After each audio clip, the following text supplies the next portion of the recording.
I'd like to welcome everybody to our special session on July 22nd, topic of reopening Johnston County Public Schools. At this time, Ms. Weckerser, please note that all 7 board members are present in the boardroom. And at this time, I would ask Ms. Terry Sessoms for the invocation, followed by Dr. Smith for the Pledge of Allegiance.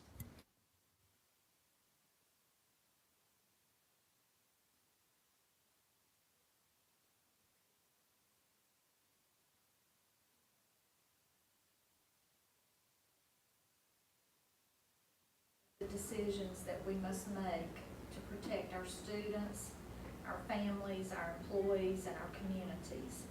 We just ask that you will give us divine wisdom so that we make the right choices. These things we ask in your sweet and holy name. Amen. Amen. Face the flag. I pledge allegiance to the flag of the United States of America and to the republic for which it stands, one nation, under God, indivisible, with liberty and justice for all.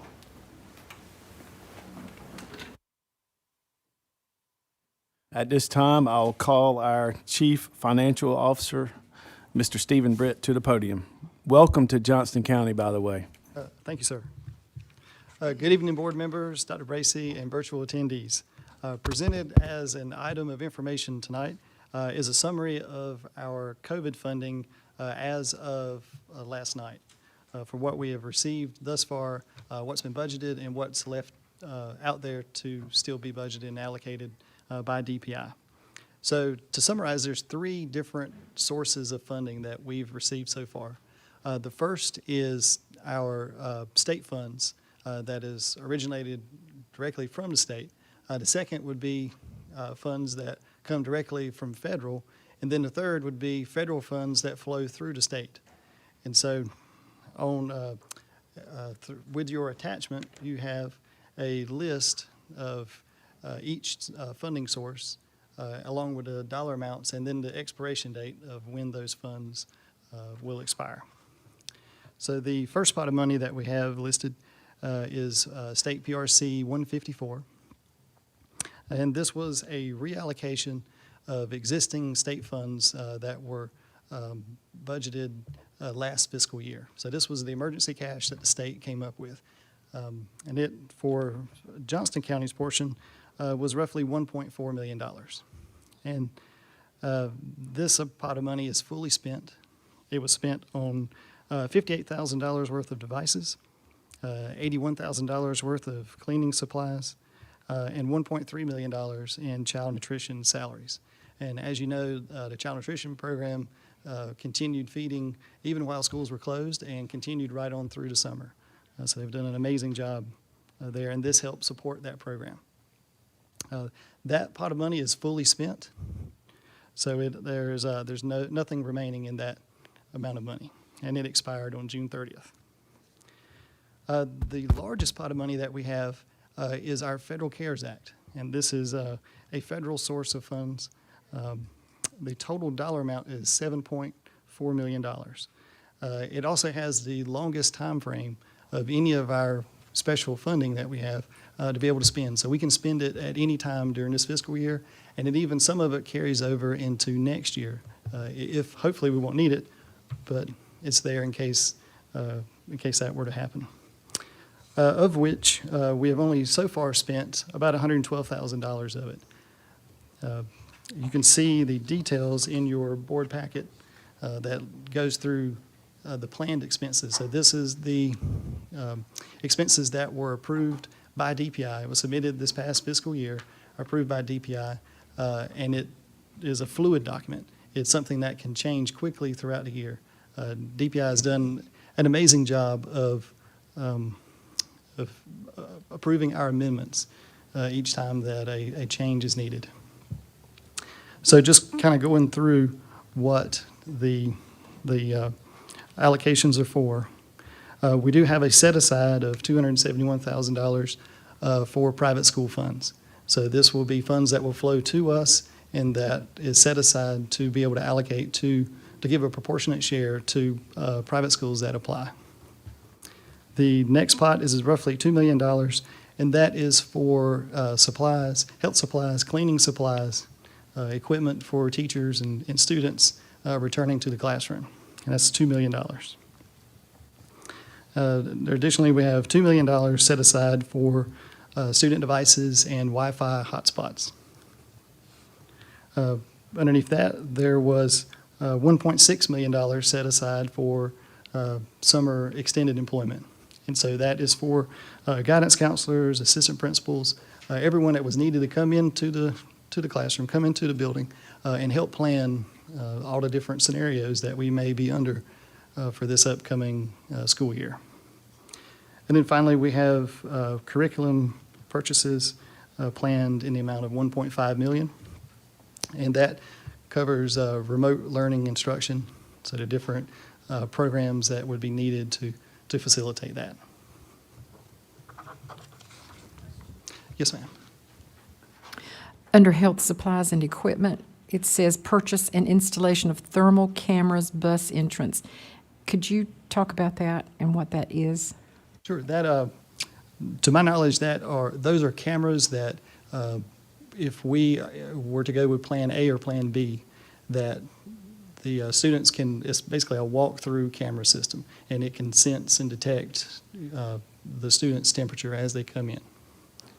So, That's what I was hoping you would say. Thank you so much. yes, ma'am. Mr. Britt, is that, when it says bus entrance, are we talking about the physical yellow bus entrance, or are we talking about when they get off the bus and enter, before they enter the school building? I may need to defer that question to school building. I retract that's what I was hoping you would say.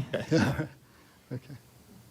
Our hope was that we would get bus temperature checks before they got to the school, so that I understand the whole set of problems with that if a child tests positive and there's no adult to take him back to the home. But at the same time, we were hoping to get that done as they got on the bus, so we would have a pretty clear notion. Thank you. And this may be a question for Ms. Gill. Why wouldn't we do something like that for all the entrances of the schools? Because carpool is heavy as well. I may need your expertise there. One of the things that we have to be mindful of is the cost of these. And we are working with a vendor presentation right now on where we want to position these. So it isn't a hard and fast rule that we're not going to go with them in multiple entrances. We're just looking at cost, and we're looking at how do we get the most students through. Some of the early things are about 30 kids at a time. And we're trying to get some of the first round in to see how they work, because it is a very large purchase in your very large mega high schools where it could be more difficult to get them in. And they are, the word I would use is they're coming in and out, from parking their own vehicles. So we are working through getting a presentation to find out what's the best way. The ones that we were looking at could be attached to your existing metal detectors, or it could be bought with a metal detector. So those were some of the reasons why we were looking at several avenues and why we were looking to start with high school at this particular point. Thank you. You're welcome. Ms. Gill, even though you won't have the thermals at every school, you'll still have the handhelds? Yes, sir. To check temperatures? Absolutely. Yes. Okay. Thank you. But not handheld on buses. That's going back to, I'm a broken record here, but I just need to be clear. And I have a pretty good section of tonight's agenda, and which transportation is a part of that, and I'm happy to address that at that time or address it now, but to not derail our time, I'm happy to do it during our reopening presentation. Is Okay, that thank you. okay?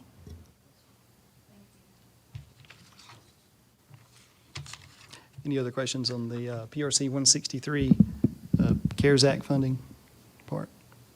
Yeah, a question or comment, phenomenal job. I mean, you got the planning, the identifying, and the controlling kind of all laid out in 2 documents, and it's got a good grasp of managerial and financial aspects of monetary control.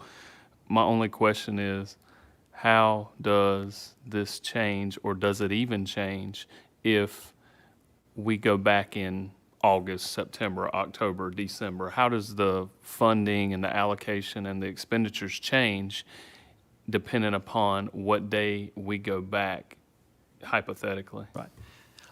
Yes, good question. Our largest pot of money, the PRC 163, is a very flexible pot of money. And it's very adaptable. Our federal programs director can submit requests to DPI, and DPI has been responding very quickly on being able to adjust the plan and adjust the funding sources. So even though this is the plan as it was kind of determined at the end of last fiscal year, everyone understood that there was a whole lot of unknowns. There was a lot of things that had not been discussed or considered, and so it was trying to group expenses together and try to figure out what is needed. And this will definitely change as the year progresses. There. Mr. Britt, I appreciate your itemization of these uses of COVID fund and CARES Act, but I see a key item down here, and I'm sure we aren't the first district to talk about this, but state budget flexibility, especially during a time of COVID-19 and this is uncharted waters for us, and we're going to have a lot of uses of cash to make sure employees get paid, and bus drivers and coaches and et cetera. But can you talk a little bit about the need for state budget flexibility? Absolutely. So this is one that's been heavily debated and talked about in the finance community. So the general public would probably be very surprised to know how restricted funding is for school districts. And so to give you an example, so let's say we are on Plan B, and we have a bus driver that is needed to deliver meals or to deliver laptops to students. So we have a bus driver, we've got a yellow bus that's there, we have funding to pay for that route or to pay for that driver to go, but I can't use that pot of money, I can't use that funding even though it's for transportation, because transportation is so restricted, it can only be used to transport students to and from school. And so the money a lot of the pots of money that we have is so restricted that there's great ideas that come up from staff, well, why can't we do this or why can't we do that? And a lot of times I have to say, no, I'm sorry, that's not allowed. We can't, it really stifles the innovation. And this is a year we really need more innovation. And the cost of allowing flexibility in our budget is nothing. It won't cost taxpayers a dime. So it just allows teachers to be creative. It allows principals to be creative, because this year it's going to be highly needed. And Mr. Britt, just to clarify that, because people are probably thinking, well, we were able to pay bus drivers in April. That's right. We were granted flexibility by the General Assembly to do that, correct? That is correct, and that flexibility has since expired. So, And it has expired, which means that if we say all students are Plan C, all remote learning, we would not be able to pay our bus drivers. Is that correct? that we would need, there's some things that the State Board of Education may be able to take upon themselves, and there's other things that the General Assembly would need to act on. I'm not sure which department or which governing body could make that determination, but there are, but as it stands today, that is correct. We would not be able to pay our bus drivers if we were on Plan C. Thank you. So, Mr. Britt, if we have, certainly we'll have some students virtual, because we already know several have selected that. And so if we were doing Plan B and some are virtual and some are here, and some of those students are students that we would normally feed lunch and breakfast and whatever, you're saying we don't have the funds to get that food to those kids, kind of like what we did in our summer program. We have the funds, and the same thing for the bus drivers. We have, the funds are there. It's already budgeted. It's set aside by the state. Same thing for getting meals to children. The money's there. We just need the ability to unlock those funds. Right, it's there, but we can't use it for that purpose. So That really, is my understanding. it's not there unless it's transporting students. That is my understanding. So we have some flexibility in how we do things for our summer program, That's right. which is kind of what you would need for a virtual program, but we won't have the flexibility at this point in time to do that. That's my understanding. So all these parents who've been reaching out to us need to reach out to their House and Senate representatives, is what I'm hearing you say. All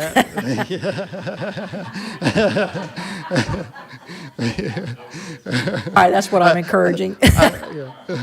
I try to stay out of politics. I just tell you what would be very helpful. It's kind of like we're juggling with one hand tied behind our back. It wouldn't solve, flexibility wouldn't solve all of our problems, but it would certainly make it a lot easier if we could juggle with two hands. Also, another budget issue that's recognized as well as our bus route efficiency. Yes. So, you know, if our efficiency in our buses in transportation goes down, then that is subject to us having to pay for yellow buses when we need to, instead of receiving from the state a yellow bus. Can you elaborate a little bit on that, as we need flexibility in that efficiency ratio as well? Exactly. So that is another area that helped us tremendously this past year. So just to back up and explain that a little bit. So every transportation department in the state receives an efficiency rating. So the more efficient they are, the better the rating is, and the better the funding is for the next year. So if they let's say we're on Plan B, and as such they have less kids on the bus, that could negatively impact their efficiency rating, which means it would cut our funding this upcoming year. So if we could, I think it might be the State Board of Education that can take action on that piece. If they could just hold us harmless this year, just like they did this past year, that would help tremendously. It would also potentially, and we would need more clarification on this, that might also solve the issue of being able to utilize bus drivers in different ways. And considering we can only have one child per seat, unless it's a family members can sit together, then that would be a huge consideration. That would be a big hit to our flexibility our efficiency if they didn't offer that flexibility. Absolutely. No matter which plan you go with, and I know everybody has an opinion about which plan is best for our children, flexibility is key to every single one of them. There's not a scenario where we go into this year where we don't need that ability to use the funds that we already have in the ways that we need them to be used. So like I said, it doesn't cost a thing. It's there. We just need it unlocked. I just want to make a point, too, that a lot of counties around us have already chosen Plan C. And people at home are probably saying, well, how are they paying their bus drivers and et cetera with what Mr. Britt just explained? The information I've been receiving is they're basing on hope of flexibility. So they have no special way of paying these bus drivers any way that we do or do not. It's just they're based on hope of the flexibility from the General Assembly. So I just want to clear that, because that is a major question, and the answer is they have no way other than the flexibility as well. Yes, sir. Mr. Britt, I had one more question. Under additional technology devices, and Ms. Gill may cover this in her presentation as well, but Wi-Fi and hotspots, according to the data, we left out about 3,000 students in the spring. I'm assuming that these hotspots and devices are going to close that gap. Is that what I'm seeing there? That's my understanding of the intent and a purpose for it. It will pay for devices. It will not pay for subscriptions. So we'll use other CARES Act funding to pay for subscriptions in that case. Thank you. Todd, will the documents reflecting the cost projection and the allocation and usage of funds be made available online? Yes, sir. They'll be made available as an attachment. Very good. And just full disclosure, man, I'm getting text messages of how well you have your stuff together, and I certainly commend that. Can you say your name in the microphone? Oh, I'm Stephen Britt. I'm the bean counter. That's who he is. I think that might be our new hero, ladies and gentlemen. So thank you for presenting this in the fashion in which you did. And I mean, this is phenomenal, and I encourage you, I'm sure there's like 9 people watching, but I encourage anybody watching to look at this, and this is about as, and I hate that word transparent, it's been used up, but this is about as good as it gets, folks. You're looking at your money, how it's spent, and what it's going for. And I mean, just look at the documents, and thank you, Mr. Brett. Sir, thank you. Thank you, Mr. Britt, and I will say, I commend everything, that you've done with these documents. And Mr. Johnson, this is only a tease of what we're going to get in August with Mr. Britt presenting to us on a monthly basis of line item by line item and what codes they are and what the percentages are to budget they have already met. So we're in for a real treat as we go through this. But Mr. Britt, thank you for everything you've done Thank you, for Mr. us. Britt. Yes, sir, thank you. Ms. Gill.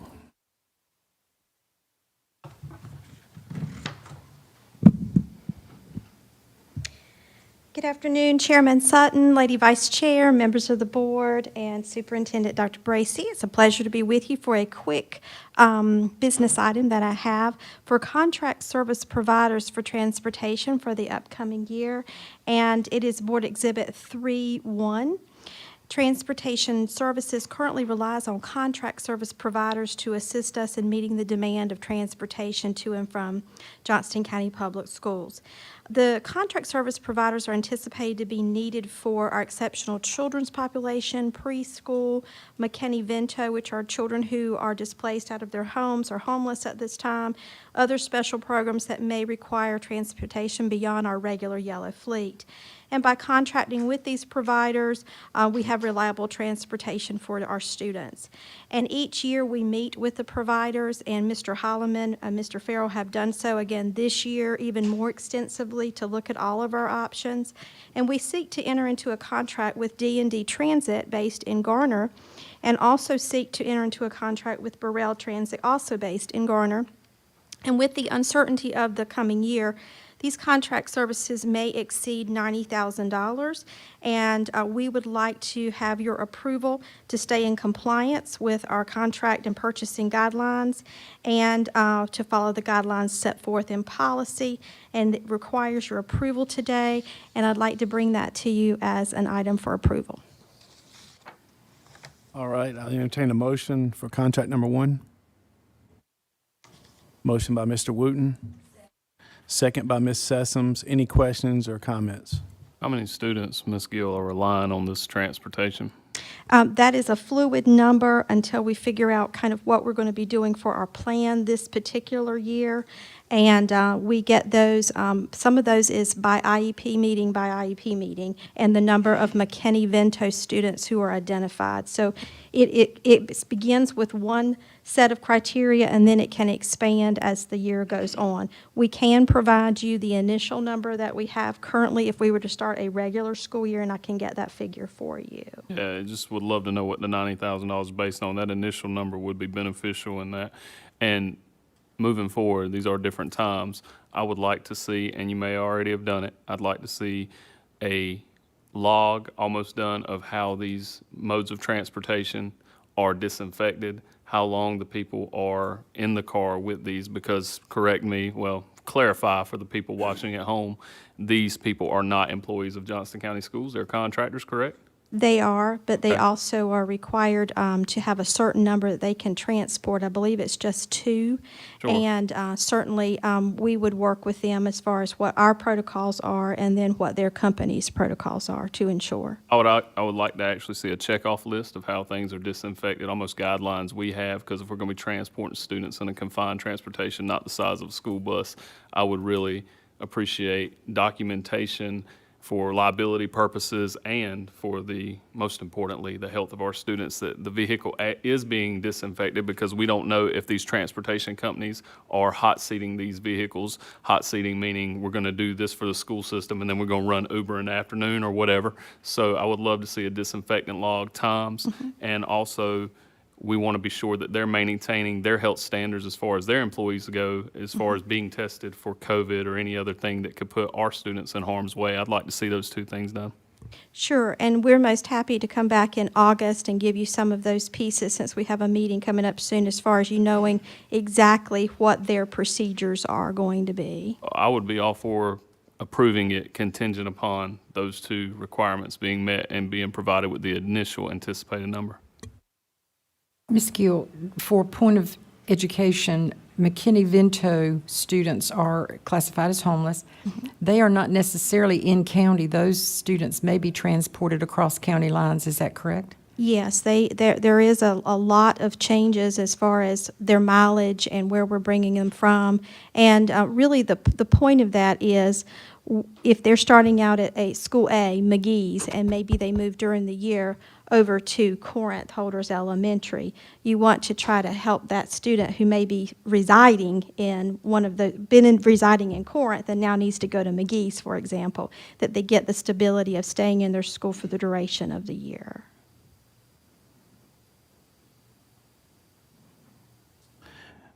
Also, can you provide the expenditure from last year, what we spent in this department, or what was returned, or what we were over? That would be good, too. Sure, be happy to.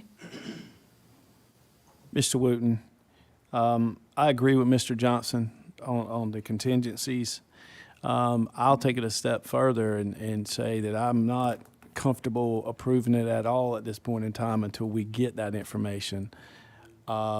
And we've got 2 weeks before we meet again, so if anybody's, in agreement with that, I think that that's very valuable, the safety and health and well-being of our students. And I think Mr. Johnson brings up a lot of good points of the documentation for the health checks for them, as well as the disinfectant logs and things, if we're going to be putting students in there. So whatever the pleasure of the board, but I would like to table this until August. Well, while I'm having my way here, can we also get some type of insurance statement from them provided if something happens as a result? I know that they have it as a very general liability as far as their insurance goes, but if there is some special kind of COVID clause in their insurance, I'd like to be provided with that as well. It's unlikely, given that the situation is so new, but I would like to see if that is potentially available for our students and our liability coverage. We'll be happy to consult with legal and have another meeting with all of our vendors that we're potentially looking at for services. Just that the contract.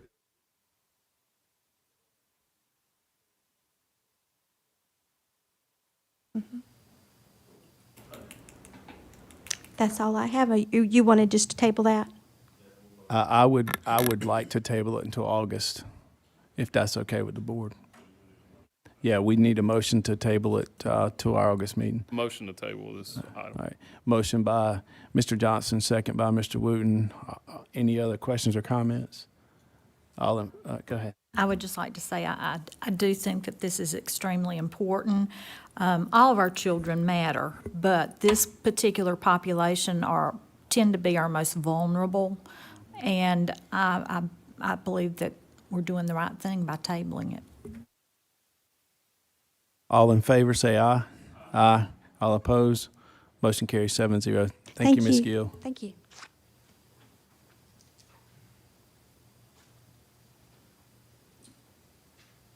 All right, at this time, we'll call on Dr. Bracy, and this is our reopening of school plan. Thank you, Mr. Chair. Board members, just to go back to last week, we met with you all and we gave you some initial options for reopening. We've done more, we have more information now tonight that we're going to share with you, the executive team and myself, with some greater detail. It's a great segue from Stephen to Ms. Gill to myself, because it involves transportation, and Stephen talked about contingencies of whatever plan we choose. We're at a point now with school being roughly 3 weeks out, scheduled to start, I believe it's about 3 weeks out, that we need to make some decisions. So we need to hear from you as a board. We're prepared to share information with you so we can answer any questions. I apologize in advance for the long PowerPoint, but there was information in here that we just had to put in front of you. We have some updated survey information as well. And I want to start the conversation by saying we want our kids back in school as soon as we can safely get our students in school. And I don't know if you all have seen it, but there's been a lot of superintendents on things like CNN and ABC, and I saw a good friend of mine the other night on TV, and he said something very interesting. He said, we're going to get our students back in school as soon as we can and as slow as we have to. So I just want us to give pause tonight as we go through this PowerPoint, and it'll start with me. This summer or late spring, Governor Cooper, well, it all goes back to March 13th when our school year ended rapidly and suddenly. But this late spring or early summer, Governor Cooper introduced the 3 plans to us: Plans A, Plans B, and Plan C. And additionally, if my dates are correct, we were supposed to hear from Governor Cooper on July 1st. I believe that decision got delayed until last Tuesday. I believe it was July 14th we heard from the governor, and he said we would operate under Plan B, and if LEAs felt it was necessary to be more restrictive, we would move to Plan C.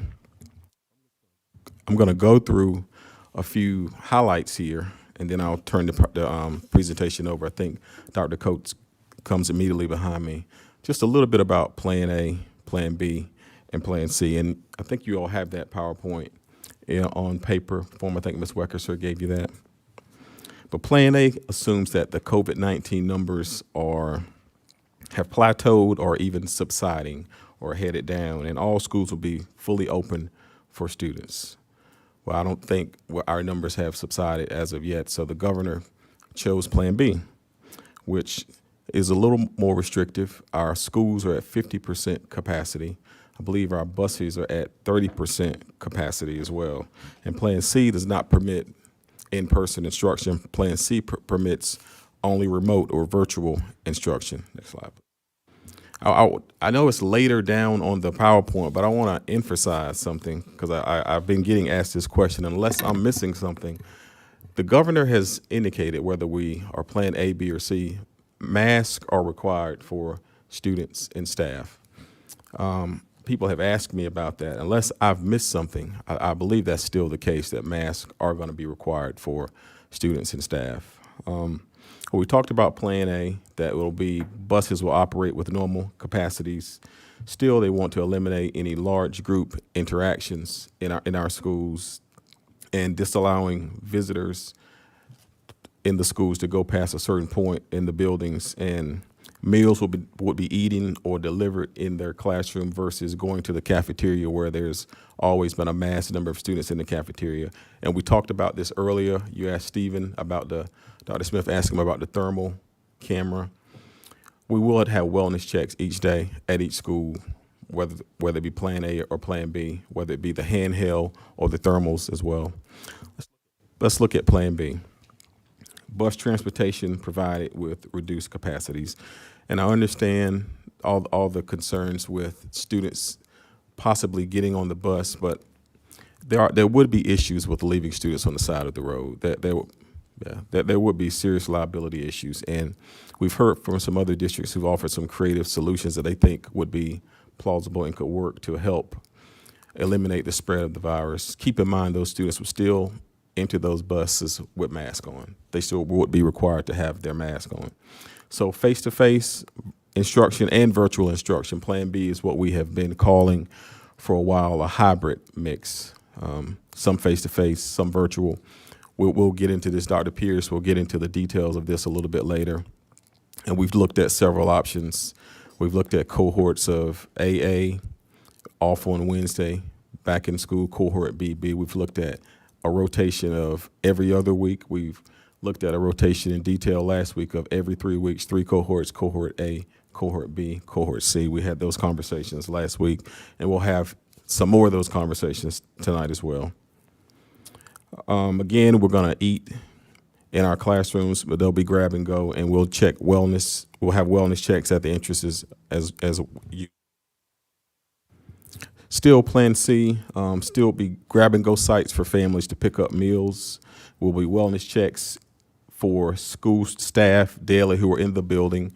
If we're under Plan C, some teachers would want to come to some have already indicated to me that they would want to come to their classroom to deliver instruction. They think they will be more effective delivering instruction from their classrooms.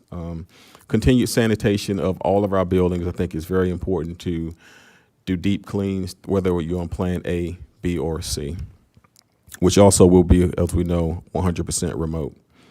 Just looking, and I really covered this slide already about the governor asking us to get these plans together, and I'll skip that.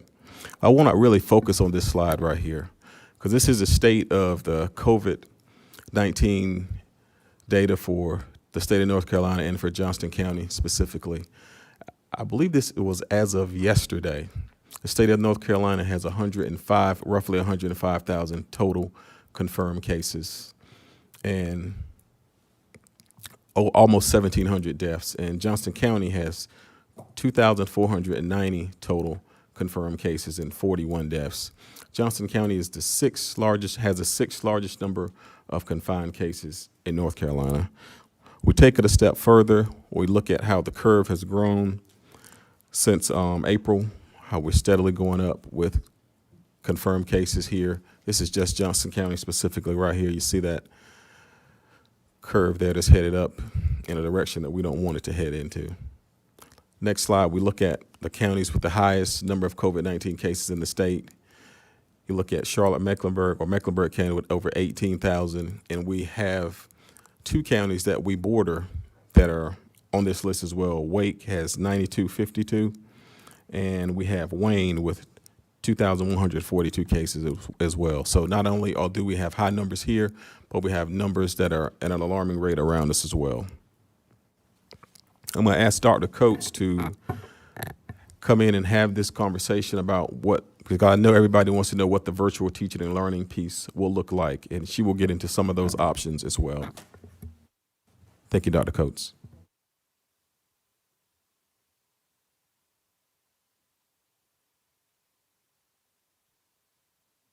Good afternoon, everyone. Thank you for having me here.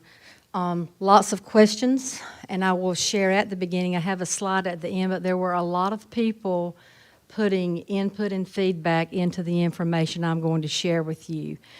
And that includes parents via email. That includes our Teacher Advisory Council. That includes our senior leadership and cabinet, the CIA staff, our principals, and as teachers have communicated with us. So there's no way to identify names, but we've had a lot of people put input into this.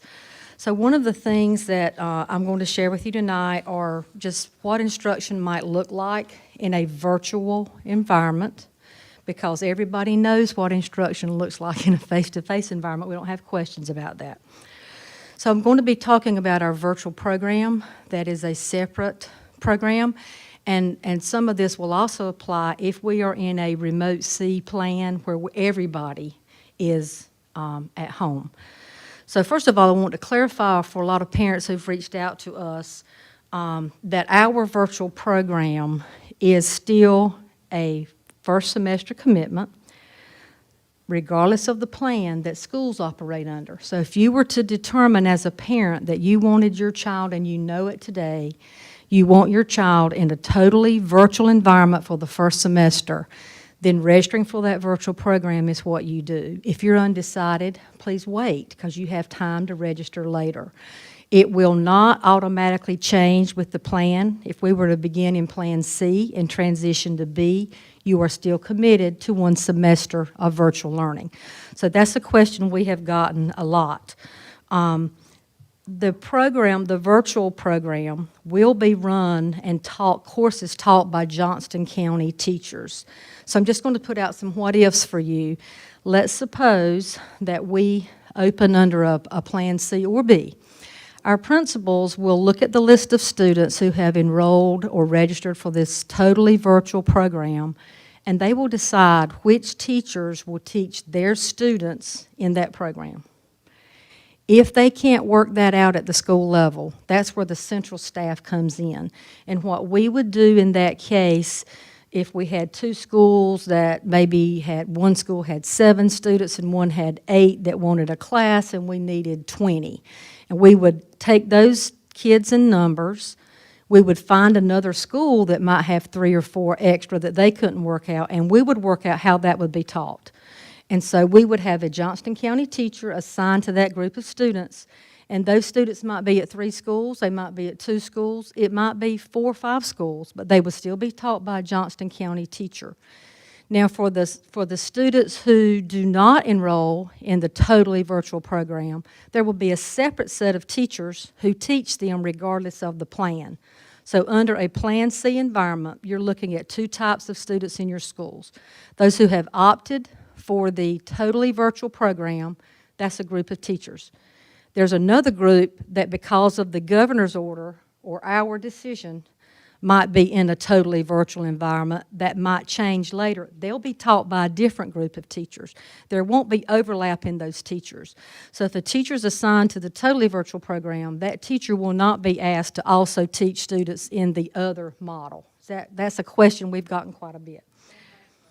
Yes, ma'am, and vice versa. Yes, ma'am. And again, if it doesn't work out perfectly at the school, our principals are quite capable of making those decisions at their school. If it doesn't work out, then we hop in and assist with arranging that across the district. Okay. One thing I did want to point out, I got a lot of questions about since the last board meeting. Apex Learning is a resource we've purchased or will be purchasing, but it is not required that a student be completely on that program in the virtual environment. It is a resource. It is there just like any other online resource for teachers. It has the capability of full classroom, but we're not saying it has to be. So that's an option. The teacher of record is going to be the teacher who teaches those students, and that teacher will determine the extent to which that resource is used in their classroom, just like any other digital resource. So I hope that that answers the questions we've received about that. Presents others, if you got a minute. Whenever you talk about Apex Learning as a resource and transitioning from the terminology that I believe you covered last meeting, which was a platform. Right. What other options would be available other than Apex Learning, and what would be the expected standard for a teacher to utilize when teaching their students in a virtual fashion? Okay, I have a slide on that. Would you? Okay, you're good. Is that Roll okay? with it then. And then when I get to that, if you still have a question, I'll be glad to answer it. Definitely. Okay, the other question, we're asked constantly, are you going to offer all the program, or all the courses in the virtual program? We want to. We hope to. But just like even in a regular classroom setting, and I use myself as an example, I'm a professed nerd. I was the only student in my senior class that registered for physics. Guess what didn't get offered? Physics, because I was it. So to the extent that we can offer, and we will work with all our schools to try to make that happen, but if we have a class like that where only 2 students sign up, we may not be able to offer that, but we will try our best to offer everything. That might be a case where we would communicate with families, is this something that you would like to do with Apex Learning? We would still have to find a teacher of record willing to do that, but I would not want to ask a teacher to be the teacher of record unless they were really actively engaged with the students. So if there's a class we cannot offer, we will have a very good reason why, but it is our intent to try to offer every possible class that we teach in the virtual school, a virtual program. Dr. Yes. Coates, I'm sorry. I think that we've heard from a lot of parents that their holdup deciding on the virtual program is, like you said, they'd be committed for the first semester. However, they can't be 100% guaranteed that the classes that their student needs will be offered. And that, to me, I totally understand their concern there. So we've got a lot that are, that's a deciding factor for them. What we would do in that case, sir, is if we can't make it happen, they would have the opportunity to opt out. That would be probably the only opportunity, unless, we'll be looking at that. But if they need a class, if it's a senior and they've got to have a certain class and it can't make, then we would opt them out of that if it can make it to school. That's just common. We've got to have that flexibility for our families. Dr. Coates, I know you're going to cover this later, but wouldn't NCVPS still be an option? It is an option in those cases. We have, each school gets a certain allotment of those courses, so we could make that happen, yes. Dr. Coates, that also raises the question of other courses in elementary school, art, music, PE. What are the plans for those other courses? In the virtual program? Yes. Yes, the plan is to be able to offer them if we possibly can. We would have a teacher of record again to do that, and it would look different, but if we have higher numbers than we would typically have in elementary, I don't foresee a problem being able to offer those standard elective classes. The concern would be with the singletons that don't have a lot of enrollment in the regular setting. I was going to say they don't have a choice in the elementary school. Everybody takes art, music, Yes. PE. So if we didn't offer those teachers would virtually be unemployed. What is the plan? We would. We would be able to offer all of Okay, those. that's what I Yes, want to make ma'am. sure. Thank you. Yes, ma'am. We would be able, the courses that we have to, that were required, and especially at the high school level required for graduation, won't be a problem. It will be unique courses that typically don't have high enrollments. That would be a problem. Okay? We are planning a virtual open house to talk about that specific program, trying to get that done as fast as we possibly can after this meeting. And we do have a website up that has frequently asked questions. We will be updating that all along. So that's about the virtual program. The next question we have gotten are, what's my student's day going to look like? So if you're looking at your, and I've not clicked, I'm so sorry. If you're looking at slide 14, I want to make this general statement. Hear the words sample, sample. In a perfect world, without COVID, most parents who choose a virtual program for their child are there with them during the day, supporting that instruction. That's what these schedules are. This is not a, this is what you have to do. This is not, this is what a day is going to look like in the life of every teacher. This is a sample in a normal world of what a virtual program would look like, because we hope we get back to a normal world as soon as possible. However, if you look at that, in a remote plan, what we would do is look at this in a lot of detail. If you're looking at slide 14 and 15, this is a K1 sample. And at first glance, you might say, my stars, you've got a kid in front of a computer. No, that's not it. It's an outline of what might be going on. For example, we've reached out to some parents who said, you know, I'd love to be in there 15 minutes with my student chatting in the morning. People who are teachers recognize that as morning meeting. In a virtual world, that might be a conversation. How's your day? Let's get logged in. 10 minutes of mathematics, Little Foundations, which is our reading program. And then if you look, this has Discovery. That's an online resource. That's one of the resources, Mr. Johnson, that we provide. A hands-on activity. These are the types of things that could be done at any time for those parents who aren't at home. We are not suggesting that you have to put this much time into a virtual environment. This is a typical schedule, and what we would do in our current world is adapt that. Our teachers might record themselves doing read aloud. They might record mini lessons. They might record small group activities like we've done in our summer jump start. I don't know if you've looked at that on our website. It's great. They might record those things. We would rely heavier in a virtual environment on our established resources like Lexia, that is targeted to a student's needs and skill development. Dreambox is math. Discovery Science, it has social studies embedded in it, and social emotional learning. So these things might be assigned by a teacher based on the student's individual instructional levels and their needs. These resources could be accessed anytime, anywhere. Schedules do not have to be followed exactly for students. We have heard loudly from parents, I'm at work, my kid's in daycare, they can't do this. These are activities they can do anytime, anywhere. They could access it on Sunday afternoon if they wanted to. So our parents wanted to see a typical day, so I want to keep saying the word sample, sample, sample. These are samples in a perfect world to just show what types of things we would do. So there's several pages of samples. There's a 2-3 sample because learning looks very different. There's a 4th, 5th grade sample where learning looks very different. And then we get to middle school. And I'll click ahead Dr. to Coates, those. before Yes. you leave the K1 sample. Yes. Small group with teacher assistants, so we are taking care of our employees. That's- Absolutely, yes, ma'am. They will have plenty of opportunities to support students in any virtual environment. Yes, sir. I'm sorry. It's okay. What would it look like in a virtual environment, teacher assistant teaching in a, let's say my wife's a kindergarten teacher, in a kindergarten classroom? How would that look? In a kindergarten classroom, a teacher assistant and a teacher teaching, teachers would pre-record lots of things. They could, if a student can be in front of their device, there could be direct interaction. There could be direct interaction in small group.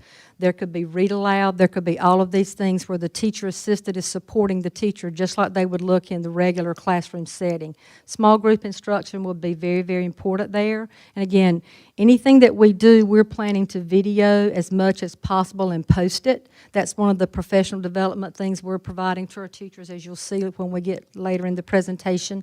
And teachers would record, post, and then the student could access at a time that's convenient and works in their family schedule. We all understand this is not normal virtual world. It's very different.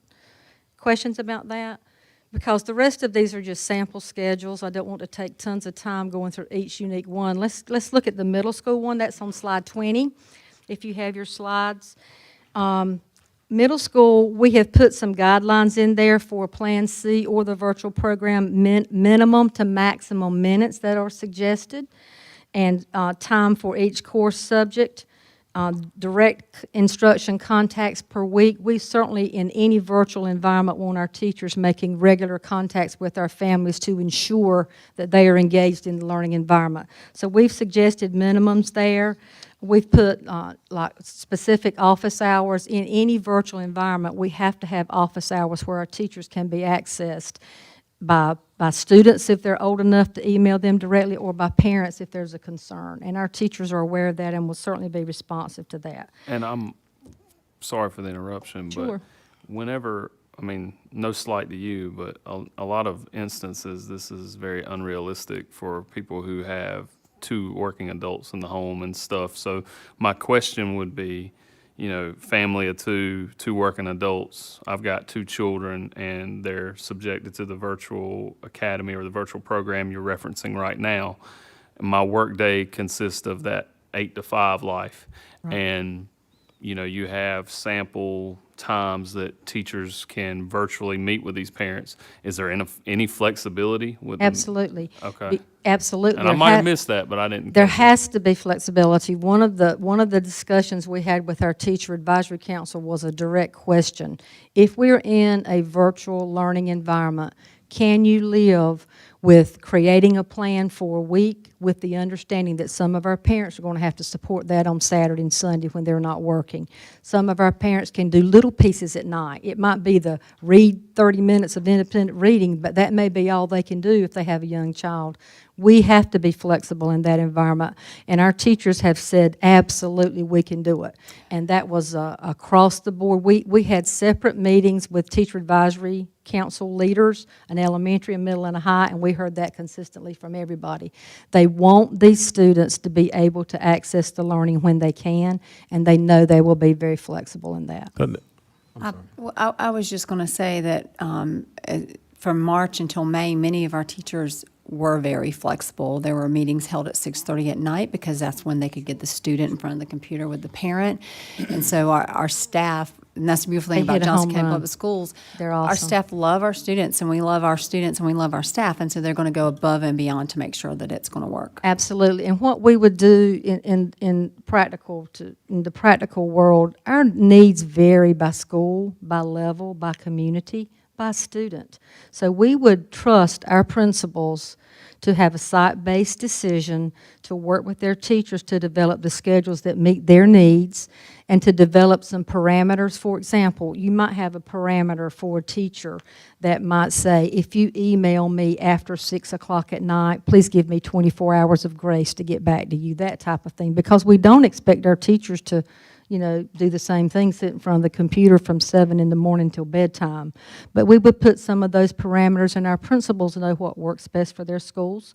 So we would trust them to handle that, and they will, because they want the students to learn and achieve, and so do the teachers. I think Well, and I would like to make a point too. While this may sound like the latest, greatest, newest thing, and oh my gosh, have teachers been trained to do this?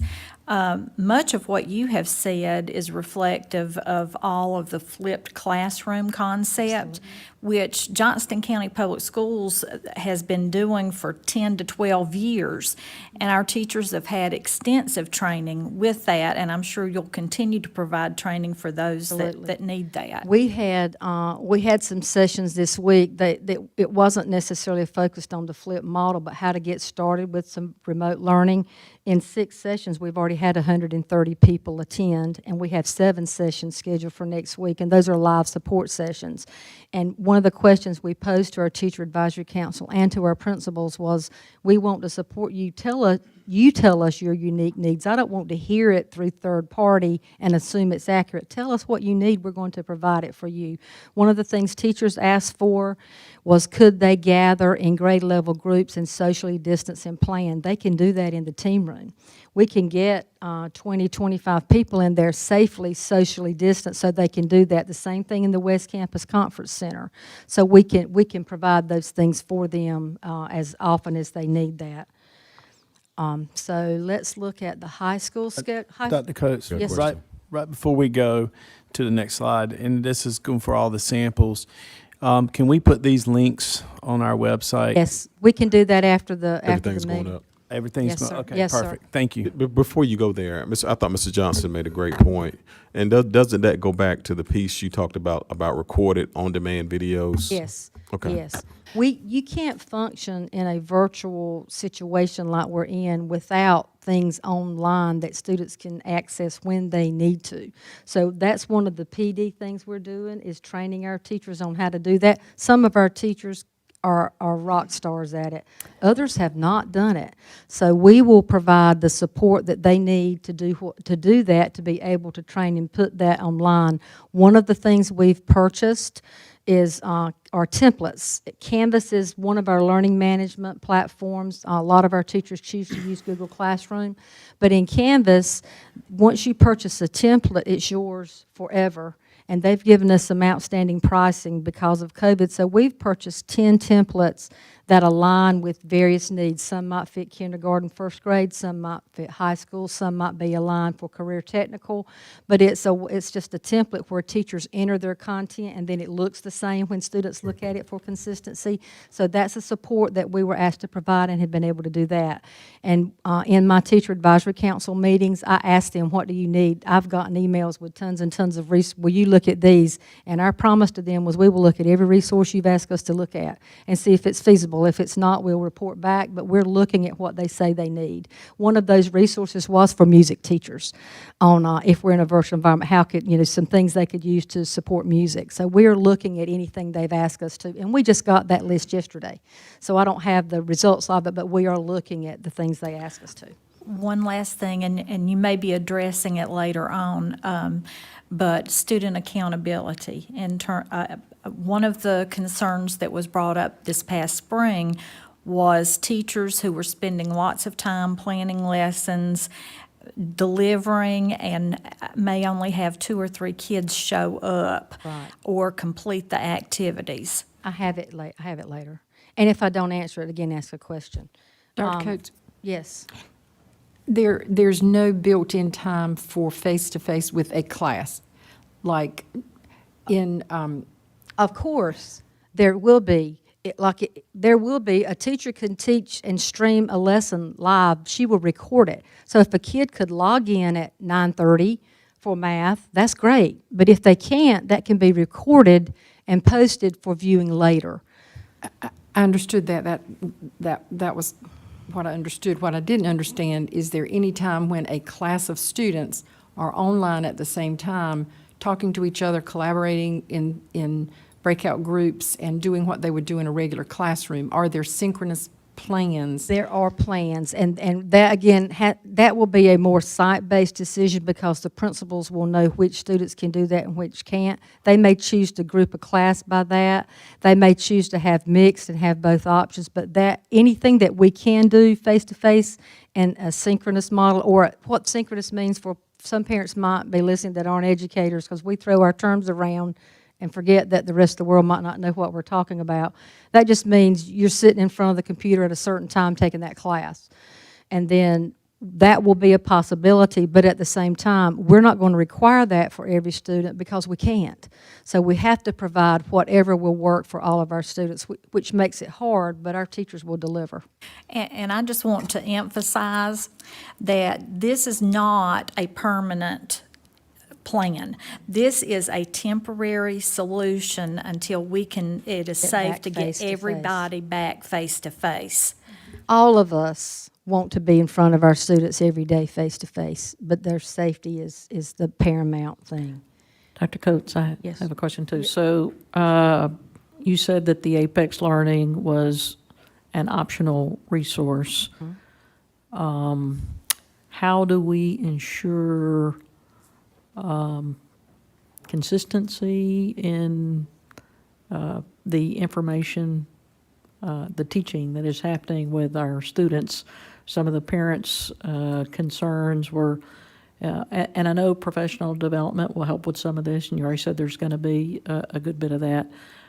Some teachers already knew how to do it very well when it was thrust upon them in March, and others had to learn along the way.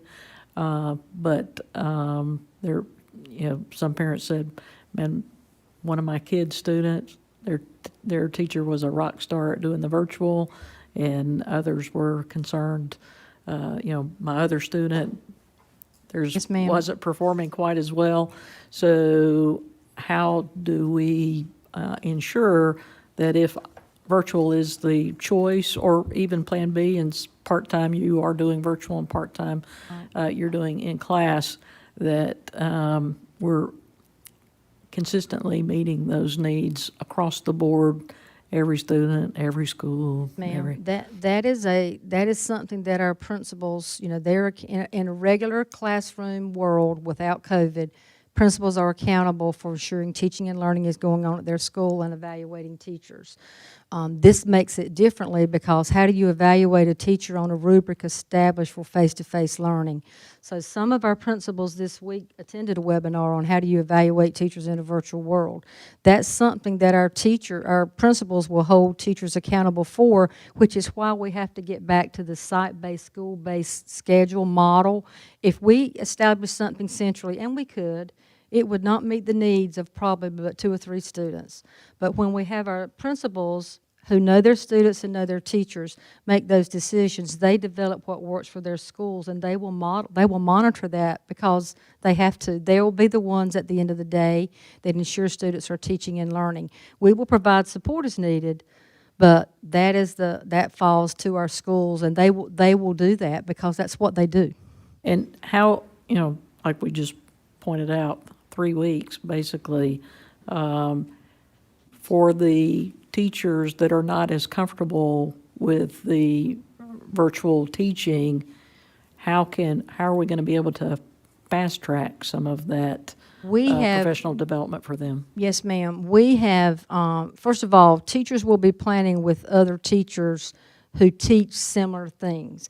A question came to me and said, do you have a problem in a virtual model if this teacher who's a rock star at it teaches all the virtual classes? I said, it's not a problem for me. The problem's going to be the relationship building if we transition to a Plan B.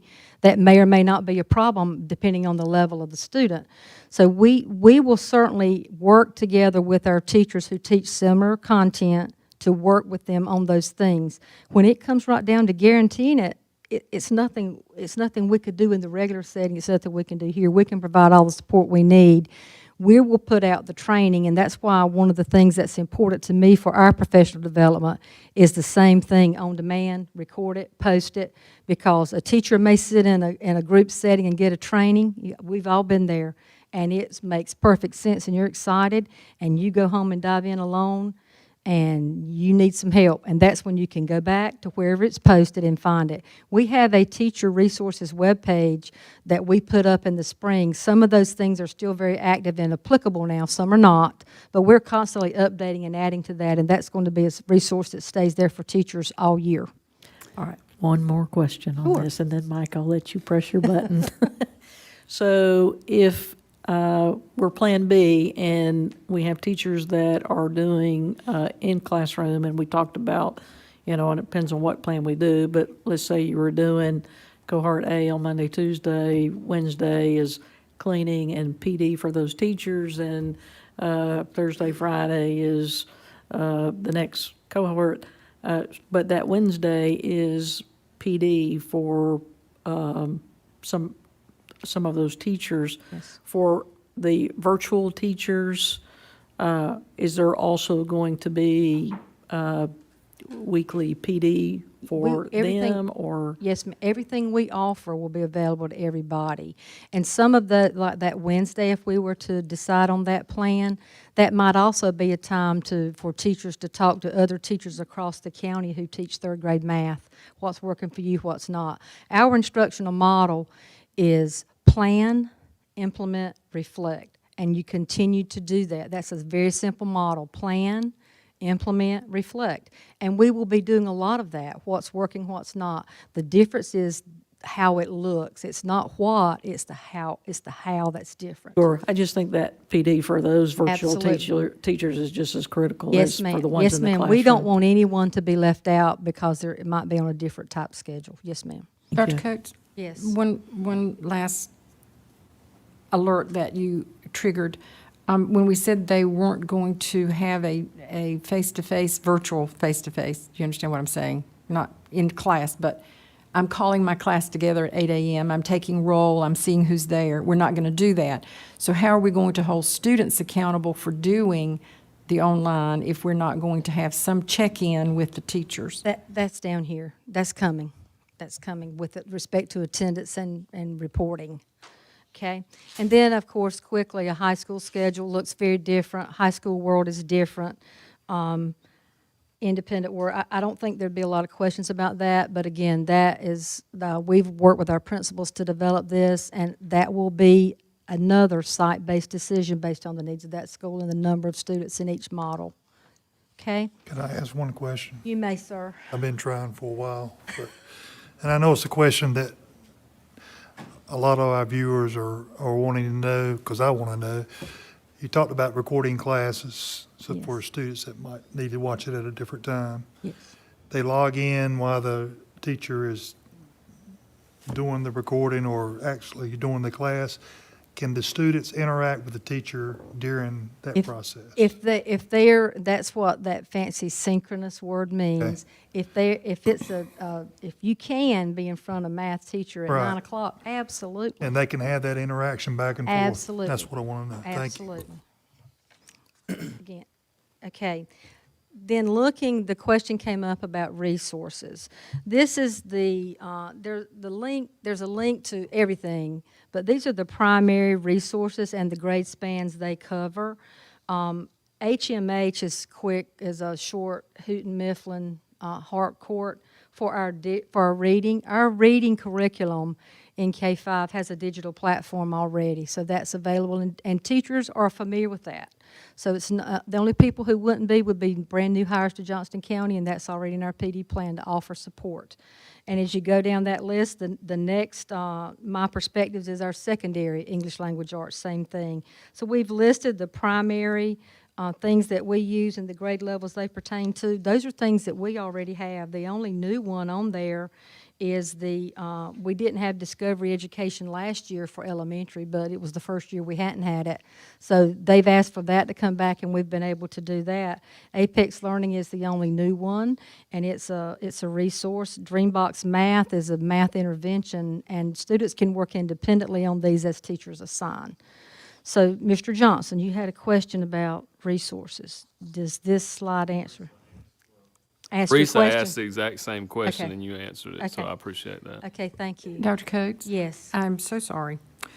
Pre-K is not on this list. I know they have their own curriculum. Yes. And so I shouldn't be worried about that because I know Dr. Lang has taken care of making sure that they have their appropriate curriculum. How much of that is appropriate for online? It's very, very little. The pre-K curriculum is a play-based socialization. That's right. Yes, ma'am. So there's very little online for that. Actually, when Teresa asked her question, you brought up some stuff. we talked about, or you talked about professional development and the implementation for, what you were doing for the teachers and stuff. Can you tell me when that first professional development was held, or when it will be held if it hasn't been held yet, and how it's going to be held? This week, we've already had some sessions this week, and that's the next slide. This week, we have had how to get started in a virtual environment, setting up a classroom. And again, everything that we offer to teachers until that first teacher workday is optional, but our teachers turn out for it. So we've had 6 sessions, 3 of each, this week with 130 people. We have 7 more scheduled for next week. We have training or live support, whatever level they need for all of those resources. But what we don't do is assume you need it. Some teachers don't need it, some do. We'll put it out, they register. We track that so our principals can know who's been trained, and we can offer CEUs for that. So we're putting all of that in place, but we're planning as fast as we can plan to offer what they say they need. Dr. Coates, Yes. how is this professional development for our teachers being communicated to our teachers in our county? What happened with the sessions we've offered this week and last, a flyer, we've created a document similar to what we did in the spring for principals. It's called Reopening Information for Back to School. And everything, we link everything in that document like one-stop shopping, because our poor principals don't need to go 50 places to find it. So this flyer was sent to principals in both that document, and I sent it to them in a separate email and asked them to forward it to teachers. So that was done ahead of the training, and we will continue on that model. We'll send it to principals and ask them to send it to teachers. It's hard to do a Connect Ed about a flyer, so we just email it. Can I ask, can it not be delivered directly to teachers? And the reason I ask is because I'm getting text messages from teachers saying that they didn't know anything about it. Yeah, I can look into that. If we have them set up as a group, and I feel like we probably would. If we don't, we can work with that department to get teachers set up as a group. Yeah. In addition, our teachers that don't have email yet, we even send it to our beginning person leading our beginning teacher, because their email doesn't start until the first day. We emailed it to them as well. So we've tried. So I'll find out. I'll check on that, Ms. Sessoms. And that's definitely going to be important, because I know I've had a lot of teachers ask me about professional development now versus going back to school, and why professional development has to be done on their time, not during school time. So there's a lot of that going on. So being able to get that out. In addition to that, it's been many moons, almost a decade since I've been in the classroom. And when I was in the classroom, flipped classrooms were very, very popular. I distinctly remember the district offering PD continuously on flipped classrooms. Are you still going to continue Yes, to do ma'am. that? We have some expert teachers who can be models for that. But yes, we're offering on what people say they need. Perfect. And this is what we don't want to do, and I want to reiterate this. We've shared this with teacher advisory and principals. We don't want to assume you need something and you not need it and you feel like your time. There's nothing more frustrating as a teacher than to take your time, go to a session, and find out, well, that was a waste of my hour. We want to provide what you need, so we're trying to be very specific, very targeted in that. And Dr. Coates, is it possible on our county website we have on our website we have the tab for staff, and that's only accessible for our staff. Is it possible to put a link there for teacher PD there so teachers can There's a drive separate there? web page on our site called Teachers, I have to find the exact name, but it's a remote learning site for teachers, but we can talk with our tech people to link it in the way that will be most beneficial. That'd be And great. then my last question is cameras. That came up in the needs. One of the things out of Teacher Advisory Council was, and you ask about TAs, that's the service TAs can do. TAs can hold the camera while the teacher's teaching, but several of our teachers says, I need some help. Our math teachers would like to get more digital document cameras. We've got a list, we're working on that. Absolutely, little camera. A lot of people. I found one of those in the basement the other day that still had a lesson on it. I thought it was so neat because I recognized it from 2007. I knew when it was used. Yes, I should have. Well, Yes. and one thing, these professional development offerings, Can teacher assistants also participate in those? Anybody who's going to be working with students will be able to participate in anything that we offer, yes. So, Dr. Coates? I don't know how their credit stuff might be different, we'll have to, but we're tracking everything, and we want people working with children to be able to participate. And I don't remember now if you said 160 participated? 130. 130? So. In 2 days. Is that you said there were 6 classes. Is that 106 Sessions. sessions, 130 attended those 6 sessions, or 130 per 6 sessions? I would love to tell you a lie and say 130 per session. Okay. But it's 130 total. But, you know, All right, thank you. last year in the closure, when we offered our online support, we had hardly anybody the first week. And so that's really good, and we will work on making sure that that gets out to everyone. Dr. Coates, one last question on the virtual learning. Sure. We have a lot of families that speak very little English. Yes. So how will we be able to accommodate those families if they're trying to assist their children, the students at home? We still have our family engagement assistants, and that is one of the big things that they do. We also have software that helps translate, and was a big plus in Apex Learning. If Apex Learning even if it is assigned as a support to a teacher's plan, it translates into about 20-something languages. And I checked for our top ones. Our top ones are Spanish and Arabic in that order, and it has both of those in it. However, at K-5, we don't have those capabilities due to Apex not being. That's where our family engagement assistants come in to translate into work. One of the requests that we got was that anything that we video, and if you have the chance, go to our summer jump start. Anything that we taught in English, we had right beside it in Spanish. So we had those teachers planning together, and they delivered that support in English and Spanish. And to the extent that we can, I'm not going to stand up here and say everything, because I don't promise what I can't deliver, but to the extent that we can, we would translate as many of those things as possible for our students. You referenced those 130. When Yes, was sir. the first date that student number 1 or teacher number 1 took that professional development? I think it was Tuesday and Wednesday. I'd have to check, like yesterday and today. Might have been, yeah, it was this week. This week. I can pull the flyer and get that information to you before I leave today. I just don't remember. But it was 2 consecutive days this week. I mean, like the And question it's I want. Wednesday, so it had to be yesterday and today, or Monday and Tuesday. And the question I want to ask is like, what were they offered before that? And Nothing, not as much, other Okay, than the that's- website. Okay. Apart from the website, we've made sure that our website has stayed active of what we had in closure before. But as far as scheduling, we've not offered anything prior to this, specifically for the remote. So were those sessions by chance recorded so that people These could? were live sessions, and we are recording and posting. We have more next week where we can record and post, because when you're talking about getting started, there will be some screencast. For me, when I'm starting a new program, I need to see the picture and hear the voice. See the picture, hear the voice, click here, hear the voice. So that's the plan to do that. We felt like we needed to get something out there as fast as we can, and the fastest thing we could do was schedule some live sessions to talk you through your concerns. Oh, sure, I think live's great. I Yes, was just ma'am. hoping that maybe We want to get video there. some for people who could not join and would like to look at it Yes, later, just like yes, we're going to do ma'am. with our students. That's coming. That's coming. Thank you. You're welcome. And now I've really talked through this. We do have that website. I've really talked about all of this.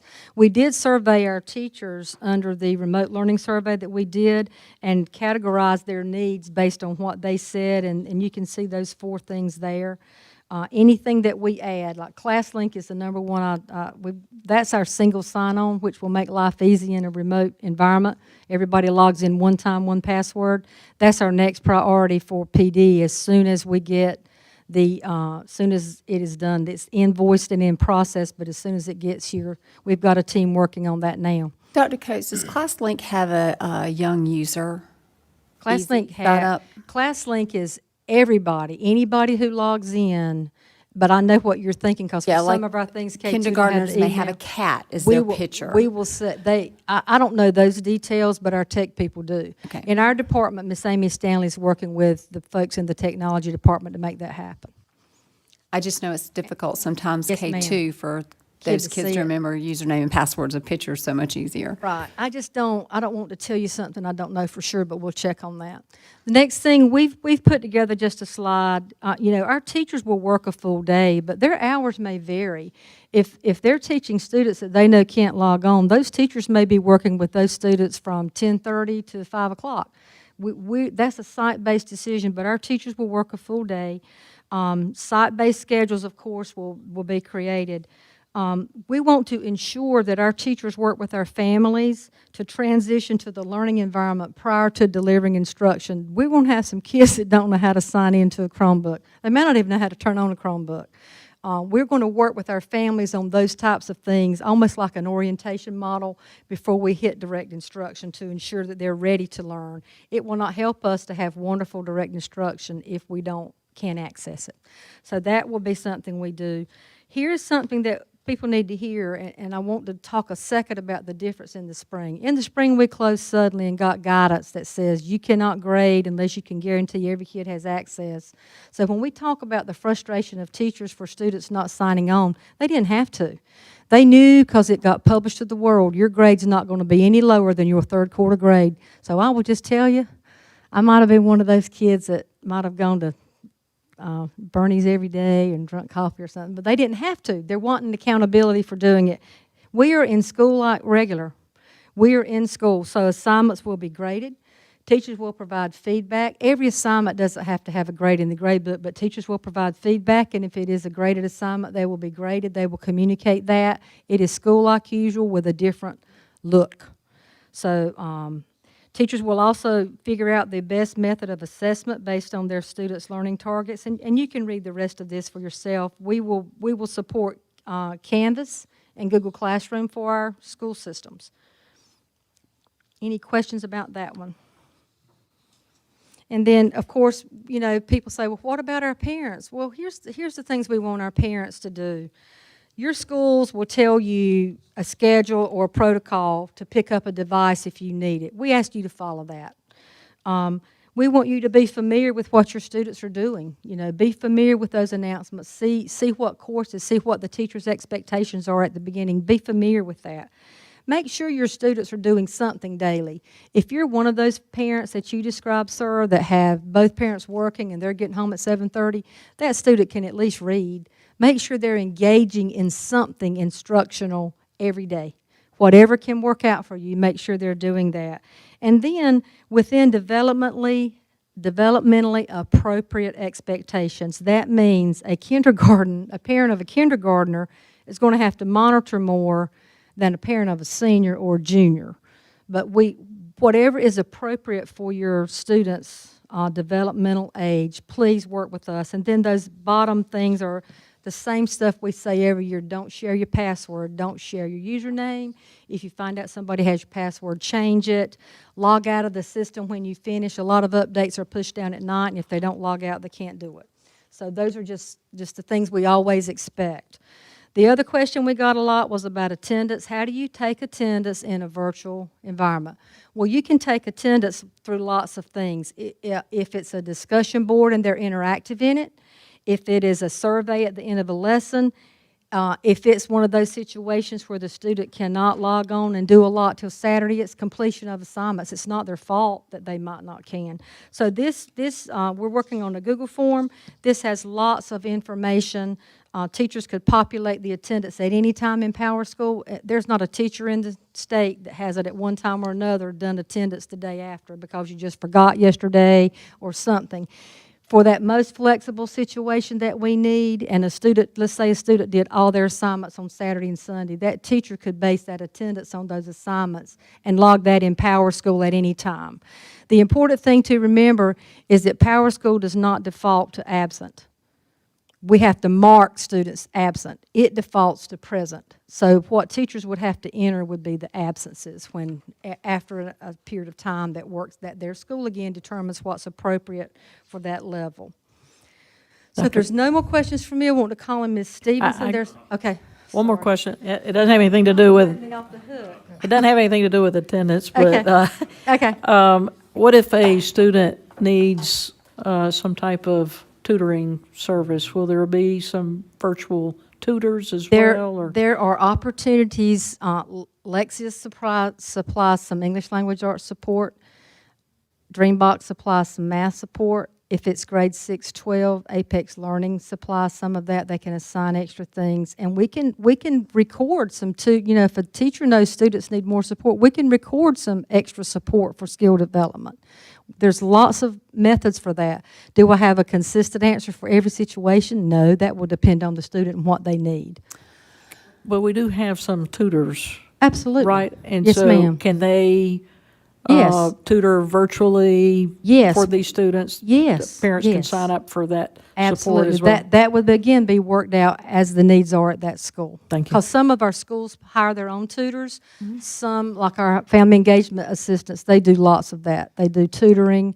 We have some English language learner tutors that we provide through our funding sources in the central office, but we can provide those things. Thank Do you. we have a representative from the equity department here in the building? She's on her way. Dr. Coates, Yes. can you remind me, because we've absorbed a lot of information this evening, can you remind me with the virtual option how enhancements will be delivered? That depends on the level. If it's at a middle or high school level, in high school, we can do pretty much health and PE with just very little alteration, because we can assign PE activities and the health can be delivered virtually. Weightlifting is a different animal, but it can be done, but it's different. In a virtual environment, totally virtual, it's really different, but it can be done with individual logs, tracking, videos. It's different, but it can be done. So for our Team element, sports would not be something that would be easily done in a virtual environment. Yes, absolutely. What about our K-5 students? for our K-5 students, physical activity easily done, because we have to offer art, music, and physical activity. Art can be easily done. Music is one of the resources we've been asked to look at that we could provide electronically, where students can access assignments. We could have teachers sing. We could have students with parent support record and sing. There's ways to do it, but it's very different. So we're going to. There's no plan to not offer it, if that's the question I'm hearing. Perfect. There's no plan to not offer it. Thank you. That's correct. Could TAs pull out small groups and work with them? They can. They could also work with them on singing. TAs can do anything that provides an instructional support. Yes, sir. Dr. Coates, a couple of years ago, we had principals and teachers complaining, I'm a broken record again, that attendance had gotten so lax that students were missing so much that they really were not accomplishing their goals or learning, actually. And so we passed a very stringent, going back to the original attendance policy. I'm wondering if we could institute and advise our principals and teachers to institute something like a student log, where if they're not face-to-face or the teacher has no accountability for knowing whether or not they're there, that a student is required to turn in a log at the end of the week. I read 30 minutes, like we used to do in the elementary school, where they would turn in a reading log or something A to music hold practice students log, those accountable. types of things. Yes, ma'am. Yeah, I want students and teachers to have some accountability. It's not like the spring. We're in a whole new day. And if we Ma'am. don't hold students and teachers accountable for what I would call quality, then we're doing a grave disservice to children and teachers. And I just want you to think about, and principals think about, some way that students and teachers both can share some documentation of attendance. I mean, I just think we came too far and got it right again after going in the other direction. I don't want us to lose that momentum. I don't want us to lose the incentive for students to want to come to school and learn. Yes, ma'am. We Just tagging on to what Dr. Smith said, we've all heard from a lot of parents that I think a lot of their issues with virtual learning in this platform is because what they experienced last March, April, and May. And it was no consistency with our teachers, and also no consistency with our students. At some schools, you hear that teachers were great, they were spot on, and they were doing what they were supposed to. Then you hear from other parents, and they very seldom ever heard from their teacher or got any assistance. So we had a wide gap there, and I think that's where a lot of our students and parents are really concerned about virtual learning, because it was no consistency. Well, they've heard that message about student achievement being why we're here already, and I can assure you that that will also be a topic addressed at our very first principals meeting in August. We did not, of course, have our Leadership Institute just because we couldn't, but we will certainly communicate those things out to our principals and they know too.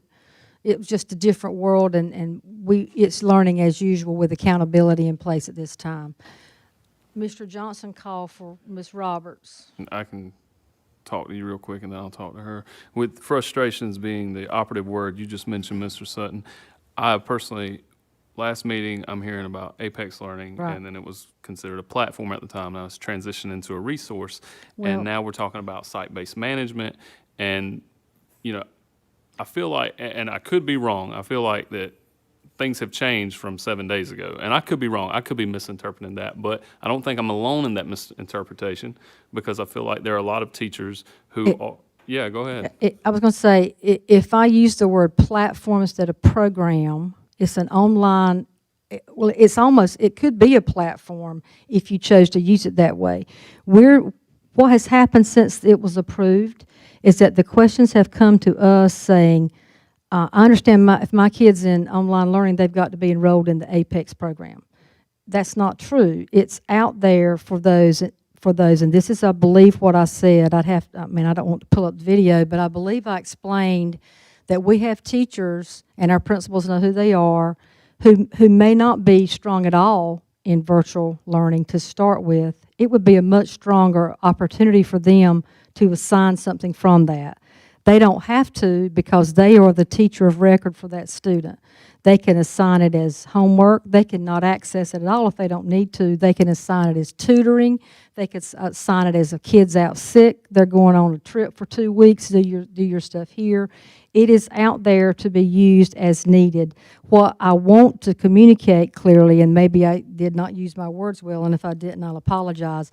No one is required to enroll a student in that course full time. And that's the question we've gotten since the last board meeting from parents. Are you saying my student has to take AP Chemistry in Apex Learning if they're in the virtual program? No, they don't. So I apologize if I've miscommunicated and not been clear. Oh, that's fine. And thank you for clearing that up. And I'm glad I wasn't the only one with that question, because, it makes me feel better that someone else asked. Absolutely, parents want to know. When we're discussing, the least someone can do, and we're talking about, we have this sample of how a classroom should work, and I guess this will be a question for you and Ms. Roberts. We have an equity department here, and we can all agree we have children who face impoverished conditions, and this all requires an internet connection. This is not something, and we have parents who are living with grandparents who are unfamiliar with the technology that will be utilized throughout this process. So I'm curious as to what we have done from a curriculum and an equity side to ensure that the students who face the most challenges have the opportunity to step up and use the same services, provided they have no internet connection, provided they have no adult in the home familiar with the technological processes that we require. That is something I'm interested in knowing, and is that something that we've tackled? And also, kind of what we're going to be doing for those children who face these obstacles during this projected, or whatever this virtual program is. What are we doing for them? I don't know who wants to answer that, but I would like that answer. I can start a little and then turn over, of course, to Ms. Roberts. But in the spring, we had a wide range of students who we knew did not have access. We ordered devices as quickly as we could to supply that internet access, but in the absence of that, they were given paper, pencil activities. Is that the absolute best? No. It's not the absolute best, but it's better than not having access. Since that time, I know Ms. Gill's department has worked very hard to order devices that would supply internet access to people who do not have it. We'll have to get in that life to know who they are. We think we know, and you chime in with the McKinney Vincent. We think we know, but I know that they have ordered a significant number of devices that are stronger than what we had in the spring to provide that internet access. And just when we say things like the least that, the least they can do, sometimes our expectation of the least someone can do is the best they can do. And I don't think it's fair to project that on, hey, we expect you to be able to do this. This is easy for me, therefore it should be easy for you. And we all know we have those children that face those obstacles. So I just wanted to be sure that we're handling that avenue of our young learners. Absolutely, and I have a part in the presentation, so I can share that when my slides, when it's my turn. But it really, really is an integrated, collaborative approach. We've had to get very creative. We're using McKinney-Vento tutors. It really depends as well on budget. And how the principals are using their budget for tutors, for example.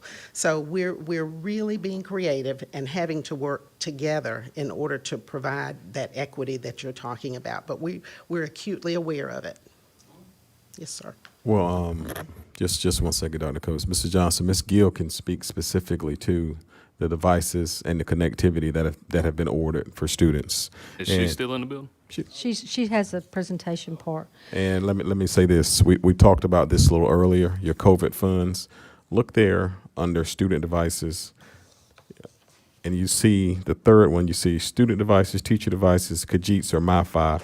We have $279,000 set aside for Kajits or MiFis, which help with connectivity. We have over $500,000, $671,000 allotted for student devices. Ms. Gill, let me put you on the spot here.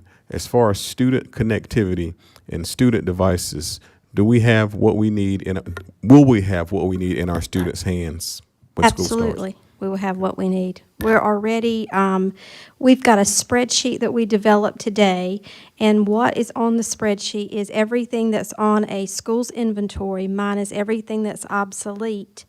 And then we're adding back in purchase orders that individual principals have ordered since the spring using some funding that they had. What we've done through that is then determine where they may be short. And then what you approved last go around with the CARES Act and the House Bill 1043 Chromebooks, we're able to determine if School A needs 183 or if School B needs 325. And so that would put us with every child being able to have one-to-one devices. Now, many of our schools, again, those parents have the Chromebooks and they don't ask for them.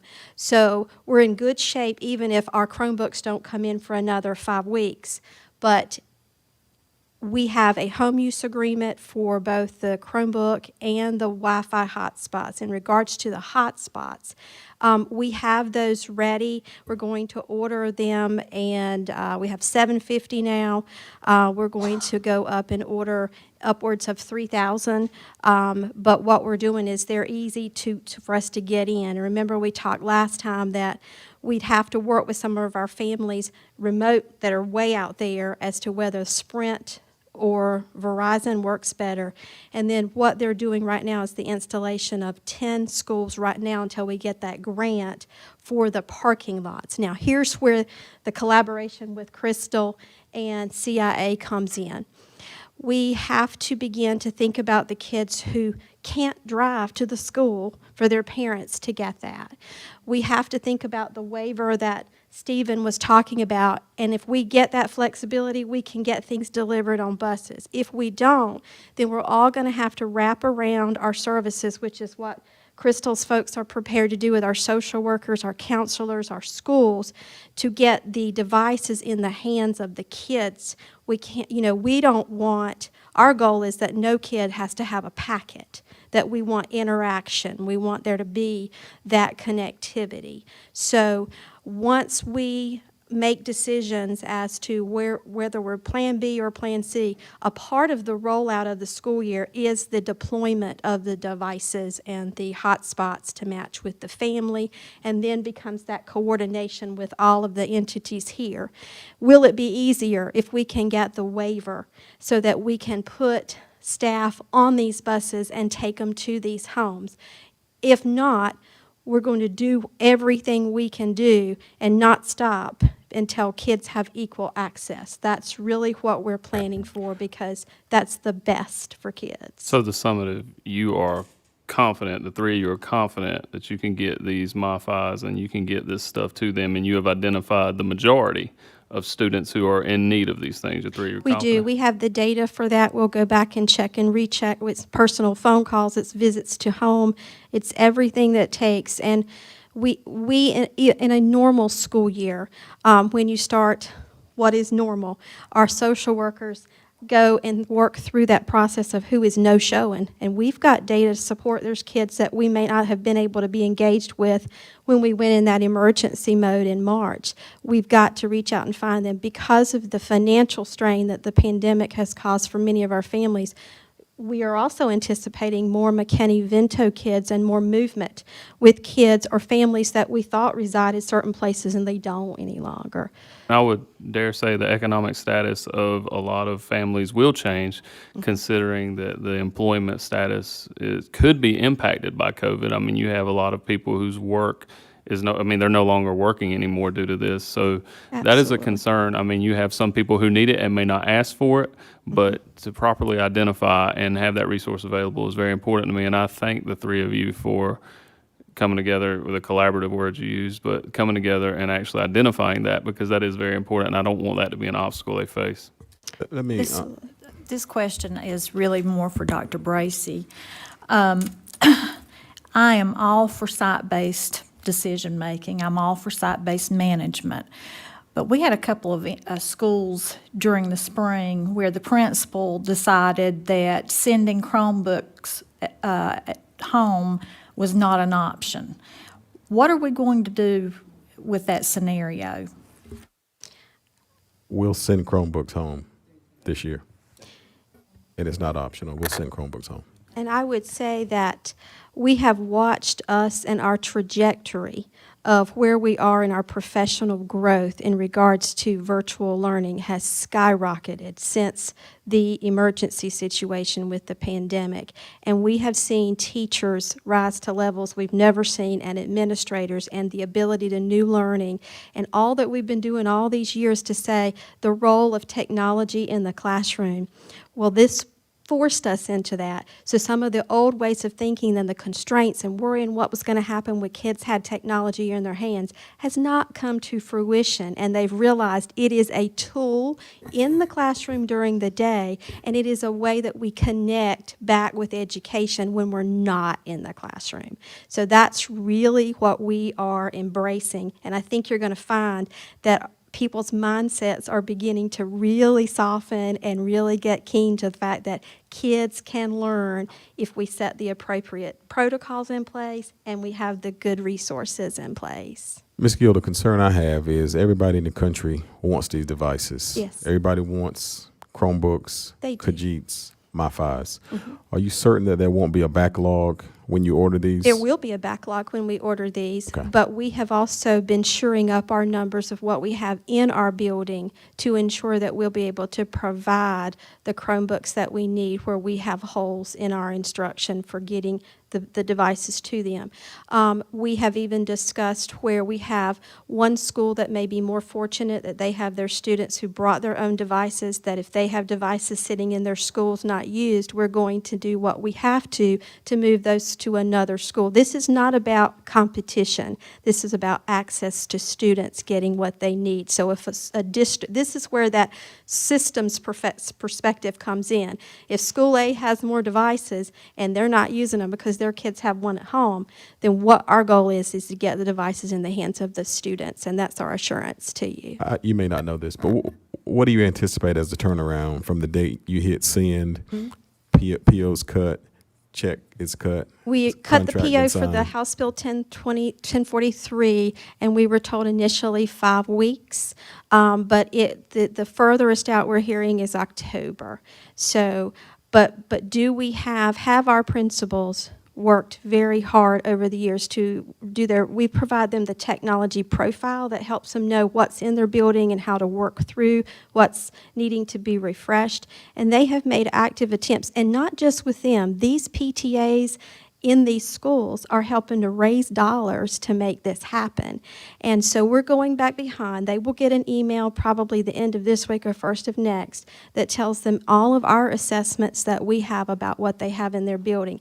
The only thing we don't know that we'll have to check is when a PTA has done a fundraising effort. We know of one school right now, and they brought in a bunch of devices at the end of the year. So we can include those in our assessment as we're determining where we need to supplement devices with our CARES Act and House Bill 1043 dollars. And just to clarify for the folks who are watching, because I'm getting text messages from people saying, well, if the stuff's not in, why don't you just delay the start of school? The General Assembly has mandated that instruction begin on August the 17th, regardless of the plan that we choose. So even though it would make sense to delay the start of school for many reasons, the General Assembly has mandated that we begin on August the 17th. And I know that sometimes we talk about certain things, but we have even gone so far as we have an employee who is unable to work at full capacity and has to sit. Person's very, very savvy with technology. That one individual has sat in an office in my building and has taken 138 Chromebooks that were sitting on a shelf at a school that was not operational and fixed them with spare parts.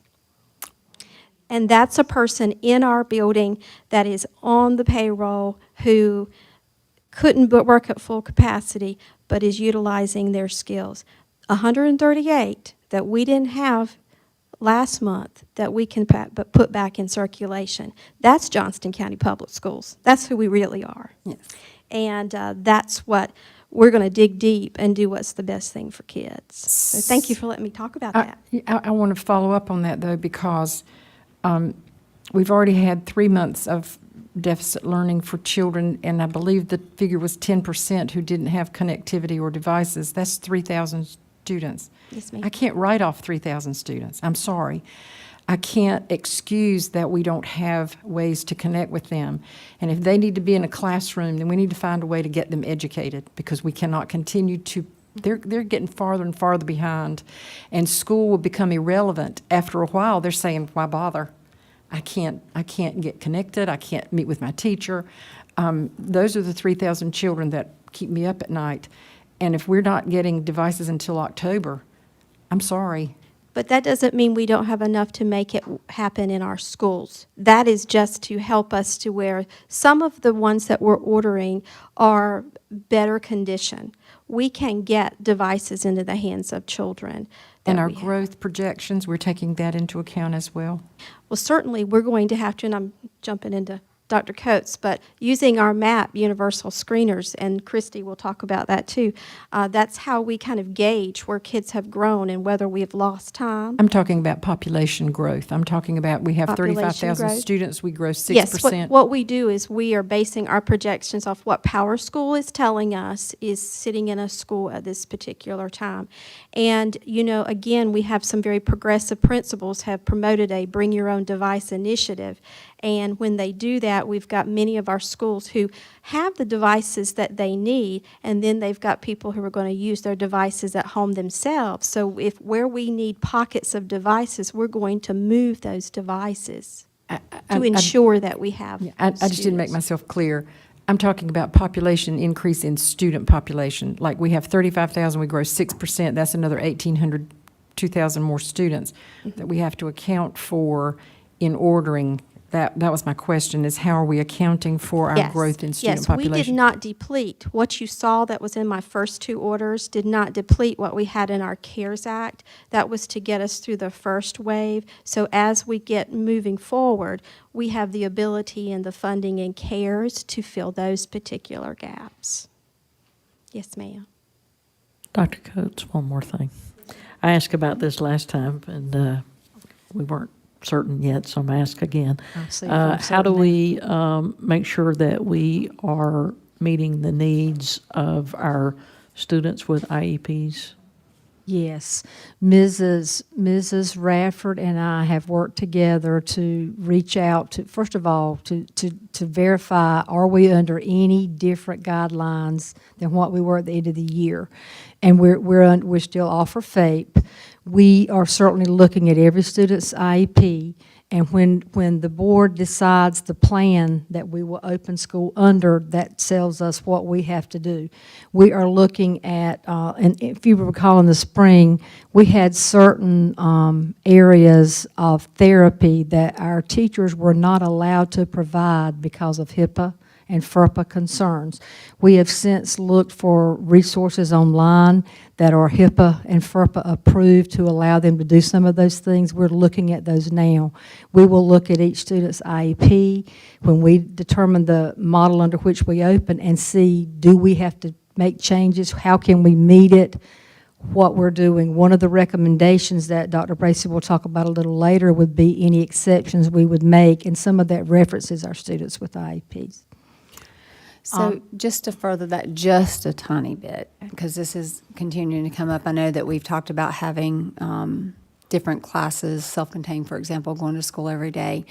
Is it even remotely possible that if we do any remote option and any students with IEPs, not self-contained or self-contained, is it possible for their needs to be met virtually? One, and two, and you may not be able to answer right now, but two, is it possible to have any skills that are newly taught to make sure that those students are in that classroom for that direction or in that virtual learning environment for that instruction and then pulled out if need to with their, in other words, can The they role stay of in the their resource class? teacher? Right, can they Yes. stay in their class and then meet with a resource teacher after? Yes, we've talked about that, and again, that's different for every child, and depending on the level of need, that will determine, but we've already had those conversations, and it's unique. There's no one magic answer, but we will provide FAPE to the fullest extent possible, which is our job, and we will do that. The greatest concern that I have is that I don't want students, I don't want less amount of time being taught to all students because our EC kids are not being able to be served to the amount of time that they need. Does that make sense? Understand? Okay. Because the IEP is written for the face-to-face classroom, so we've discussed how that might have to look and what changes might have to be made, but what won't change is meeting the student's need. Perfect. And has the federal government giving any indication or nothing? No, no, we're under the same guidelines. Miss, Dr. Coates, I'm sorry, are you transitioning to Christie now? Or we, Go ahead, I mean, I'm here. Oh, no, I was, if we're transitioning to Christie, we're going to take a 5-minute break, but before you hand the baton over to her. Are you finished? Okay, all right, thank you. I wanted you to suffer there for about 30 seconds. All right, we'll take a 5-minute break. I'll pass.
Well, good evening.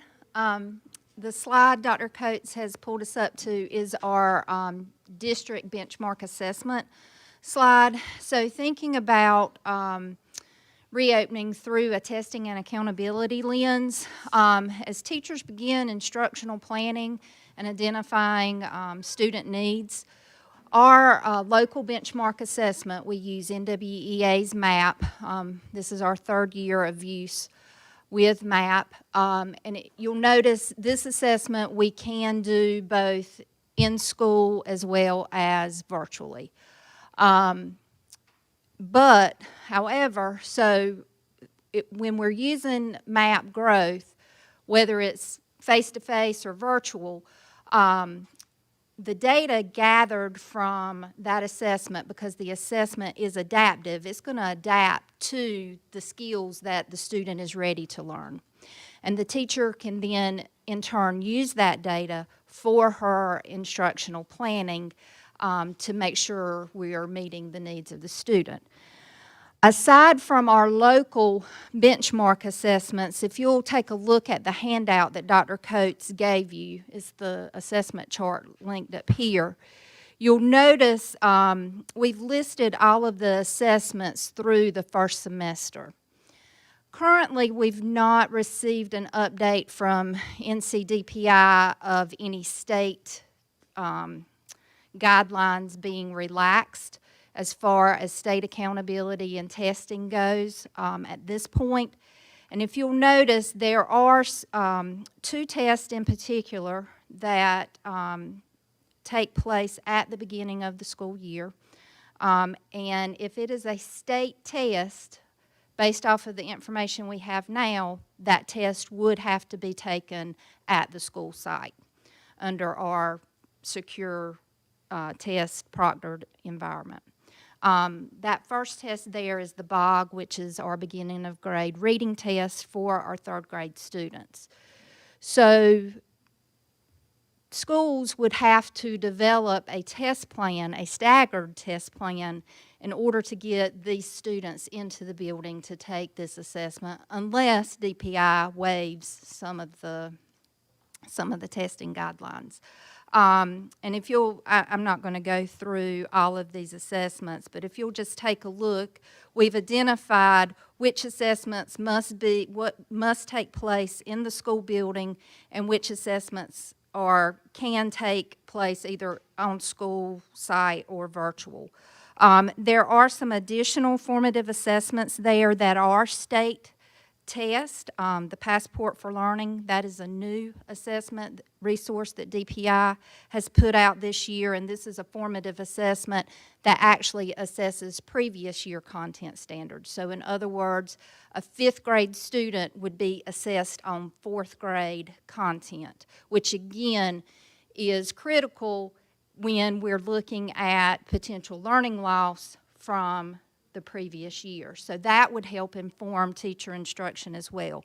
And several of our schools have indicated that this is an assessment they would be interested in utilizing.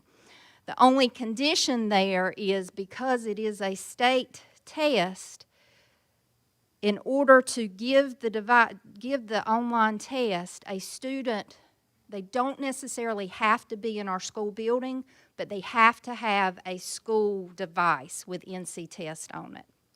So that would be something to take into consideration there. As well as NC check-ins, that is also a formative assessment that schools can opt to use throughout the year.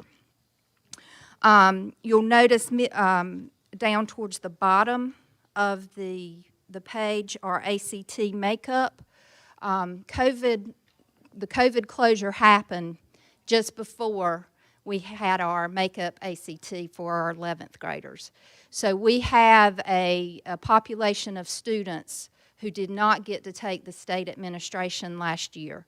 So the state is providing a makeup opportunity for that. So for those students who are now current 12th graders, we would have to provide a way for them to get to school in order to take the ACT. And like I said, if you just kind of look, you can see which other state tests would occur during the first semester. And in those situations, schools would need to develop some sort of test schedule, staggered, so that students could come in and be on site to take these assessments. So we just wanted you to have that information in terms of assessing. We do have the capability to assess our students, so teachers are given data or have data for instructional planning purposes in order to meet the needs of our students. But there are those state mandated tests that must be done on site, and schools would need to work within the test window parameters to develop a schedule in which to get the students to school during that window, unless the state, again, relaxes some of the testing requirements. That's all I have. Thank you, Ms. Stevenson. Any questions? The only thing I have is if the state does not relax some of these, it's going to be a scheduling nightmare for some of these that are school only.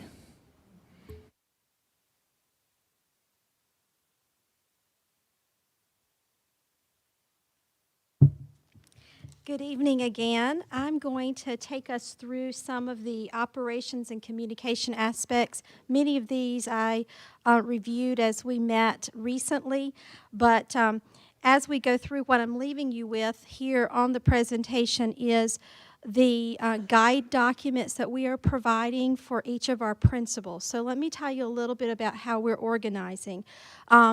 We have asked each one of our senior leadership leads in the department to create on the return, what you see in front of you, a link. And that is a document that we're going to be putting on the handbook that Ms. Whittington is working on. It will take the basic guidance that we get from the Lighthouse documents, and this is how Johnston County reviews and operationalizes all of the pieces relating to logistics in these areas.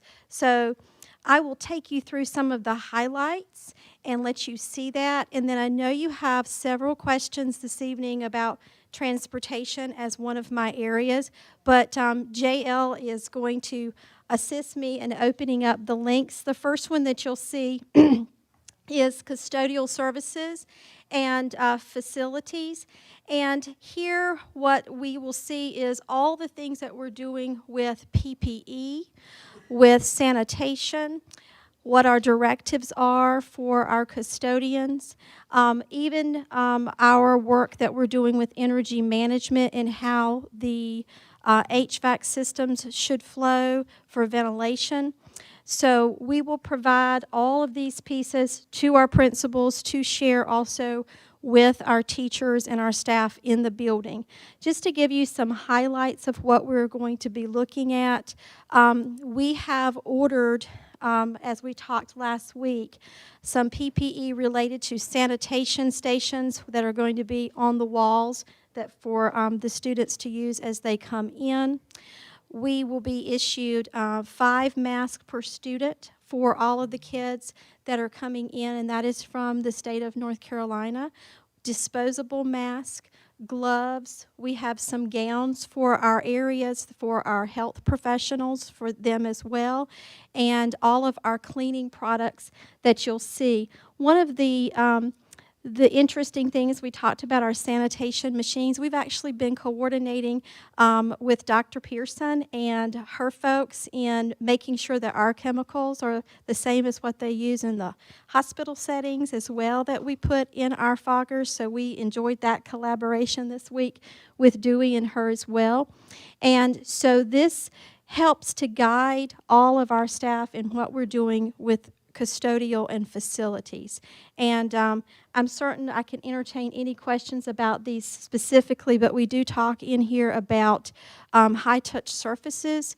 how often we'd like for those to be done. We talk about the types of products that we're going to be using. And again, we've made our first round of deliveries from what the state and what we are getting in. And then using our CARES Act funding, we have ordered the remainder of those pieces as well. Backing up, if there's any specific Yes. questions, we'll flip back and forth to these. Just while we're in the custodial facilities, I noticed that some counties have had numerous meetings with their staffs on how to properly disinfect throughout the summer. Have we conducted any of those types of meetings? We have not done that in a large group due to social distancing. We do have a lead custodian, Mr. Kenny Howe, who's been working with our staff out in the schools on what is our safety protocols. And right now, what they're doing is their routine summer cleaning, and then what we have in store for them is the official training that we would have for them prior to the start of teachers arriving.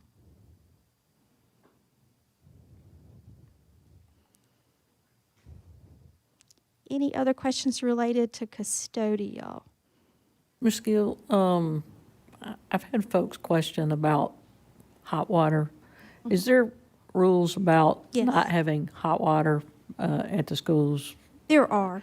We get that question routinely. Right, and I thought that was the case, and from a health and safety perspective, I know soap and water, whether it's hot or cold, is effective, but for the parents that ask about the hot water, I just want to make sure that there was an understanding that we have regulations about that. We do, and we do have hot water in our kitchens and in the sanitizing stations for those.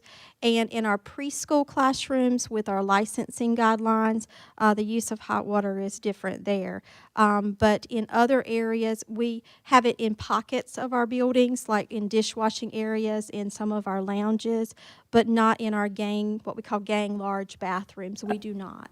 Just good information for parents to understand. Right, and you know, with our signage that we have got produced and ready, and with our products for using the foam hand sanitizer, there is no substitution, even beyond hand sanitizer, for, you know, effective hand washing, and all of us are going to have to pull together to model and ensure a behavior change with that. And we think that'll be effective. And I know one parent pointed out, you know, rather than suggesting hand washing, maybe there's scheduled hand washing Yes, for students. But the Absolutely. other high-touch areas, we touched on this last week, water fountains. Yes, we do have a plan for that. We have gotten some guidance that an adult can actually press the water fountain, so we've ordered disposable cups, and we'll have water stations there for our students to be able to do that safely. Thank you. And if you have other questions as I proceed through, I'm happy to go through those with you. Technology services. The key to this is what we discussed earlier, and that is an accurate, that is so small, isn't it? I hate that. Is that JL back there doing that? You know, I have such a smart team. It's so great. So with technology services, the key to this is accurate reflection of numbers and assessment and the hot spots and having the devices in. But there are some management pieces that we met today to begin to make those types of nuts and bolts into place. And this, of course, will be some information that our principals will need. One of the things we're very excited about is that beyond getting the devices to the children and the home use agreements and following policy as far as, you know, how we distribute those, one of the things that we feel is beneficial this time around is we're working on a technology help button that's pushed down to all of our websites. So when you hit the technology I need help button, whether it's a student or a family, it will take you to a form that will allow you to say, here is what my problem is. Then that form will be distributed to identified individuals the principal helps to select as to who to send that to triage that call, to determine if the teacher, and the teacher will always get it. So the teacher knows, I've got a student who is in trouble and does not understand something. If it's about the program that they're using, the teacher can call, or the TA, and help guide them through that. If we find that it is about operationalizing the machine and working with the device or the hotspot, then we can begin to have the first line of defense be those people. If we find that the device is malfunctioning, then the next place is to put in an IT ticket for us and switch that out. So we feel that will be a much better way for us to have that ongoing communication and the frustration to be greatly reduced for our families out there.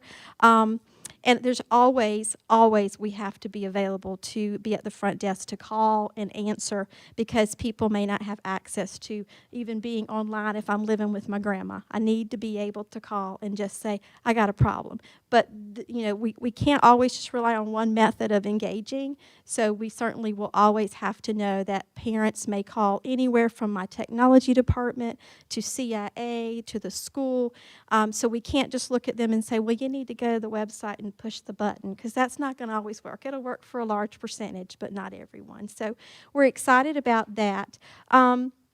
We talk about the Chromebooks and disinfection, and we talk about ways in which we need to work with our staff to ensure that they're updated. They haven't been used, many of them, since March. And believe it or not, if you don't continually turn those on, they don't do automatic updates. So this is the nuts and bolts of technology and what we need to do. Remember, all these come with the cameras on them, so the teacher's going to be able to open them up wherever they are and be able to participate.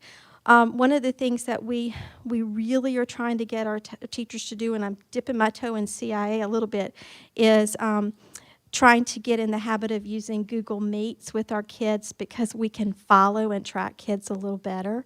You remember back in the spring we had the ongoing stuff you would hear even on national news about which is better, Google Meets or Zoom. And so those are the kinds of conversations that we'll have. And so we feel that we're moving in a very good direction here, and once we make our final decisions about whether we're doing B or C, we have to begin then to work with the schools to determine what week are they going to do technology deployment.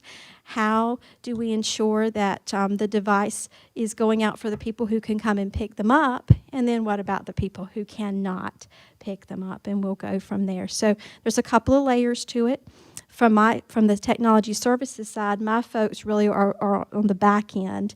They work very hard on making sure we have the devices and making sure that we have safe and effective Wi-Fi. Believe it or not, one of the things we discussed today is you may have to have more than one Wi-Fi little box that goes home, because they will have just 2 gigs on them. And so people say, well, what if you have people abuse them? We really have to work to train folks that these are for instructional use only. And the ones that we have are filtered, and they do have protections built in them, and we do get information back to let us know if they're not being used correctly. So we feel like we're moving in a good direction. Any questions I can entertain on that particular piece? Ms. Gill, this kind of touches on what Ronald brought up a few minutes ago. When the Chromebooks are delivered or picked up, or however it works out, is there an opportunity for the parent to have a little mini tutorial at the time of pickup or delivery to kind of show them, walk them through, here's how you turn it on, here's how you use this type thing, and then at the same time, especially if it's a pickup rather than delivery, find out at that point, are you going to need assistance connecting to Wi-Fi once you get it home, so that we kind of know we need a visit to help make that happen as well? Correct. There's a lot of layers to it. It begins with that phone call to that parent who may not show up and say, you know, we didn't see you at our virtual orientation. We haven't heard from you for a while. Tell us what your needs are. And then from that, you know, Michelle works with us in technology, and she's so great. But, you know, she said, you know, from where they live, she can even tell whether it would be better to go with maybe Verizon or Khajiit is what we call them, rather than what we call a cool pad coming from Sprint according to where they live. So yes, those connections will have to be made. It may not always be clean, meaning that you may have to call more than one time, you may have to get in your car, we may have to do a lot of things to ensure. And we are working on some for a lot of this. Probably the best example of where we began to start looking at videos was, remember I sent y'all one where we did about the office protocols, how we had actually demonstrated how to set the office up, the use of the shields. Those kinds of short videos are so very powerful. We do have one of our folks working on some of those types of things for our teachers too, because there's an update that will need to be done on those. So yes, ma'am, we, beyond this evening, still have a huge amount of work to do, but we're committed to doing it. Thank you. Ms. Gill, I'm going to ask you to do something that isn't on your PowerPoint, but I know you can do it. I will do my best. We are getting questions about if we go to Plan B, why are we even talking about virtual learning? Can you explain that for the people who are watching? I think there's a misconception out there that virtual learning is only for Plan C. No, because this is, again, kind of getting into the whole instructional time and into the curriculum side of things. But we do have a number of state hours that we have to have for instruction, 1,025. And we develop our calendars for the school year based upon what is needed for children to get that for promotion, retention, to be able to calculate what is a year's growth. So if we're having to work with lower density in the schools and we can't have as many kids in the school building, we still have to find a way to engage students in instruction so that they're able to progress forward and be accountable for their learning, both from the teacher and at school to the parent. So we have to get the instructional time in. Now, how virtual learning looks from just the day-to-day, can you have a kid sitting in front of a computer for 8 hours and replicate the school day beautifully? No. That's what Dr. Coates was saying, that these are samples. But you do have to think about how you design virtual activities to still engage the learners and meet the instructional requirements.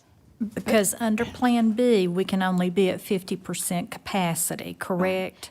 And now they're using the words reduced density, so that, that kind of loosens it a little bit, but still, you are not able to function at capacity at all. So these are just the limitations Plan B it does. It forces you into both in how many you can have on the bus, how many you can have in your classroom, because the goal is you have to be able to maintain appropriate social distancing, and if you cannot, your mask is your best defense, your frequent hand washing, all those things.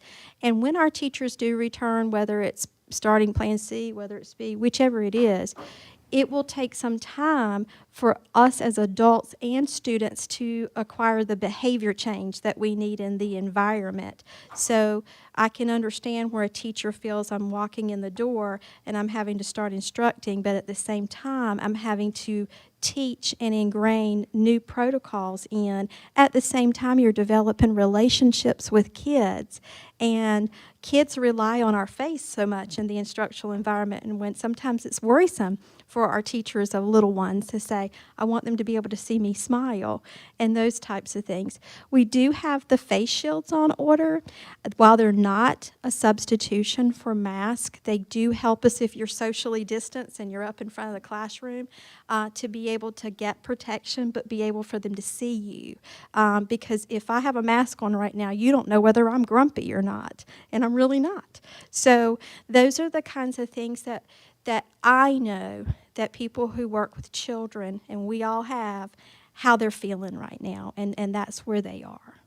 And because of the restrictions with Plan B, because the governor has told us that we can either do Plan B or if we feel necessary to do Plan C. If we do Plan B, under no circumstances would I, as a second grade teacher, be able to have all of my students with me at the same time on the same day. You cannot. That is an absolute. Ms. Gill, Yes, ma'am. I'm really feeling out there. I thought we were giving, if we had Plan B, we were giving the option of virtual and in class. Is that, Well, did I lose that? That's true, too. That's all of it's true. That's what my You people have are asking complete me. C, you have complete virtual, and then you have under Plan B, in order to meet instructional requirements, you have part of it that's face-to-face, and the other is virtual. No, that's not what I'm asking. Okay. And that's not what you're asking. Parents thought, teachers thought, under Plan B, we were going to have virtual options that you could choose not to come back at all. You could have virtual is true. instruction. Yes, that is true. Okay, well then, So missed we something. have, But unless, itself. but unless 50% of our students chose Virtual Academy, we're still under that 50% capacity rating for Plan B, which means that unless 50% of my class chose Virtual Academy, then I can't have all of those other children And together some at the of your same high time. school That's right. classes don't fall that I in get, clean but patterns. I wasn't you hearing know. the answer. If it's earth science in ninth grade, you may have upwards of 30 to 40 kids that's in that particular section. So, it's not always clean numbers you're dealing with to even get to the 50% capacity. so if a parent chooses in-person learning,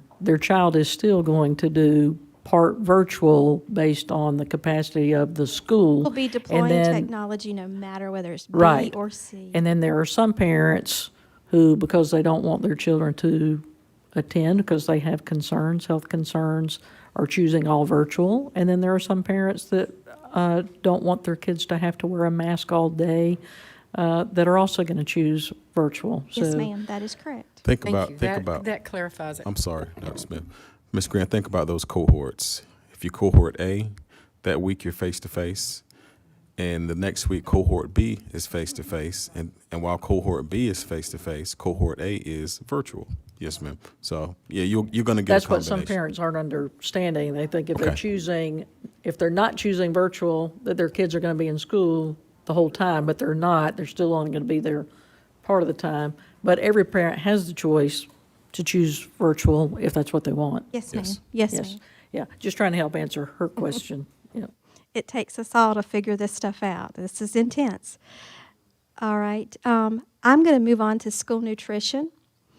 We have been told that there is a couple of waivers that we're waiting for that have been put in that could be most helpful to us, which would mean that we've been operating since March under summer feeding program, and it allows children from 0 to 18 to eat free. And we have been able to really just serve all of our community that way. Summer feeding ends at the end of August. If we don't get that renewed, and our goal for all of our schools is to try to get that renewed and for the whole school year, we're going to be dealing with free and reduced lunch during our grab and goes on the curbside and all of those types of things. And knowing the financial situation some of our families are in, what we are in great hope is that we get that waiver statewide and that we can feed all of our children as we have done in the summer. Certainly, we will do the free and reduced lunch process that we have always done. The one thing that we have qualified for is what is called universal breakfast. So one thing we have been able to check off of our list of challenges is when students come to school this year, all children can have breakfast free in Johnston County. And that's just a fantastic thing. Thanks to Dana Edwards and her team, who are just so committed to finding every possible way that we can do this. So it will mean some delivery options down to the classroom, because again, you cannot group them all in that cafeteria. So we're going to have to be doing a series of deliveries. So here you're going to see some of the nuts and bolts of how to count the meals, how to get the orders in the morning times, and all the things that we do just to make it a smooth day. And one of the things that is the first thing that has to happen is every school operates somewhat differently, and the relationship between the school manager and the principal is going to be crucial in how they want that morning and afternoon process done, right down to even Dewey and Dana have collaborated together on ordering large trash cans. Because you eat in the classroom, you're going to have trash. You're going to have to do more trash pickup. These are the logistical pieces that when you're teaching in a classroom and you're for real teaching, you cannot have kids running around with food, everywhere. Those are just things that inhibit that time on task that we need. So this is kind of where we are in that. And certainly we've had principals who said, hey, I'm going to have my gym open. You may go outside and give children a chance to be outside. It does provide you some creative options when you don't use the cafeteria. So we feel good about that. So backing up, we're going to head over to JL. We're going to see, where am I? What have I not covered yet that I need to? Oh, the fun one. Aren't y'all ready for that? Let me go to communication real quick. I'm going to skip that. I'm going to save the best for last. Y'all want that? Communication. So last week, Nathaniel, Caitlin, and the communications team worked into the night to create a new section of our website. And when you go to our homepage, you'll see JCPS opening, and you'll also see the virtual program. Going back over to the opening, you'll see the building FAQs. When I say the word building, it's not building, it means it's continuing. We have a whole new set of FAQs from every one of our departments, including Dr. Coates and all of our senior leadership, that we'll continue to add. And if we open that up, you can see a little bit about how that looks. So any kinds of questions that we've been getting or ones that we anticipate, when you click on that, it will expand and open that up as well. It includes Virtual Academy, and keep scrolling down just a little bit, JL. He's in the back doing sound. He's fabulous. And you'll see everything that we could think of. So this will continue to build. We encourage our parents to go here at all times. If we have to go into a C type of plan, we know that our questions will then start kind of moving towards a C. Currently, they've been moving towards the governor's B. And then backing up, some of the other things that you're going to see on this website let's go over to survey results. So anything you've seen Patty and David do or any of our surveys, they're able to see those. Backing up a little bit, you'll also be able to see under there our virtual program. So that's very specific and will continue to build. There is, if you scroll down, there is a feedback form as well, the enrollment form, all those things that we can try to get into parents' hands as we speak. So from a communication standpoint, it is more than just press releases we do. It's Connect Eds we do. It's the social media that we do. But we really would like our parents to really start with our website so that we can then use that as a great way to communicate with our families. But then, again, that still isn't a substitution for that when we can't do face-to-face, that phone call that needs to happen to help people know what's happening. So from a communication standpoint, that's where we are. Now, from transportation. Before you move on, one, I want to say thank you all for this. It's awesome. I've been referring parents to it every day. Dr. Bracy, we've had a lot of teachers ask questions. In fact, one teacher sent me a very well thought out, long laundry list of what-ifs. And will we have some similar type communication to address those questions from our staff members? This is great for parents, but that's not the kind of questions that the teachers are asking. What if I have a child that, won't wear their mask? What if I have a child that tests positive? Then what happens to the whole teaching environment? And what about the rest of the students that were in the class that day, and me, and all those? I mean, very well thought out list that this particular teacher sent me. Several have sent small samplings, but this was a long list of very, very good questions. Are we working to address those questions for our staff members? Sorry. We can certainly create a mechanism to answer and respond to those questions. Absolutely.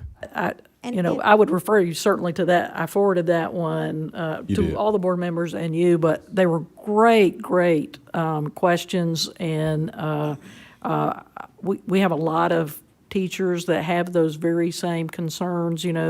One might send 2 or 3 on the list, another might send another one that was on the list, but she pretty much hit every question that I've received from staff members. So if we can tackle that list, definitely do that. I think it would be a great thing for our staff. And I'm not, I will let Dr. Pierce and Patty to, I think what they have started, though, is an administrator one as well. During the initial COVID crisis, what worked well for our administrators was they would input questions, and they were Google Doc, they were live. And so, it's always helpful if they let their administrator know these questions as well, because then many times forwarding those questions up to Dr. Pierce in what we know they have out will help us to get a pattern of this is a question all of our schools need. So that will be helpful too. Sounds like, Ms. Grant, you want a format similar to what we have here for teachers to be able to answer questions and get responses to. Absolutely. And then when the Sure, other certainly. teachers log on and they see the answers to those questions, then, they may come up with more that we can add to the frequently asked questions. But this teacher did a superb job. And Ms. Gill, I'm going to backtrack for 1 minute. Back to the high-touch Yes, ma'am. area, and probably not in that list of it, but a parent brought it up. What about the library books? Our children going to be able to check out library books, or are we going to try to go to just doing ebooks during this time? If we do the fogging in that room, is that going to damage the book? I mean, a parent reached out with those same kind of concerns, but it was some really good questions that I hadn't really thought about yet, and don't know if we the have. fogging in the room will not harm the books with what we're going to be doing. However, Because actually we were going to be doing UV type things, is that right? The UV light? we are not looking to do UV. They're cost prohibitive for Okay, us at this so it is fine. particular Okay, time. sorry. However, what I would like to do is collaborate with Dr. Pierce and Patty and our ongoing relationship with Dr. Pearson and get some of her thoughts on that. Sometimes she helps us think through these things, and let me see where we land on that particular topic. I'd hate to just speak on my own personal opinion without what is recommended. I'm sure that has come up in many of our schools. And again, we have been so helped by many of the large group conference calls, the CC RESAs, and we have an opportunity to ask them these questions that are difficult for all of us, and then we get answers. Let me get that question up and see you. what we can do to get an answer. So let's move to transportation. And what you have in front of you is, in this instance, you have procedures for students, bus drivers, and then what happens when you get to the school that has been developed by Mr. Holloman and Mr. Farrell. And I'm going to have them come in a minute. But here's what we have done in regards to a burning question. Now, these procedures are very, very specific. and they're self-explanatory, and I do not want to waste your time by going through every one of them because I know you see them, but we'll speak to any of them. But we do have foggers for those buses as well that we'll keep in each bus room at every school. The hand sanitizers on the buses. We'll have extra disposable masks should a kid come without their mask on as well. And we have ordered both mask and face shields for our drivers. So we're working through that. The ventilation, they still recommend windows down to create airflow there, and a process when they get off of the bus for heading to how to account for any issues that may have been on that bus. If a child may come with without an attestation form which says I've checked their temperature, or they may have some sort of a symptom. But from a cleanliness standpoint, we do have that happening daily with our driver-onlys who have that time in the middle of their day are going to be going to each of the bus lots to do a daily sanitizing of the buses as well. But we'll have all the other pieces stocked on the bus also. Remembering that we don't just have 72 passenger buses in our fleet. Some of them are all different ranges. So when you have to have one per seat, the max you can have in our largest bus is 24 on a 72. And we use that as your example. But in how we can accommodate kids and get kids back and forth, we have to look at our total fleet and what we actually run every day. So the temperature check piece, we got on, Chad Holloman and Chase again, got on several conference calls regarding temperature checks.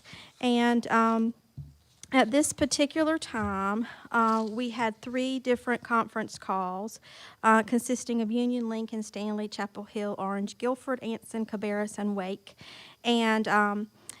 And we have not had any of those counties who are presently planning to do temperature checks as of Monday. They are going to be using the attestation forms. Dr. Pierce and I have sent the attestation forms to our legal team to look at whether we need to make any changes to those.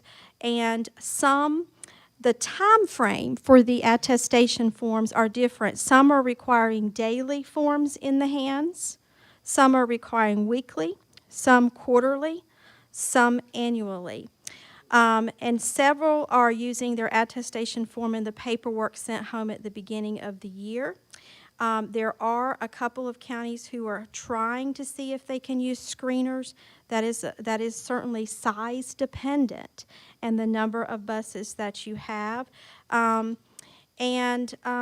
We do have safety concerns, obviously, for our drivers. We talked about those. But the largest thing that we, and I even sent a personal message to one of our coordinators and said that many are going option C, so they've stopped talking about it for now. But some of the ones that were on this list have gone option C, so they're not continuing to talk about the temperature checks. But at that particular time, from the cost and what it does as far as getting on the bus each morning. But if you look at what we have tried to develop and looking at other counties, there are ways that we are looking to get the students in and out of the bus as safely as humanly possible for us. I'm going to stop talking because I don't want to talk over Chase and Chad. And with your permission, Chad and Chase, I'm going to have them come in because there's a couple things that you may want to talk about.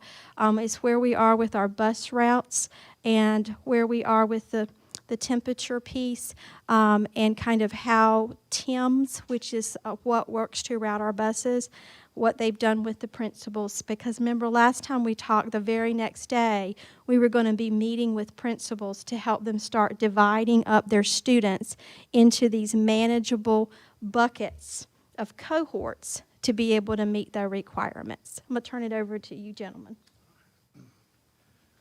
Well, good evening, everyone. It's wonderful to see you. Chairman Sutton, Vice Chair Smith, Superintendent Dr. Bracey, could I have 1 minute prior to question and answer piece? Thank you very much. I want to take a moment. First off, thank Mr. Toll Avery for allowing me to pluck his right-hand man back in February out of the assistant principal ranks. Chad may be wondering now why in the world he did it, but I am certainly glad he did it. I've seen this young man grow when we hired him 10 years ago as a teacher at Corinth Holders High School, and have seen the growth that he has made to this point. When I was interviewing a number of candidates back in late February, number of quality candidates, he rose to the top in a hurry. And I told him when I hired him, I'm going to guide you, I'm going to support you, I'm going to allow you to grow as a leader. And I'm going to provide vision, support, and guidance. But you're going to have the opportunity to lead that team because you have earned that right and you have earned that trust. And so he has made himself an expert for this district on transportation as it relates to reentry. I had a challenge for him. Chad, I want you to make sure that you're collaborating with other districts often and frequently.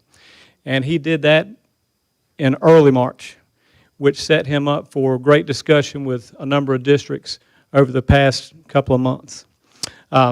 With that being said, I'm going to thank him for all the work that he has done. I'm not going to take credit when this man has done the lion's share of the work. I've supported and been collaborative with him, but he has done quite a bit. So, Chad, I'm here to support and guide, but we're going to provide you opportunity to ask us questions as we move forward. Thank you.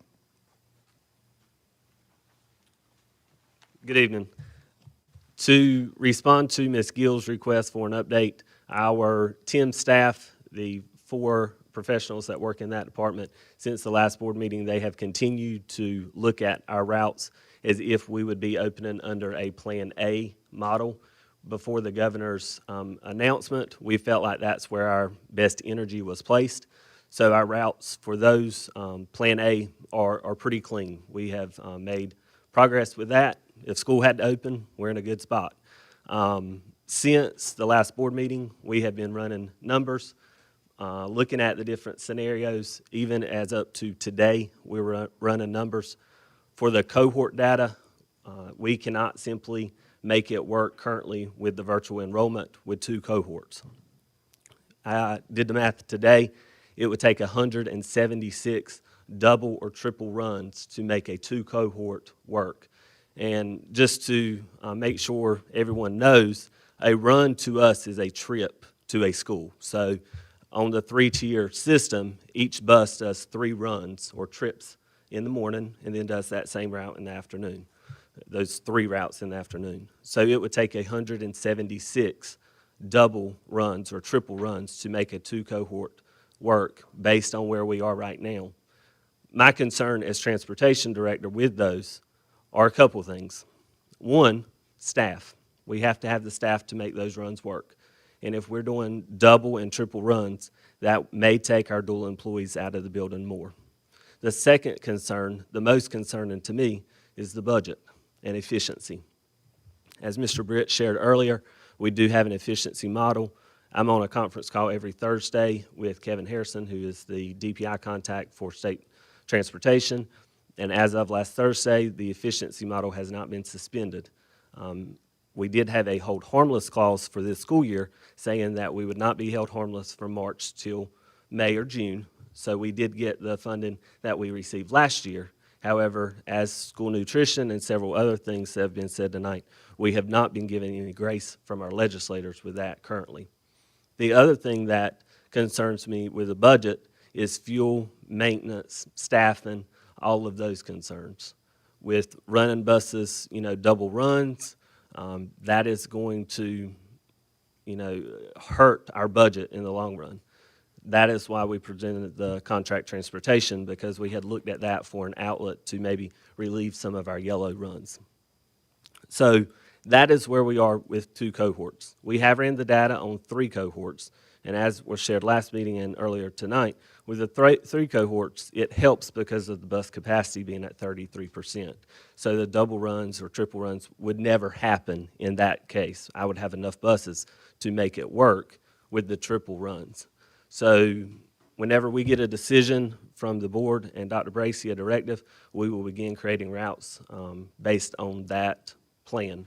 So we have looked at cohort 2, we have looked at 3 cohorts, and that's where we can stand tonight. Tell them what our principals have been doing Absolutely. to begin the framework.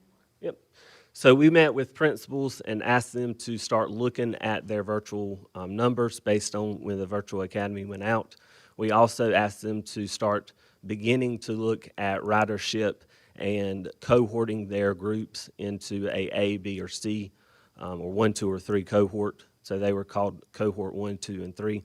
The principals have been working diligently on that for the last week since we presented that.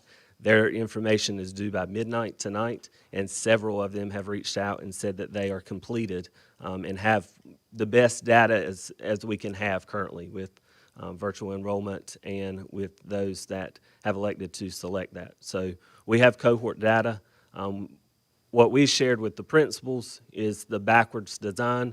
Originally, we were thinking that we would take, if North Johnston High School has 25 buses, we would give those 25 buses to Toll Avery and let Mr. Avery work his magic with his cohort data. We quickly found out, talking with the state TIMS department, I was on a lengthy conference call with Kevin Hart with TIMS, and he shared an easier way to do that. So the way that we presented to principals was what Kevin Hart had recommended from our routing software, which is the principals put those groups into cohort 1, 2, and 3. They took out their virtual students, and they also identified their self-contained students who we expected to come daily. Once that data is in, if we go that route, the routers will begin taking that data and creating routes based on that. Who needs a bus? So if Mr. Avery no longer needs 25 buses, but Mr. William Weaver at South Johnston needs 5 additional buses because he had less go virtual, then we'll be able to reallocate those buses to South Johnston to meet their needs. So instead of a school using the fleet that we've given them, we ask them to give us the data and let us use the fleet in Johnston County Public Schools to meet the demands of the district. And those cohorts then become the kids that show up face to face. Yes, ma'am. So that's actually how the principals have begun to develop their class list as to who's going to be coming face to face the first week, who comes the second week, third week, and then the weeks that you do not come, you're virtual, and you're going to be using your device. And to speak to what Ms. Gill shared earlier, this is one of the documents that we've created in Transportation Services. When we speak on Transportation Services, the mindset that I have as director is in 3 groups that I serve as director. It's the students that we transport and their families. It's the school sites that we serve providing transportation, and it's our drivers who work every day, our dual employees and our driver-onlys. So through several of the documents that Ms. Gill has from transportation, we've split it into those 3 groups to identify what we feel like they would ask us or want clarification on. So this document is one that talks about processes and procedures, how to board the bus, what the driver expectation is, and it also asks our principals and school-based sites what we need from them in transportation. Another document that we have been working on based on stakeholder feedback is a question and answer. I think you guys mentioned that a few minutes ago. We have that, broken down into these same groups, what our parents and students are asking, what our drivers are asking, and what our schools may need to know based on the procedures that we've been recommended. And everything that we recommend in these documents, question and answer as well as these procedures, are based on the Lighting Our Way document, the DHHS safety document, as well as feedback that I've gotten, as Mr. Farrell said. I'm on 3 conference calls a week. One, it is a transportation consortium, which Ms. Gill spoke on. One is a state transportation call with Kevin Harrison, and then the other is the Big 10, Big 12 districts. We talk about transportation. Even today, I've called several districts to get their feedback based on their board meetings and how their boards have voted and how they're planning to adjust based on that vote. So, Chad, being a second grade teacher, a former second grade teacher, the governor has given us the option of B or C. And what I heard you say is that if we go with option B, the only way that the buses will work, that we can get the buses routed to work, would be to go to the 3 cohort, the 3 bucket, which would mean that my class would, those that did not sign up for Virtual Academy, would be divided into thirds, and I would have Group A for a week, and I would not see them again until after I had, for for 3 more weeks, basically. Yes, ma'am. Is that correct? For 2. Or So 2. One So, on and 2 off. Yes, ma'am. right, so I would have Group A during week 1, Group B during week 2, Group C during week 3, and then week 4, I would get Group A back. Yes, ma'am. Okay. And I will say, with Dr. Bracy's permission and the desire of the board, I'm not saying that we have to commit to that for the rest of whatever the defined period is. If we see virtual enrollment go up, it's very possible that a 2-week rotation may be possible down the road. What we feel like with routing and starting school on August 17th, if asked, the 3 cohort would be the cleanest, most efficient, and safest route that we could do routes for our driver's sake. Yep. Yep. So we've analyzed bell times. I have to, Mr. Farrell, gave me thanks. I have to thank Donna Knipe. She's our TIM supervisor. She joined the TIM supervisor position about 2 weeks before I got there. She's been working in the TIMS department for several years, but she has been a rock star the last few weeks, working extended hours, running these scenarios that we've presented to her. She ran one just this week based on virtual numbers for me out of the West Johnston McGee's feeder pattern. We had a bus getting on the road around 4 o'clock in the morning, 3:30, 4 o'clock in the morning, doing the runs that it would need to be run. Getting students to West Johnston around 4:45, 5 o'clock in the morning. We would then immediately start our McGee's Crossroads middle runs. We would get those students to school about 6:15, 6:30, and then we would start our elementary runs, which would get them to McGee's middle around 7:30, 7:45, 8 o'clock. That range depending on the bus. Yep. For 3 runs, we can make it work within the bell schedules that we have. Because it's a third of the students, we feel like it can make it work. And just to, I know a lot of drivers have been reaching out to us. I always think about my drivers as well. They are a member of our transportation services team. So when we were thinking about these cohorts, I have worked, and Donna has worked extensively with TIMS to ensure that these drivers would not have 3 different routes. And that's a major concern for me, is asking someone, whichever week we do, can you take this route, this green? I've even got it down to color paper, green or blue is week 2 or yellow is week 3, just to make it easy for our drivers. I couldn't ask them to learn 3 routes. So what we've worked with TIMS and Kevin Hart on, Kevin has given us the information that we can create one clean route, major roads, and that driver will follow the major roads. And week 1, the driver may have to turn off on a side road and pick up a group of students. But if that group of students or no one on that road is on the bus, week 2, we would just continue down the main road. So there would be key differences, obviously, to keep with our efficiency, but we do feel like the drivers could learn that much better than 3 different routes. So we felt like that was a benefit to the way that we're routing, the routing would be. Chad, while we're talking about routes, I'm just going to throw a hypothetical situation out there. Okay. I'll do my best. If we look at, I think all of us agree we want everybody back in school in cohorts, but if we break it down and just look at a K-5 route, breaking them down into 2 cohorts, is that possible from a K-5 perspective? I would have to run the numbers. The software doesn't allow us to do that scenario without doing it. We have to basically tear down the routes, remove all those students or remove those buses out of service, and then try to use our fleet to meet that demand. My main concern with that would be facilities, and that's not my shop, so I don't want to speak for anyone else, but even if we could get them there, I don't know how the facilities piece would work, even if I could make it work for 300 buses that I have on the fleet. Could we get them to school? More than likely, because it would be less people, being transported. But I would have to run the scenario and talk to Kevin to see if that's possible.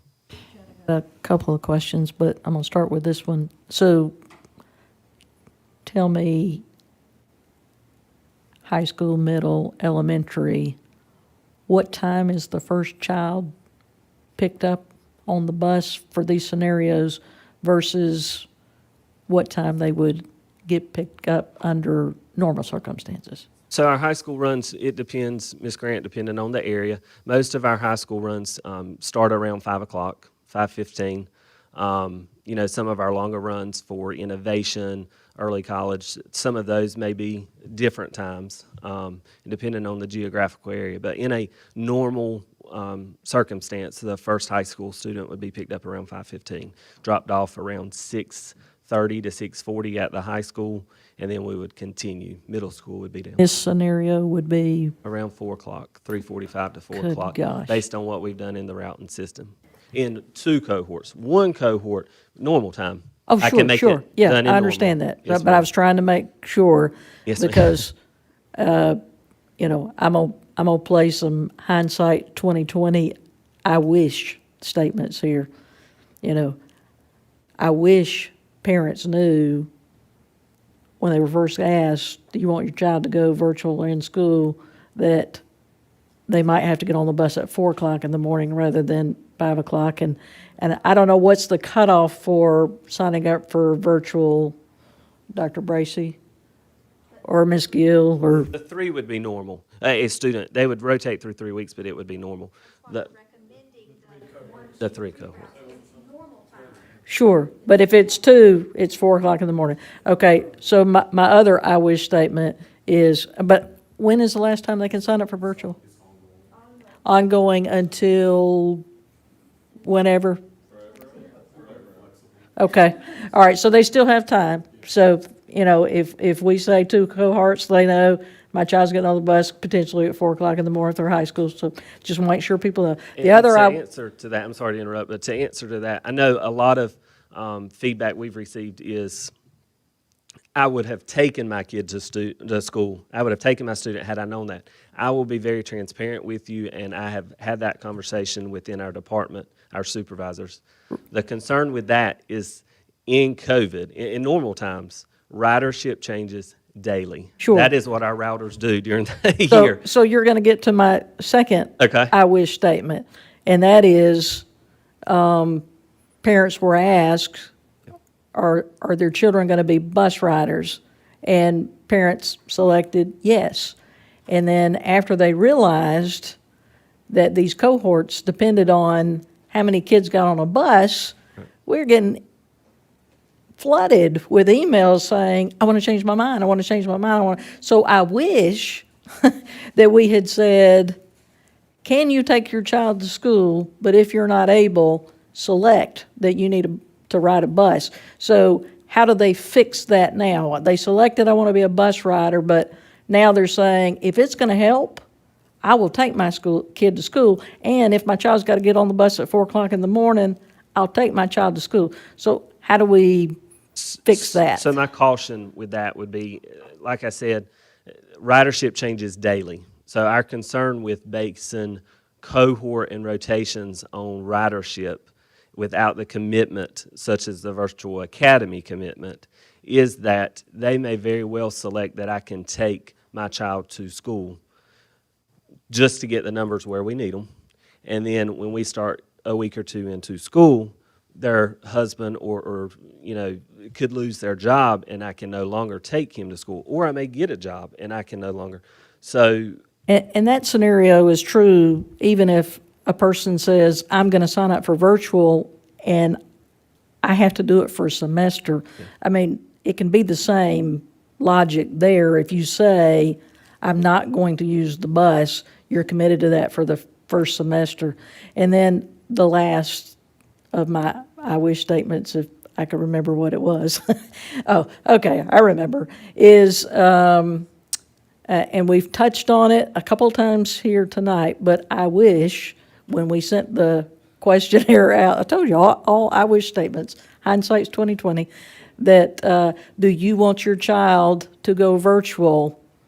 Understand that if they are in school, according to the governor's order, they will have a mask on the entire time they're on the bus, the entire time they are in the classroom, even if they are 6 feet apart. That's the governor's order. So I've heard many parents say, if my child has to wear a mask, they are not coming to school. So we've mentioned it. I hope more people are listening because people need to understand that. That can also change the numbers. But just some things that, like I said, hindsight, I think we could have done a little better, but it's not that we can't fix it, make up for it now. And there's two things that I'll state with your I wish statements. One, we surveyed parents back before school got out. We sent a bus questionnaire out. We received good response given the time, and school was probably ending around that time, because we felt like we may be placed with these scenarios at some point of ridership making a make or break situation. What we received with that data is that even in May and June, and a lot has changed since then, we all understand that, but at that time, the trend data was that most parents were still going to put their students on buses, and riders were going to be, the ridership was going to be high. To answer your other question, I don't think I answered before. If ridership has changed, I would caution parents to waiting for the board to make a decision before I jump on a transportation change, given that the plan may dictate transportation or not. If it has to change, I know that it has changed. I've moved houses, or I know for a fact, regardless of what plan or how we open schools, my student at some point will have to ride a bus. We have worked with the TIMS department over the last several months to streamline that process with Brian Jones from Power School. I can't say enough about Brian Jones and the collaboration we've had with that department. What we have parents do now is contact the school, and the school simply goes into Power School and corrects transportation. Yes or no, puts in, I need a ride to an alternate address. That is sent to transportation, and the routers begin the next day either deleting or adding students based on what the school has told us. So the TIMS form, the Google form that we had a lot of frustrations and received feedback on, we've changed that now, so it's a streamlined process. The parent calls the school makes the change, and the very next day the routers begin routing those changes. So if parents want to change their mind, they can just call the school and say, we're not going to be bus riders. Yes, ma'am. And Thank you. how have we let parents know to do that? It's on the website. Okay. We posted a statement. Dr. Smith, while Power School was down, obviously with streamlining that, we could not make changes while Power School was down for end of year. So it was down for a little while. We put a statement on the transportation and the school websites that said, right now the system is down. The website now says, for transportation needs, please contact your child's base school, and they will make the changes. Ms. Gill, maybe we can add that as one of our questions in the FAQ as well for Plan B, just to, I believe it's because on the people are hitting that. transportation FAQ, but I'll check on that. All right, thanks. And one of your I wishes, things were fluid. We had a delayed announcement. We had the ABC plans we were working on, and so those things complicated. The face mask requirement was, so as the metrics were changing from county to county, some of the decisions were changing, and we were trying to respond to that. And as transportation requests such as that change, that's why we're recommending that the way we would want to go is cohort 1, 2, 3 for all the reasons we've already discussed, but to go backwards to begin to collapse a cohort is dependent upon those changes as the school year begins to even out and we get kids back in the classroom. So, you start out the way that can be the best and then see who said, I will take my kid, and we don't need to make that stop, and over time we can adjust. But I think you said too, if we start off with 3 cohorts and then maybe more people start taking their kids to school because they don't want them on the bus that early, then we could shift to a 2 cohort. Yes, and fairly our biggest easily. decision-making model for this was because it met the requirements for Plan B, but we also looked at do we have staff to supervise kids who come in shifts all throughout the morning? Is it in a child's best interest to be on the bus, late? So is a lot of things doable? Yes. Are they practical? Maybe not. So there's no one right answer to all the decisions we've discussed this evening. We're taking the very best with what we have and making our very best recommendation at this time. But currently, cohort 3 is the only thing that transportation-wise is going to get us close to mimicking a normal school pickup and drop-off time. And for parents who don't know, we can only have one child per seat Unless unless they're it's the a same family. Yep, and I will caution, I think some of the fellow board members saw me when you said quickly or easily. I can't remember the exact verbiage. I would caution that it's not like. It was easily, not quickly. Okay, thank you. Please don't, I have to speak from the TIMS department. Effectively. They're probably How about watching, yeah. Timely would be my concern. Can it be done if our data continues to support that with virtual enrollment or carpool? Yes, it can be done. When we look at splitting cohorts, it does take some time because, one, we have to get that information from principals, because we have to know who's on which cohort, 1 or 2. We don't make that from transportation. We allow the building administrators to make that. So we would need to work with our principals very closely to get that collapsed into like a 1-2 if we went that way. Once we get that information, our routers would also need time to turn that around based on the information we're given.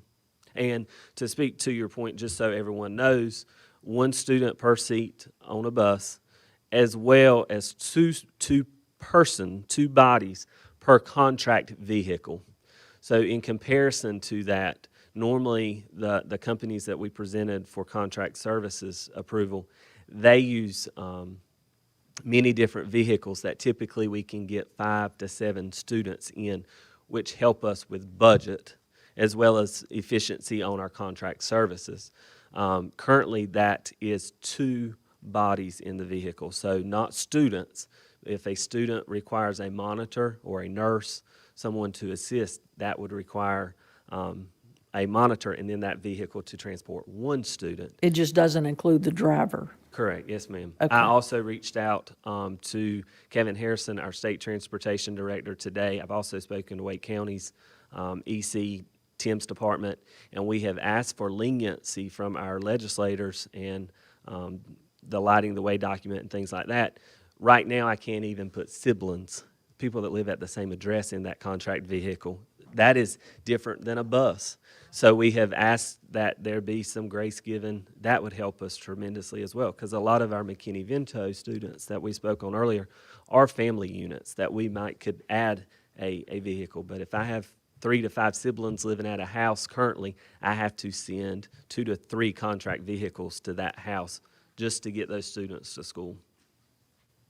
I have a couple. My only question is, I haven't had a lot of support from our stakeholders on 3 cohorts. And, I'm going back to what Mr. Chairman Sutton said about K-5 are our highest risk kids. They need to be in front of a teacher. That's right. They need to see their teacher. And I worry about all kids as far as going hungry, the social and emotional. We're here to educate the whole child. We need to get all kids, all students in school. However, I don't want students to be sitting on the bus all day and getting home late, having to get up early in the morning. Is there a possibility of a blended model where K-5 starts out and we start transitioning other grades in as we see what the transportation needs are? Because K-5 they definitely need to be in front of a teacher, and middle school, high could possibly go virtual and we start transitioning those in. Now, I know you can't calculate that on your system, and I appreciate the hard work that you're doing, and we may go 3 cohorts, but I think we need to look at other options as well. You echoed my thoughts exactly, Mr. Wooten. I was just sitting here going, Mr. Sutton is on to, I think, the win-win in all this. If we spread the elementary children into the middle and high school buildings, and we keep the 2 runs and spread them out, then we could do the 2 and keep the sanity of the teachers. They can meet 2 days, 1 day off, 2 days in a week, because children need consistency, and waiting 2 more weeks to see a teacher's not going to be, they're not learning in that environment. And the other thing I was thinking about is if we don't keep our bus drivers, they're gone. And we all know how privileged we are to have bus drivers. I'm married to one, so I can tell you, I'm privileged that he's a bus driver, retired this year. But I just want us to think about the possibilities and not let transportation, and I don't mean this in any disrespect. You know I love you guys. You know I do. But I don't want transportation to dictate the rest of these children's year. And if we can get parents to bring their children, if we can get elementary children spread across this district, have middle and high school virtual for the first 9 weeks, and just see how it works. Our child nutrition staff is at work. Our children get fed. We don't have to lay off bus drivers, and getting them back ain't going to happen. I promise you they will not come back. If we lay them off, we have lost them. So, Mr. Sutton, great idea. I'm all for it. And I think that we've got to think about, that's outside the box. And it's not what other districts are doing, but we're not other districts. And we owe it to our children, especially our most vulnerable children, to give them all we can. And I appreciate you letting me say that. And I can say, you know, as a primary age teacher, I don't know how you teach a child to read when I have you for a week and then I don't see you again for 2 more. And your work is so valuable. I don't want you to feel like it isn't. Absolutely.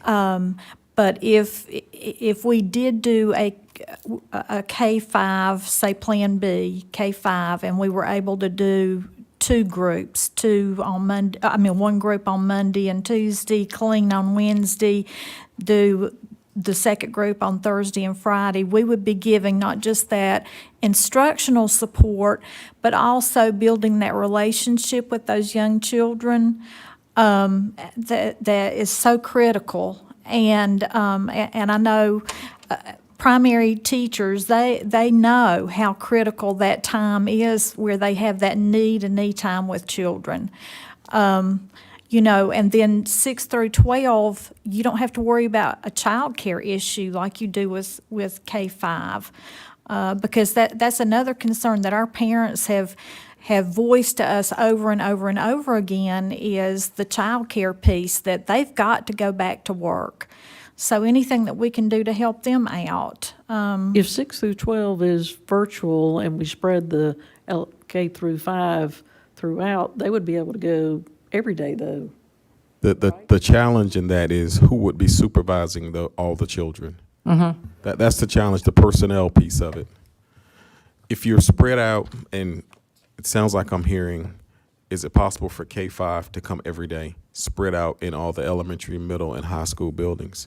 It becomes a logistical situation with personnel.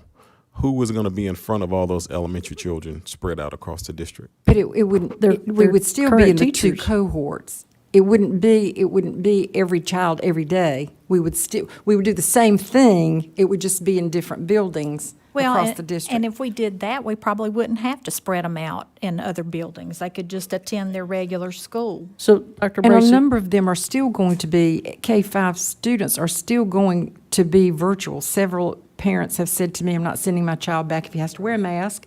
I'm not sending my child. So we're going to have reduced numbers. I just, Mr. Sutton, thank you very much. so Dr. Bracey, if you know, Ms. Jones's 2nd grade class is meeting at Corinth Holders High School and she's there, I'm not understanding that the scenario of the staff, because why wouldn't the staff be there? Because it's been mentioned here in this meeting, all K-5 students coming to school daily. I've heard that. I don't remember who initiated the conversation, but I've heard that. Somebody's. I think Correct, that Durham was said. had That- originally. that was I think said. Durham originally had No, mentioned no, that, ma'am. and we It had was brought said- it up. it Yeah, I was- brought it up, I thought Durham had said that. If talking about K-5 daily, I can't think of a scenario right now that from a personnel standpoint, yes, you'd have to have double the staff. Correct, Dr. Smith. You Oh, would. that's right, because Yes. you, Yes, ma'am. So, Correct. so, Yeah, went blank, thank you. so Dr. Smith, you're thinking cohort A, come on Monday, Tuesday. Yes. Off on Wednesday for planning, Cleaning. professional development, cleaning, and then cohort B, come in on Thursday and Friday, and cohort A will be virtual. That's correct. right. If that's possible, that would be great. Now, I wouldn't mind taking it a little bit further and looking at bringing all of our EC babies, not just self-contained. I'm talking about inclusion, resource, and they should be there more as well. That would be a really great opportunity for us to close some gaps. Right, and that's was the envision I had, was a AB for 2 days a week, clean. We also got to think about is, you know, if we're looking at K-5 on this type of rotation, your high school students, it would benefit them to stay in the first semester in a virtual platform because they're semester-based courses. And from a power school standpoint, it would be a nightmare if they came back in November. So we could, you know, look at something where they stay first semester in a virtual setting.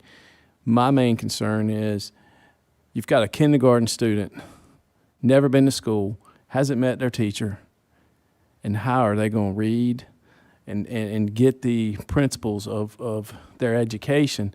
We are already starting them off on the wrong foot if we don't try to put them in the classroom in the very beginning. I agree with Dr. Bracy. You can't do it where we spread them out because of staffing. It's got to be on a option A and option B platform where they come 2 days a week. At least they're getting 2 days a week face to face versus 1 week on and 2 weeks off. So the only Yes. other thing I want to throw in there, if that's what we're talking about, I think it's going to be important for our K-5 teachers to have cohort teachers. So Todd, you would be the classroom teacher, I would be the virtual teacher. I'm responsible for all virtual content, you're responsible for all classroom content, and we meet on Wednesdays to talk about the success of the week, where our students are, we plan our next lessons, and who may need to be enriched or who may need to have extra help. Well, and this would also, because looking at the data, it looks like about half of our elementary teachers want to come back, and about half are not comfortable coming back. And so those who are comfortable being back face-to-face would be given that first option, I would think, and those who are not comfortable could teach the virtual part. That would also free up the face-to-face teacher, because I know several have asked me, well, how do I teach face-to-face 4 days a week and do virtual too? So that would take that piece off of their plate.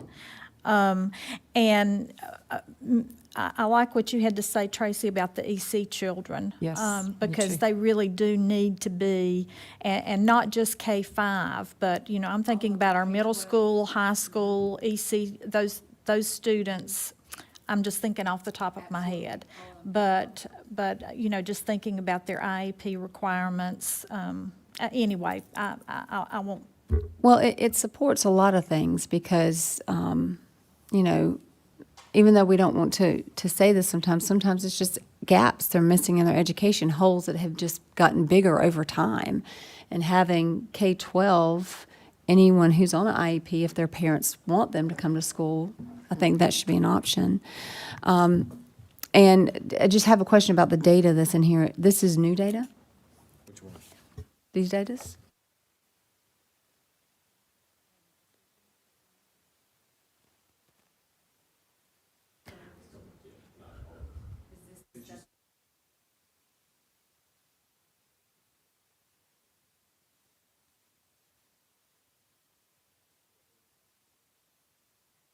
Survey went out from Mr. Vetrano, I believe it was last week, Ms. Gill, was it? Yeah. So that's in there as part of the PowerPoint, so that is new. Dr. Bracy, do you know how many elementary school teachers are asking to teach virtually, or a percentage, or Patty will That's have- part of, that's part of, Okay.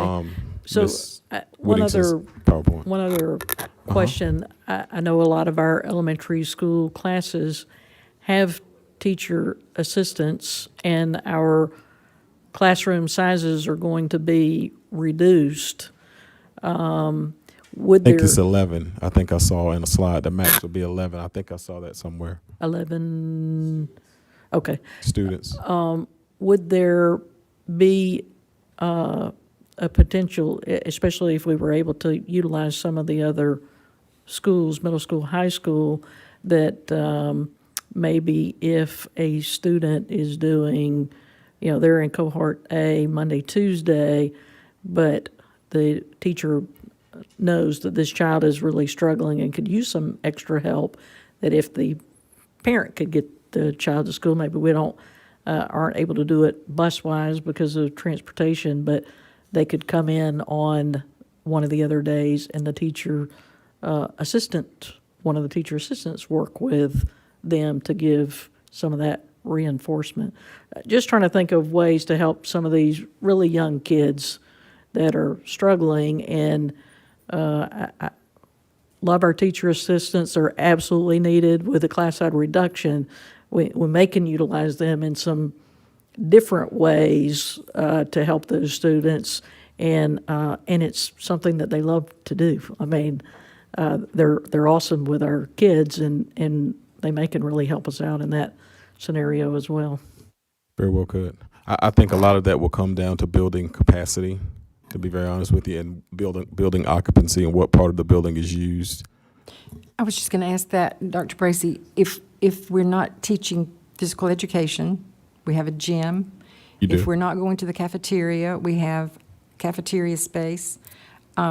We're doing virtual art, music. We have some additional classroom spaces. Sure. I think, Ms. Grant, we should have done this a long time ago. I mean, this is good to hear the different proposals that make sense for children, and that's what we're supposed to be about. And it also makes sense for employees, because now our employees would have a pathway to knowing that they're not at risk, that they have protections, that their jobs aren't going to be lost. I just see it as a win-win, so thank you, Mr. Sutton.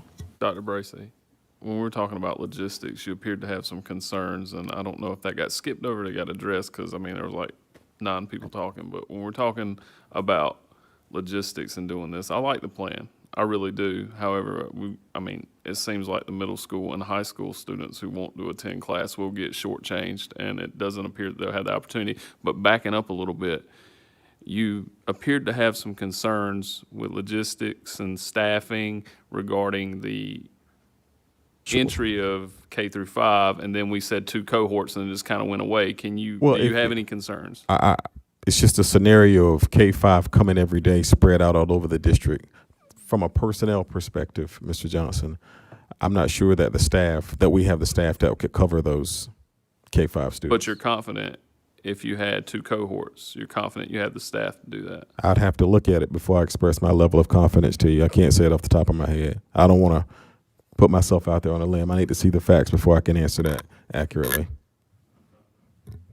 But if we're working with a class of 20, let's say 22 students, one teacher for those 22 students, that's different than teaching every day. That's going back to what our plan was, except instead of doing K-12, we would do K-5. Right. That's That what was I our was going to plan. say, too. We were already talking about either 2 cohorts or 3 cohorts, but the transportation was the issue for K through 12. Now we're talking about just doing the 2 cohorts for K through 5. And if you take out 50% of the students who are requiring transportation, then that eliminates the need for the 3rd cohort, more than compensating for that. So we're not changing the number of personnel that we need. Right. is the With point. the transportation piece, Dr. Smith, that would change quite a few variables going in that direction. There would be a lot of legwork that would have to be created pretty much from scratch to get that allow it to come to fruition. Understood. Yes, ma'am. Understood. I'm about to wrap our part up, Ms. Gill, if that's all right, so we can keep on moving. Transportation is confident that we can provide a quality rotation in a 3-cohort model. I'd like to thank the principals and Mr. Holloman for their work that they've put into this to allow it to hopefully potentially come to fruition. But thank you for your time. We appreciate your efforts, and we know a decision is in y'all's hands. But we are confident that the 3-week rotation, the cohorts could come to fruition and be seamless for parents, students, and teachers. Before you walk out and watch these coming up, Mr. Holloman, first, thank you for being on your job, and thank you for embracing your job and getting started in a very proactive fashion and not coming in like you weren't prepared. I really appreciate that, sir.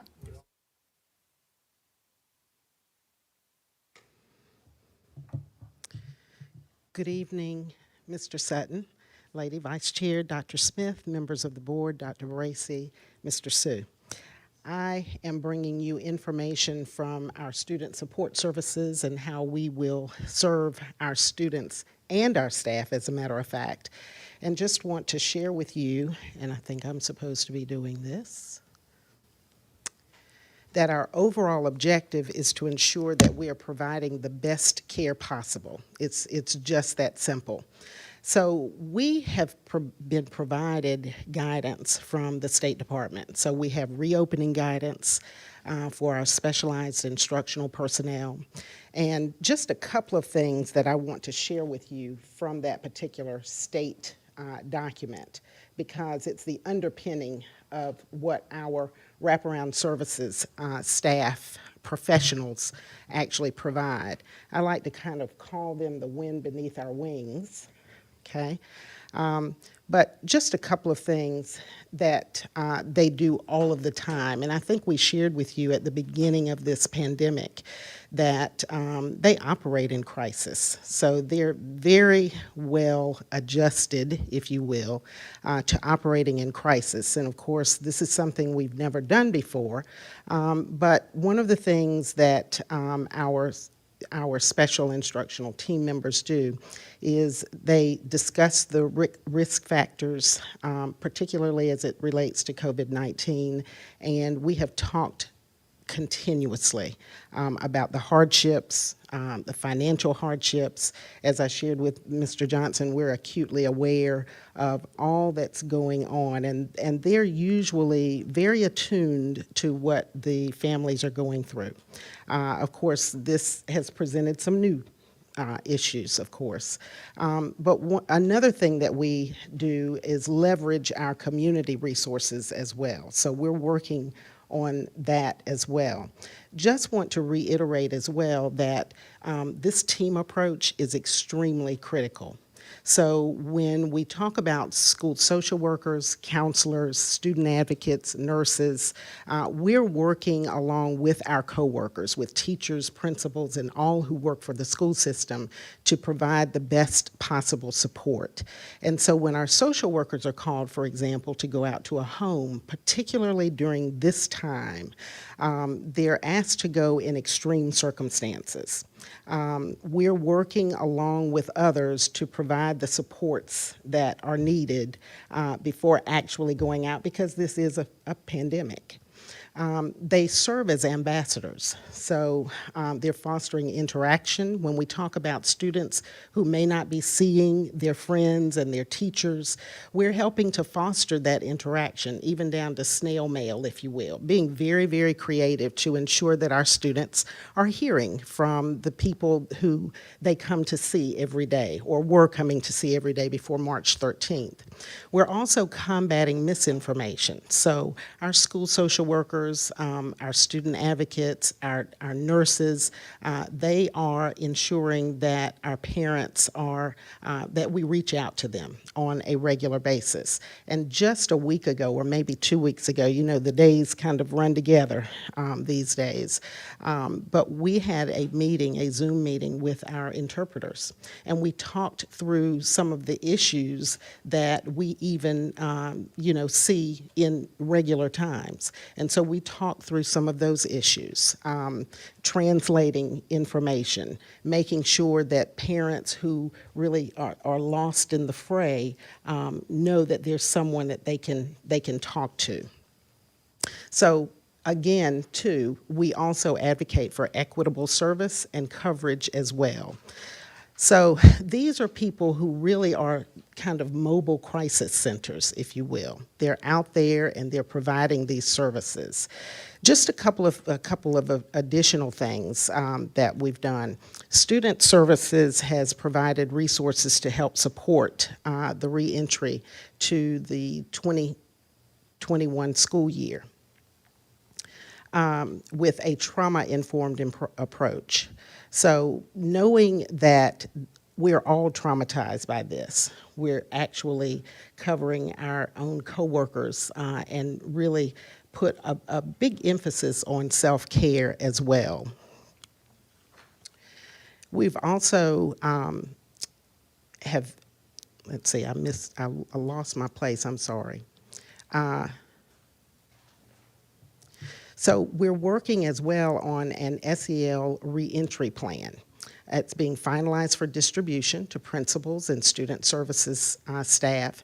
And the plan is going to include resources for needs assessments, resource mapping, triage, staff and student SEL, and ideas for parent engagement. We've been working on that since nearly the beginning of this pandemic. So let me just break down the persons in SEL. Nurses, of course. And our nurses, our head nurse in particular, has been that contact person between, or one of the contact persons between the school system and the health department. So Beth Hockaday is now our new lead nurse, and she is attending those weekly meetings and keeping us abreast of what's going on. She's playing an integral role, as well as our nurses, in what's going on and staying abreast of what's happening on the science side of this. So they will stay in close contact with the health department. Our school social workers are going to continue to support families, because this is what they do. So they'll continue to support families by linking them with school and community resources. We're also coordinating with other student service staff members to provide wraparound support to address mental health. So there is teletherapy going on as well. We had 4 schools that started with teletherapy. We now have 9, and so we're going to continue that support as well. There's a tiered intervention guide that we're using as well through our school social workers that can be utilized by our schools. So for example, if a student is coming to school or is engaged in the plan that is approved, then we're going to stay in touch with those students and those families. After multiple weeks and after additional interventions, we'll begin with calls from additional staff and additional outreach, such as letters. That's just an example. And then the tier 3, as I shared with you, in extreme circumstances, there would be a referral to school social worker, okay? We're also working with our counselors. Could I stop you? Yes. I just had a text from someone who said that during the spring, she had tried repeatedly letters, cards, phone calls, emails to a student who she never was able to get in touch with. School social worker, is that link? That's right. Is that not? Yes, ma'am. Thank you. Absolutely. And that would be an extreme circumstance and what we're calling that tier 3 outreach. Absolutely. That's exactly right. But in the meantime, Dr. Smith, even though, as you said, when you've done all you can, they're still working. They're still working with our principals, with our teachers, to make sure that our students are engaged. We have about 93 counselors across our district, and so they'll continue to serve the entire school population in the similar capacity that they do with adaptations. We'll work hand in hand with them to provide support to staff and teachers so that we can serve students and families. And we're also following guidance from the North Carolina Counselor Association, the Affinity Association, to ensure that services are provided effectively online. Ms. Roberts, can I ask a quick question about our Absolutely. counselors? I know that many of our counselors, especially in the elementary level, have been pulled to hold elective classes, and so their counseling duties are put on the wayside. Moving forward to either Plan B, 1, 2, or 3, or Plan C, will that still be the case, or are we going to release our school counselors to be able to do those services that you just mentioned? That's something that I would hate to answer here by myself.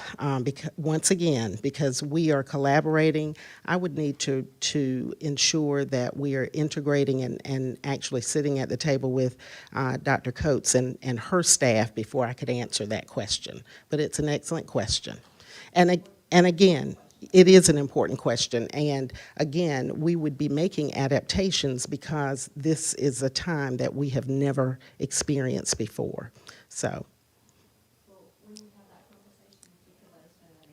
absolutely. Where we are, those Yes. services have always been critical, but where we're at now, they're more critical than not. Thank you. Thank you. So before I sit down, I did mention the student advocates, and they are going to ensure that they continue to reach out to students who may be in need of additional supports when working towards graduation, and also support the efforts of the whole school. So we just don't want to forget how critical their experiences are to the success of our students. Any other questions? And thank you for the questions that you do have, because every time we feel that every time we meet and we answer a slew of questions, there are another slew that we actually have when we leave the meeting. So we're continuing to work on those.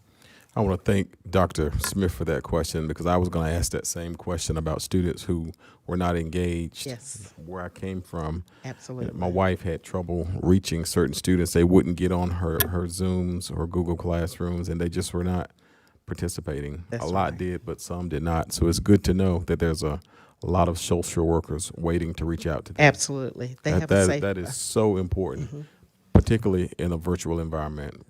Yes. My mother calls it a soft place to land. Absolutely. Thank you, Ms. Roberts. Thank you.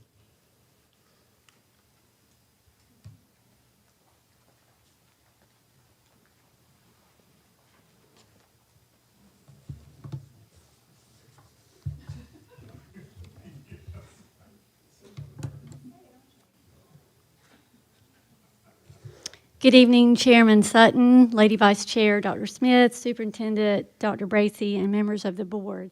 The next few slides are a snapshot representation of the data that we have collected from our staff and parent stakeholder groups. I'd like to begin with a recap of a few data points shared last week, and then highlight 2 new pieces of data that have been collected since last week. The first slide is staff feedback on reopening of school. And this was done in May, once we realized we needed to know what our staff, what they're feeling about coming back to school. And as you can see, we had 3,622 responses, and those are just from which groups they specifically came from. But the next slide shows you, if you could choose the learning model for next school year, what would you choose? And at that time, 1,532 said they'd like to be back in the school building. 1,045 said a blended school home model. 704 fully online model, and 342 I'm not really sure at this time.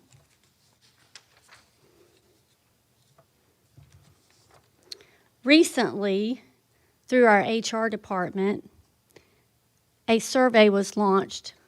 Actually, it was launched on July 16th. last Thursday, a staff reentry survey. And you can see from this slide, we have had to date 3,915 responses. 2,488 of those responses were teachers.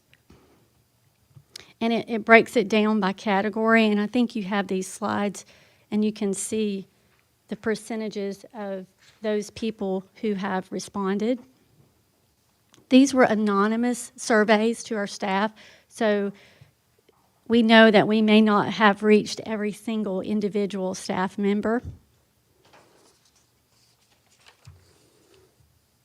Within that data, a question was asked, based on the governor's decision to open public schools under Plan B, what would you plan to do? And again, this survey was strictly addressing Plan B.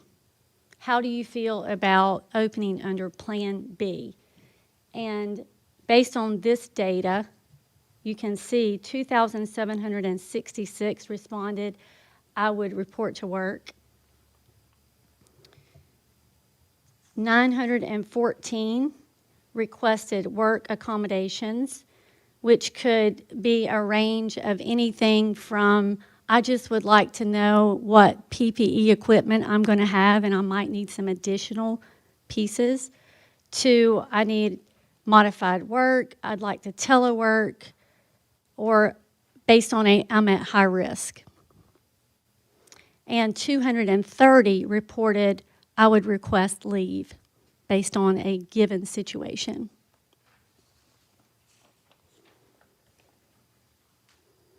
I also know that our principals have been in contact, close contact with their staff at their school.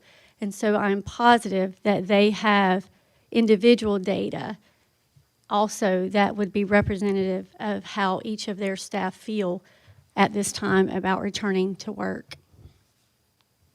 The next set of data was the family decision data snapshot, and this was as of 7/9/2020. So the red again represented remote learning, and this was from our parents, and the blue represented face-to-face instruction.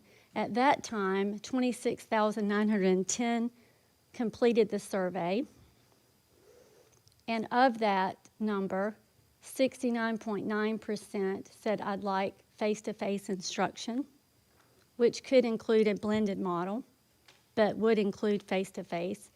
And 8,168 reported I would like remote only. Of that data, this is a representation of the high school, middle school, and elementary based on parent selection of remote. 3,326 elementary, 2,044 middle, 2,714 high. Ms. Whittington, Yes, ma'am. the 33, the 25, and the 41, is that the percent of those groups, or is that the percent of 100? That's the percent of 100% of the number of parents who Responsive. requested remote. So when I look at 25.3%, that's not 23.5% of the middle school students. That's 25% of the responders. Yes. Okay, thank you. Now, the next two slides are new data. And what is so interesting about this slide, thanks to our communication department, because your slide doesn't represent the number that's on the screen. If you look at the number on the screen, this is a representation of the number of students in the virtual program. In other words, we launched our virtual program application July 17th.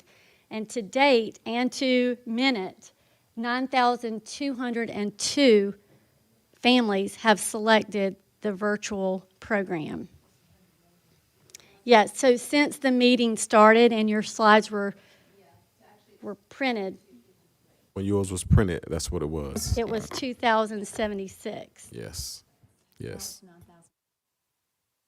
So Yes. current, it is 9,202 I got families. 9253 on mine. Oh, okay. So even. Yes, ma'am.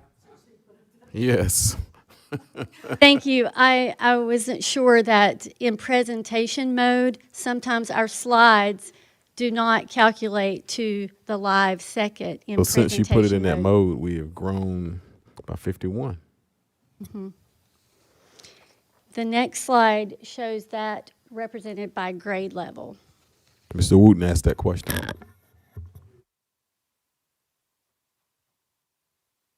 And just a minute ago, I was looking at that number based on grade levels. In elementary, it was roughly around 3,900.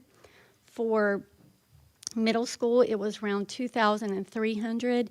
And for high school, it was around 3,200 of those responses.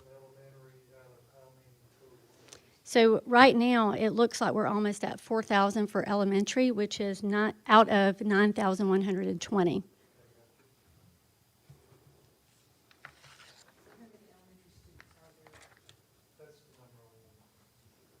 Total number of elementary students.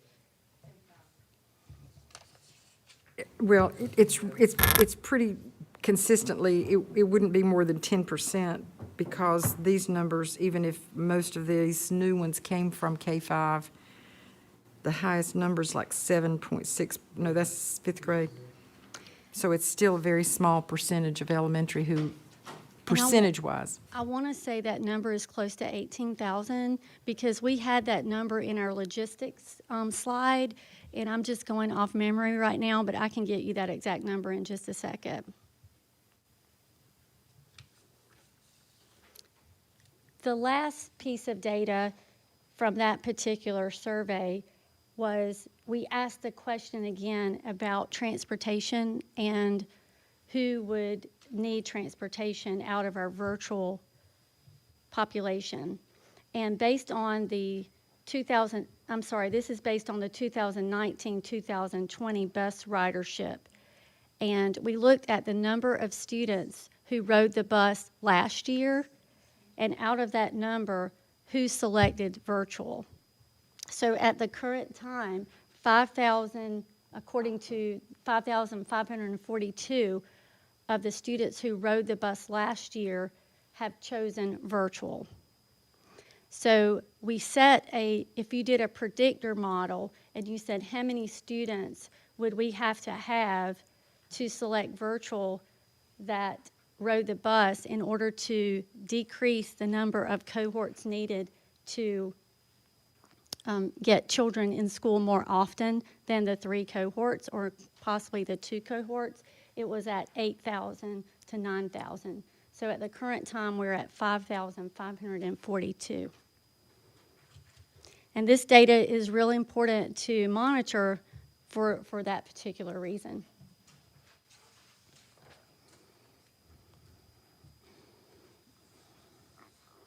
We also know that the data does not represent 100% of either of those groups. And so we also know that we have a selection of, we have 5,000 staff members and we have 3,900 responses. So we know there are 1,000 plus that have not submitted any survey data at the present time. So we have to take into consideration as we think about all of this that there is 1,000 plus that have not voiced their desire at this time. And that could be for a variation of reasons.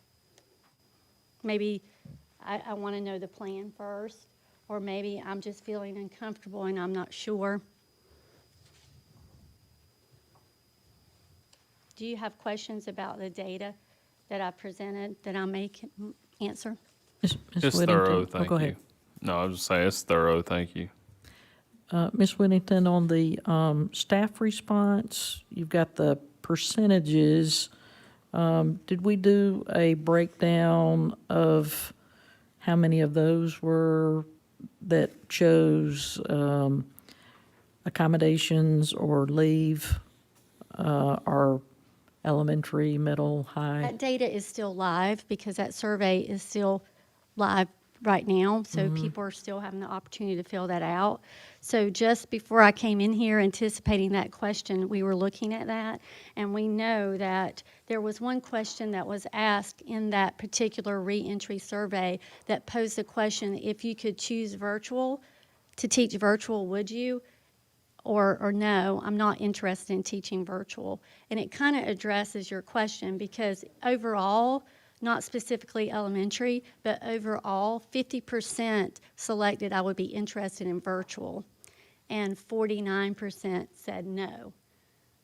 So we know we have a large percentage of our staff who are interested in a virtual or remote option. So, Dr. Bracy, or I'm not sure which one, if a parent already chose virtual, but they've changed their mind and they would like to do in-school Plan B instead, how would they go about doing that? Well, they're not bound by anything yet. Remember, Dr. Pierce talked last week about that final day to step across the line. They aren't there yet. I would say, Ms. Whittington, just talk to their principal. Absolutely, and Talk to we're the also, principal. yes. Yes. It's, that's crucial, though, if they are transitioning back to the face-to-face Yes. model, because those are the numbers that we are using to plan our cohorts for face-to-face or blended model. And I was going to say, we always talk about clean data. That just helps keep your data clean if they make decisions like that. And that's to be understood. People are going to hear some things here tonight that they may say, I want to go virtual. I want to change my mind and go from virtual and back to face-to-face. So that's to be expected. And that's another reason probably why we don't have 100% of our family information yet, or 100% of our staff. Any other questions?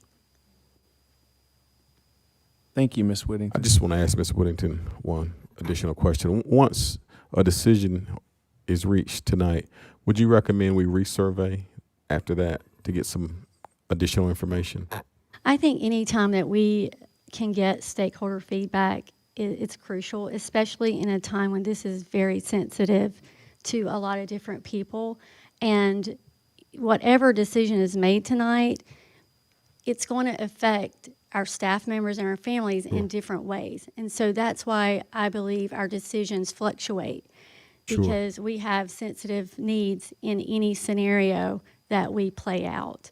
And so at any time that we can get stakeholder feedback and staff input, I think that's. I think, Ms. Grants, I wish scenarios were awesome tonight. And if I knew, I think it was if I knew, not I wish, if I knew that we had to wear a mask, maybe my responses would have been differently. If I knew he had to get on the bus, wear a mask the entire bus ride, go to school, wear the mask all day.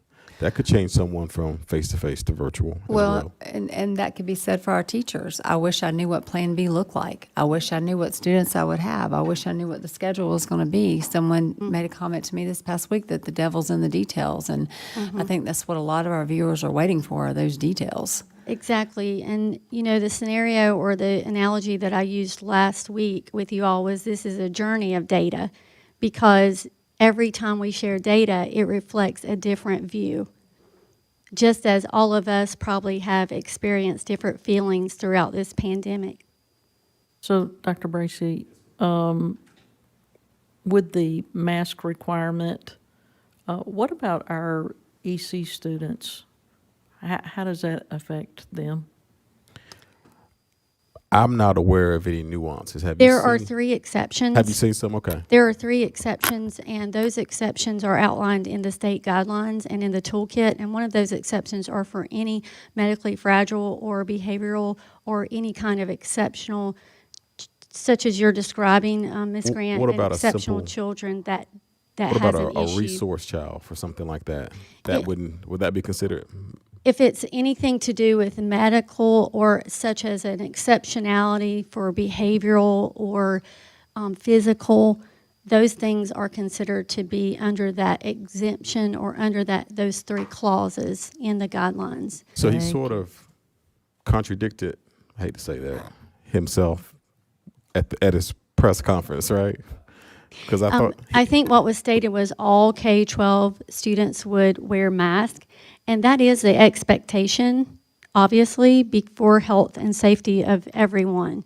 However, there is a few clauses in there. Yes, sir. And when he said all, I took him at his word, all. Yes, sir. Yes. And I know that we Yes, still ma'am. have a lot of questions around IEPs in general, because Sure. we brought that up, but, and I guess we don't have enough guidance, but for some of our students, their IEPs are that they have to be around students in a regular classroom too, so but if we have all our middle and high school virtual and we have students with IEPs that are supposed to be around others, we've got that. There may be exemptions for special circumstances. I know we don't have all the answers to that yet, but just another caveat to think about with that. Sure. Yes, sir. I Yes, ma'am. think the question that has come to me is, it's not an option for what I would call typically developing students. There's not an option. And somebody said, well, what if a student refuses to wear a mask? Well, that's a discipline issue. And you treat it just like any other discipline issue. And parents then have to make the choice of dealing with the discipline or following the rules. I mean, I see that real simple. In my simple mind, that's an easy issue to answer. You just deal with it as a discipline problem. For a typically developing child, I'm not going to make a student who's medically fragile wear a mask if that is harmful to the child. That's not what we're about. But I am about having students follow the rules if that's a Sure. rule. And Dr., if children had, the masks still have to be in there outside as well?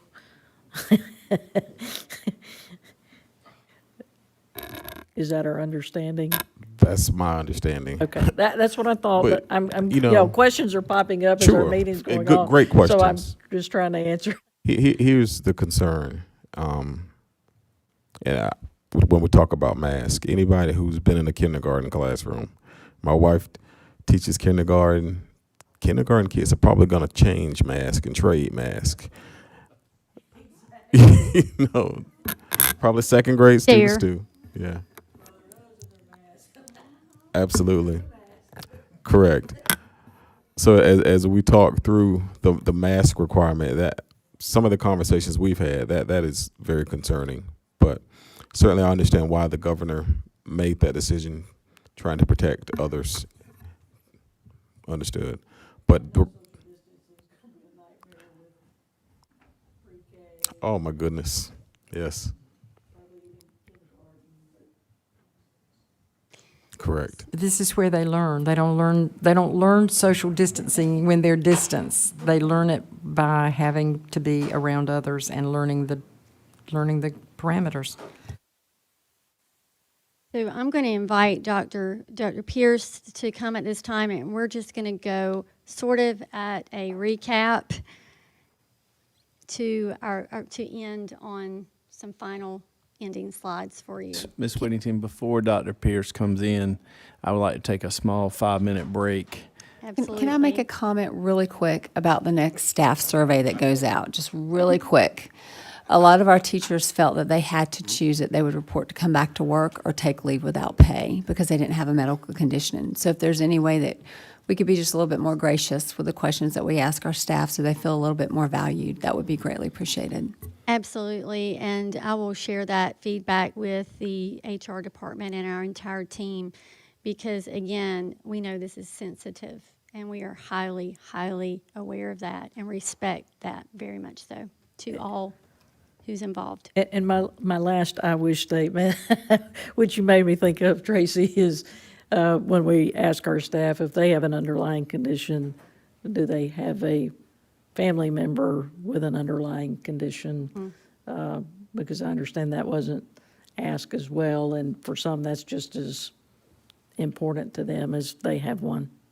Absolutely, thank you. And before we take our break and come back, I want us to all remember that the reason we're sitting around this table tonight is because this is a safety issue. And that as much as we wish, number one, that we could make everyone happy, that's not going to happen. Number two, as much as we wish that we could all have all of our children and our staff back in schools on day one, that's not going to happen because the governor has said it won't happen. And that the whole reason for this is because this is a health and safety issue, and we want to take care of our children, and we want to take care of our staff. And when we do that, we're taking care of the community. Well Thank- said, Ms. Sessoms. Thank you, Ms. Sessoms. Appreciate that. Let's take a 5-minute break.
to show they're not COVID positive to come back in the classroom? I mean, people are going to freak out when you have coughing, sneezing children. And do we have any ideas what that's going to look like, how we're going to handle that situation? I think we're going to be faced with that a lot. You're exactly right. We're just going to have to look at it, Ms. Graham, on a case-by-case basis, to be very honest with you. And I think the attestation, I think Ms. Whittington talked about, and the temperature checks are going to be key. I think they're going to be a key to all of it because some people have allergies, they have no fever, none of those things. So we're going to have to pay close attention to all those things. You bring up a great point. I thought you were going to ask me if you have allergies and do you have to wear a mask? Oh, you have to wear one anyway. There is a document that clarifies a lot of those pieces and truly clarifies new coughs versus consistent coughs. There's some clarification on some of that. In the Lighting the Way, it's called presumptive symptomatic COVID positive, and it lays it out verbatim when you're doing checks and everything. Which goes back to the screening when you get there every day. Yeah. Dr. Pierce. Thank you all. I'm going to wrap up here with the last 5 slides or so. And so basically we're back to where we were about a week ago with where the options are that we have on the table for consideration. You've heard a lot of information. There's a Plan B that's been recommended by the governor on the 14th. We proposed a B1, a B2, and a B3, and I'll go through some more of those specifics. Tonight, we're also putting forth an option of a Plan C with a transition to a Plan B at the end of quarter 2. If health conditions stabilize, could potentially be an option of consideration. And then we still have the virtual program launched, which is what you saw some numbers on earlier. I think all of these numbers need to really be considered when we look at B1, B2, and B3. There's a lot of logistical factors in those. So remember, the B1 was what we launched out the gate based on transportation and based on capped schools and facilities of what we knew we could do with the very limited information we had. And so the B1 highlight, just as a reminder, was the 3 cohort. One attends the entire week, and then we go cohort 2 and cohort 3. The exceptions were we would have all exceptional children's K-12 self-contained classes and pre-K going to school every day, and then CTLA and ECA may attend daily if JCC courses require face-to-face. The B2 option was the option of assigning 2 groups. Remember, this is where we were hoping if we had at least 8,000 students that went virtual and were bus riders, that we could figure out how to go from 3 cohorts in a school to 2 cohorts for transportation purposes. Cohort 1 would attend 2 days, cohort 2 would attend 2 days, giving us Wednesdays for deep cleaning, and the same exceptions would apply in B2. B3, the option was put out is similar to B2, which is we would need those students going virtual, and we would also need those exempting from transportation, but we would go in week 1 and a week 2 option with the same exceptions with exceptional children, pre-K, and CTLA. And then tonight you heard earlier about our Plan C options, which means all students are in remote learning. Students receive all their instruction remotely. No instruction would happen on campus as we launch Plan C, and then we would need to immediately engage with Johnson Community College on any kind of operational conflicts that may arise in that situation. So those are the areas and the suggestions, options that we have put before you to date, and this time I will take any questions or give it back to Dr. Bracey for the final slide. And you have the start date for schools, correct me if I'm wrong, is August 17th, correct? Yes, sir. And we have, was it CTLA and early college? Will they take in before August 17th? August 3rd. It is our understanding that they would still take in on August 3rd. However, we have been made aware this week that Johnson Community College may be moving back to August 10th, and we're trying to finalize some of those pieces. The employees would be back next week, I believe it is, for CTLA and ECA. And as JCC, are those the instructors that our early college kids, is that going to be virtual or face-to-face? So there are classes at JCC that our CTLA students are taking that need to be face-to-face, i.e. welding, nursing fundamentals, HVAC. Some of those classes are being offered face-to-face. Any questions for Dr. Pierce? Dr. Pierce, were you aware of you were outside when we were having the conversation about K-5 and 612? Yes, ma'am. I can promise you, we have tried our best to look at all the models. As Dr. Bracy shared, if we were to put K-5 in school and to try to spread them out over all campuses, we would be looking at an additional 900 employees to try to split those classrooms. If you try to keep them at their own school in like a 2-cohort model, like an A model and a B model, I'm not saying that's not possible, just isn't possible by August 17th as we currently stand with transportation is what they're telling us. They would need more time. Being an instructor at the college, I think it should be updated at this time on their website that their start date is going to be August 10th. Dr. Pierce, I agree with you, and August 17th may not be timely for K-5.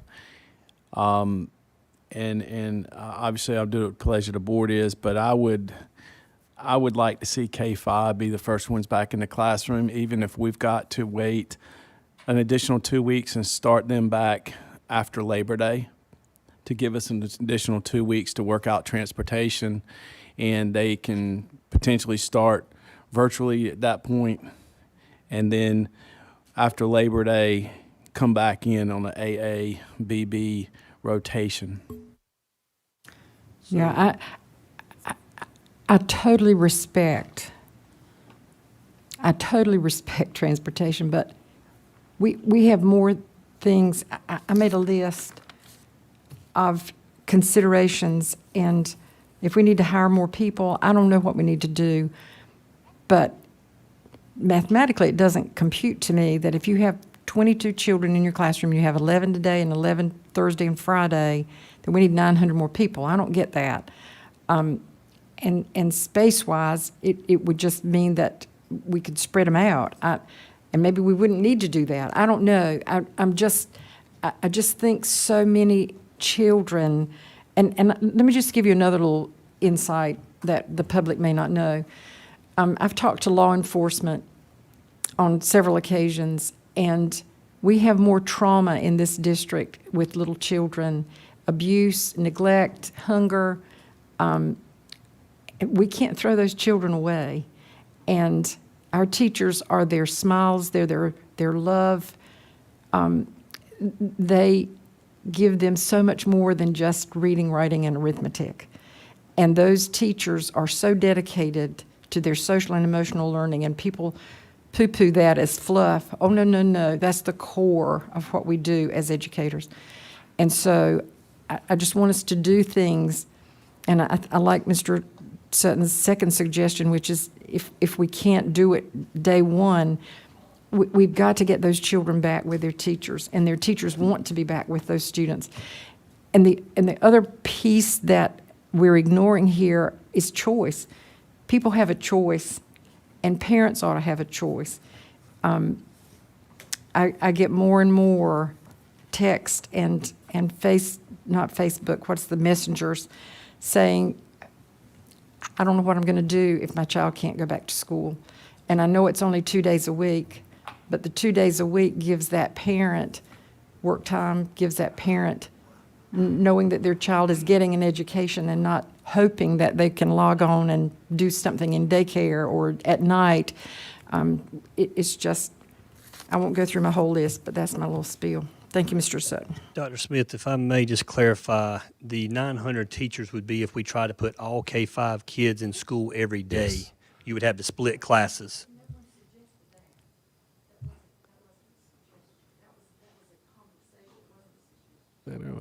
I mentioned it because I forgot about the 50% capacity, and Dr.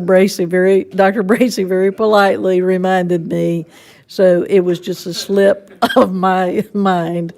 But he very quickly set me straight. Thank you. So, Goodness. go ahead, Mr. Johnson.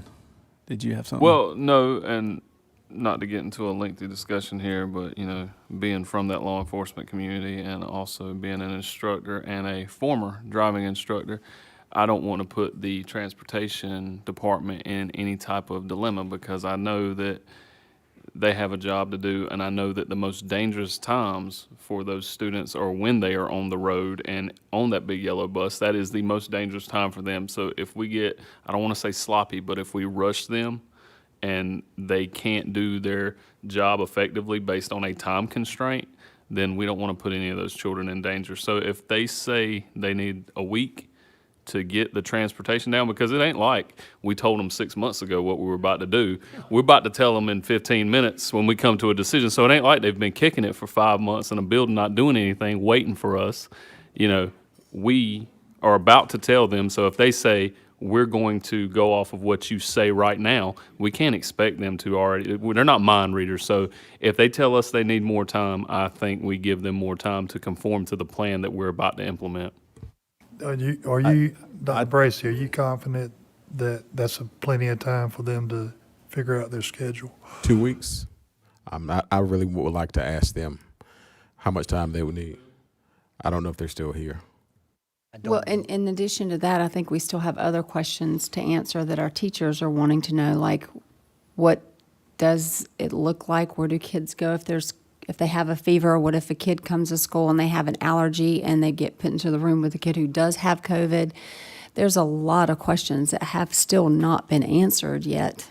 Well, and also, I made the comment earlier, and I don't want it to get lost in the discussion, that if we did do something like a B2 for K-5, and I agree with you, Mr. Sutton, we would need to push it out, you know, that we start virtually with all, to give transportation that time that they do need, because that is a huge safety factor. But also thinking about safety, we have about half of our elementary teachers and teacher assistants who feel comfortable coming back. Those are the ones that I want back, because if they're not comfortable, they're not going to be able to do the job that they need to do. And who am I to say that that if you feel that you're putting your life in harm's way and you have to come anyway? I'm not good with that. I agree. So if we would need to know who is willing to come back.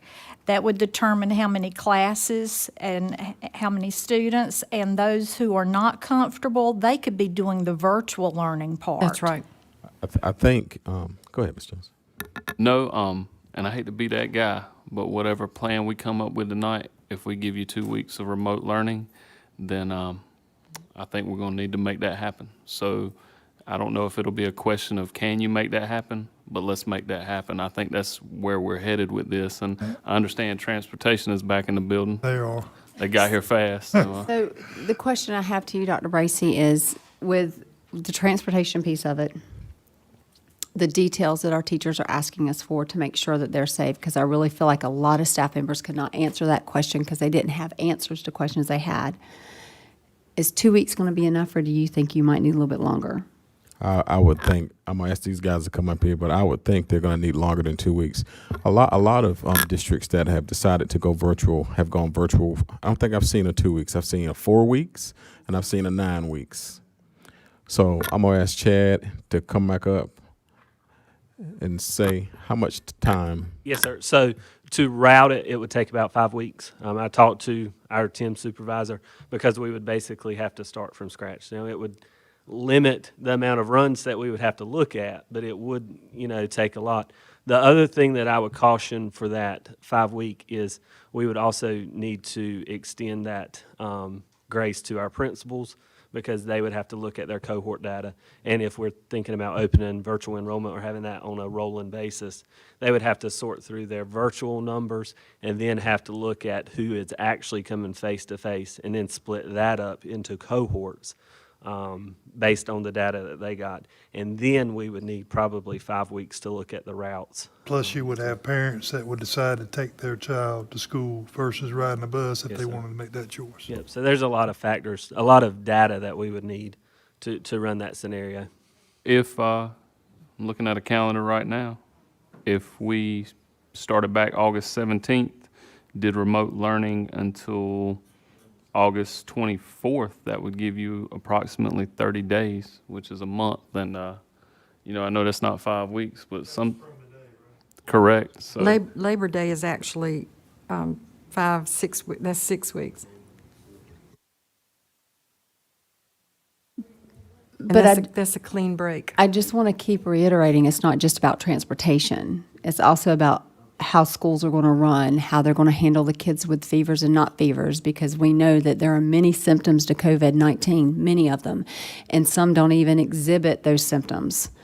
And some symptoms look like an allergy. Some symptoms, you know, so there's still a lot of questions from our teachers and our staff members that are still going to need to be addressed. Ms. Gill, can you please? Ms. Zakowski has a question about students that exhibit symptoms. I would probably have to defer that to Crystal, who works with the nurses. But I can try to answer it if you'll tell me one more time. I'm so sorry. Well, there's just this question from our staff members that if a kid comes to school or doesn't have a fever, and by lunchtime they have a fever and they're put into the special COVID room, I think it's called the isolation station in some schools, and then Johnny comes in and he's sniffling because he's got allergies, and he's put into the room with the kid who does have COVID, and he doesn't have COVID, but he's exhibiting the same symptoms. What does all that process look like for our staff and our students? Well, first of all, I don't know that you would put them together. You know, I think you would certainly.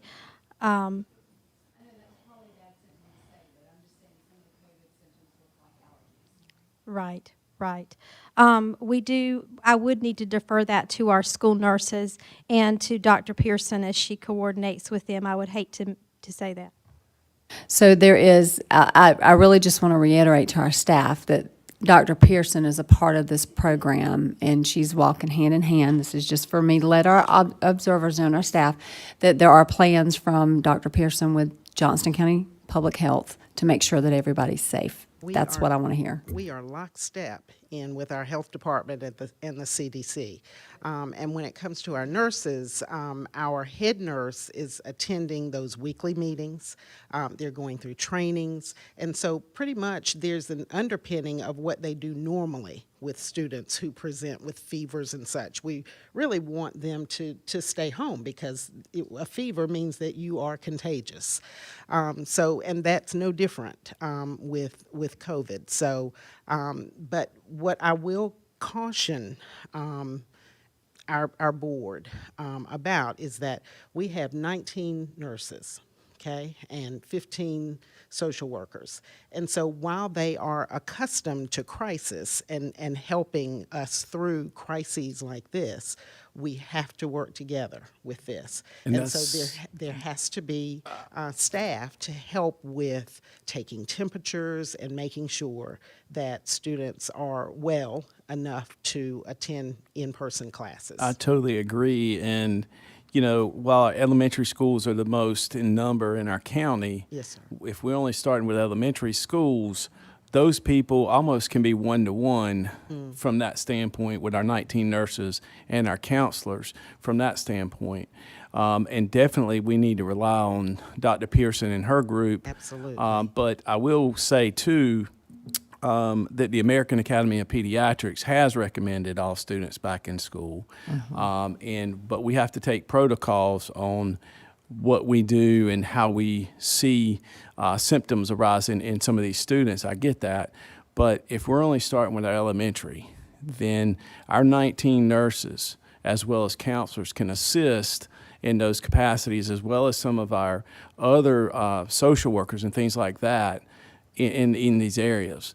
Right, but I agree with we got to take precautions, but we also got to think about the mental health of these students and making sure that they have some kind of socialization and they're learning, because if we don't start them on the right foot now, especially kindergarten, then we're going to lose them. And if at all possible, I think they need to be in school to some capacity rather than doing a virtual. I agree with transportation, giving them additional time. And if we do that, I'm okay with that. Like Mr. Johnson said, 5 weeks would be right at the September 1st Labor Day era. So if we do that, that gives them a time frame to work with. But I strongly feel that we need to get K-5 in first, 6-8 staggered.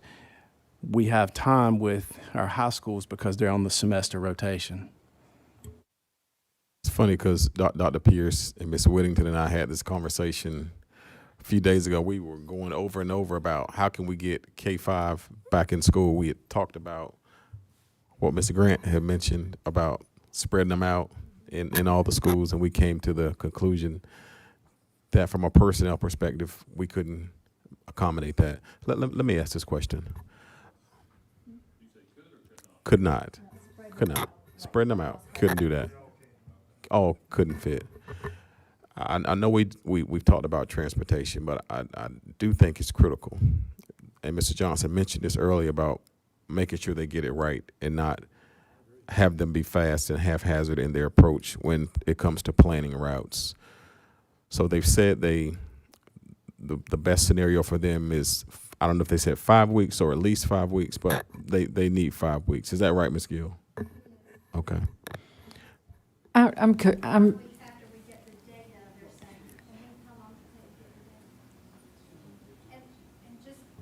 I didn't. What did he say? I'm sorry. Certainly. How long it takes to get the data. Another consideration is if you're putting elementary kids in a high school building, there would have to be some. So retrofitting. Yes. Yeah. Yes. There's quite a bit of furnishings. We would not have to do that. Okay, so we're not talking about that anymore.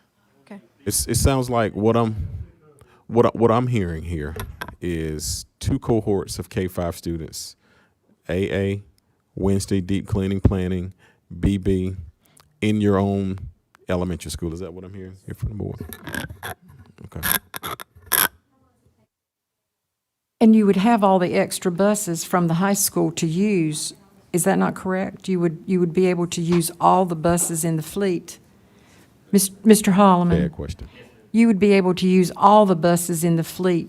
The high school and the middle school buses would now be repurposed, so the elementary schedule could be very condensed. Well, because we're on the tiered system, the bus number doesn't change, but we would have 300 buses at our disposal. The other thing that I would caution, I'm not sure if it's been brought up, but self-contained was also talked about earlier tonight. If that's included, that's also additional buses. Yes. Because we have to spread them out, and then there are several specific policies that exist for those students to be transported as far as where the equipment is installed and things like that. So I would have to talk with our EC lead on that to see how we could accommodate those as well. And I would say 5 weeks to route plus another week or 2 for the schools to give us that data, because they have not created that, and Well, we have to give parents. Doesn't time that to bring input. us back? Go ahead, sir.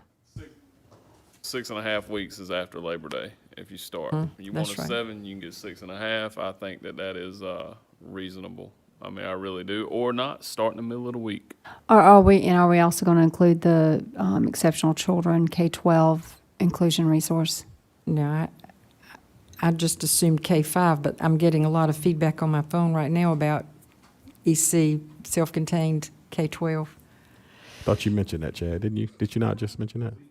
The previous conversations have been about self-contained. I think that came from maybe Dr. Coates's shop from did. her. It absolutely We have did. not looked at numbers for resource or our total EC population to be transported, because based on their IEP dictates the transportation they're provided. So all of our resource, OCS, students do not ride EC buses. They will be intermingled with our regular transportation. So that would take some time to identify those students and then figure out.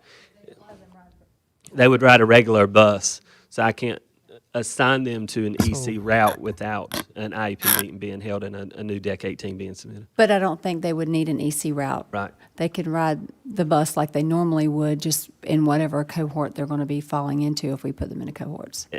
So, Mr. And I'm sorry to be, that also increases our routes, because if we're talking K-12 EC, I've got to identify my resource, my OCS students, then I have to identify how we can route to get that on the number of buses like Dr. Smith asked earlier, because I have 300 buses I can run roughly.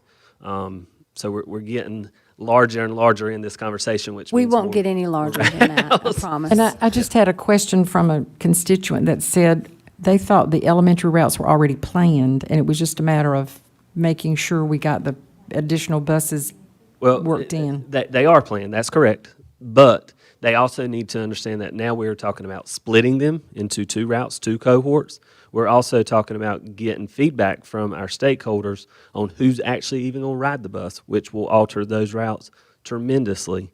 So yes, if we had to start school, we do have routes for Plan A, buses at capacity, students that were riding in March, or that data that has been shared through July being updated. But we also have to take into consideration the virtual programs. We have to take into consideration those that have said they would carpool if possible.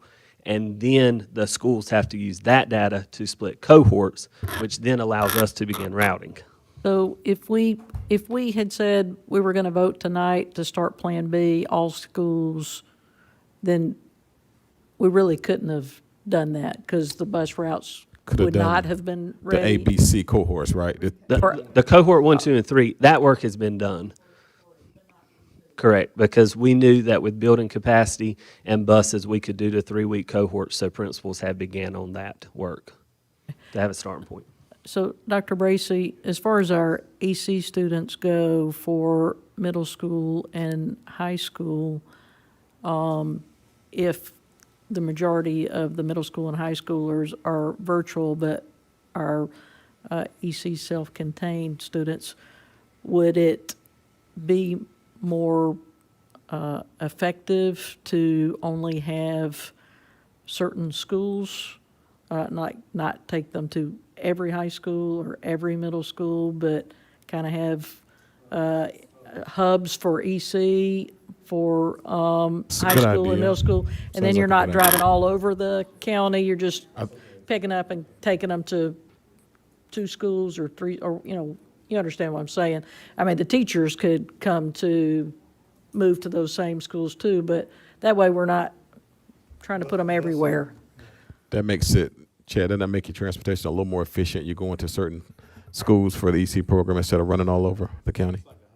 Yeah, I would have to talk with Donna Knight in Tim's, but that is a similar model to what we do with summer school with our reading camps. We have hubs, and we utilize that. That is working with the Tim's department to create that, because, not to get too technical with you, but we route students to their home base school, so the system has to be converted at Raleigh, the Tim's department, to even allow us, if Mr. Wooten was assigned to Archer Lodge Middle, we have to bypass to route him to Riverwood. So it takes a little bit of work with Tim's. I say a little bit, they would say a lot, but it is a workaround. It just takes time. Yeah, that would eliminate, definitely going to hubs, number one, but number two, we could accommodate them at some of our newer schools that have larger rooms that they could be accommodated in. But before we go any further, I think our board attorney had something he wanted to add.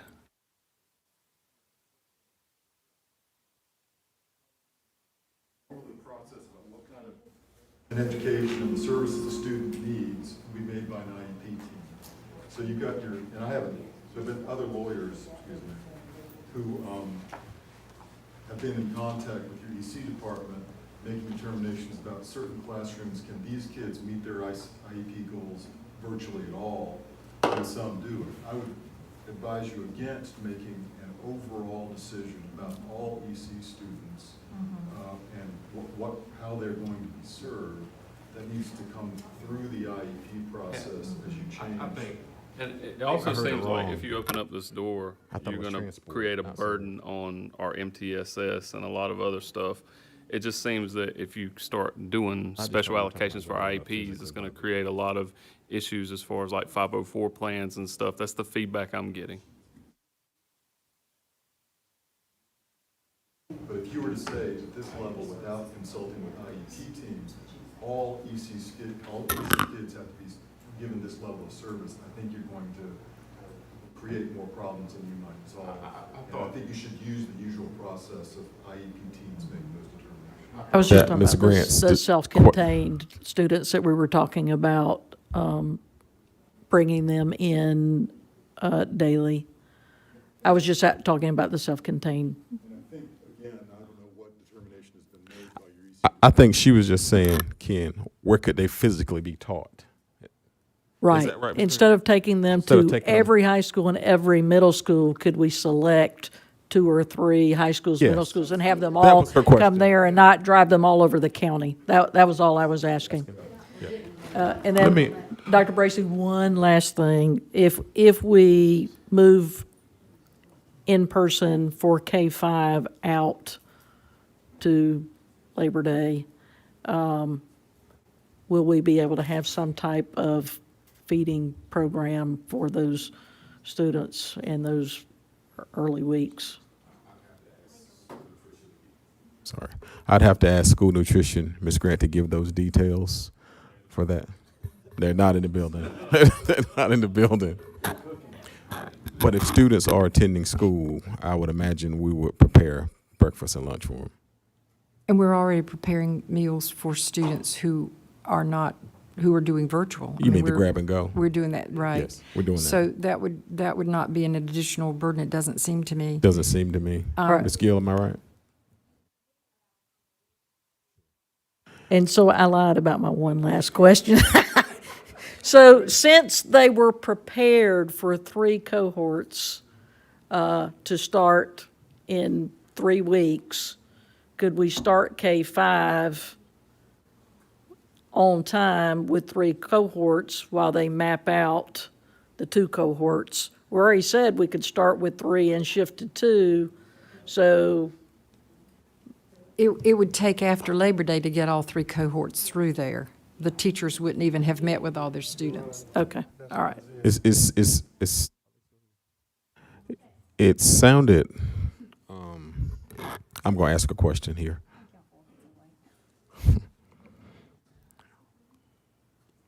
They go. It sounded as though Chad was asking for 7 weeks. I don't know what 7 weeks from now is. Is that Labor Day? Chase, you're shaking your head about the 7 weeks. You still feel good about it? That would give us time to get data from the schools. It's going to take them a little time to get us that information, but I believe 7 would allow us to get the data process. 6.5 work. 7 would be better. But 6.5 is gonna work. 6.5. 7 would be better. 6 3/4. The routes, 4/5. we were just saying the routes are already basically done. It's just a matter of using more buses if you need them. That's what makes sense to us. Getting the correct data from the schools, but 6.5, I may have slash tires when I go out there because our Tim's department may cut off 4 of them before I leave. Chad, I might need to ride home tonight. But 6.5 is better than 5, I can tell you that. So that will put us at Labor Day, is that correct?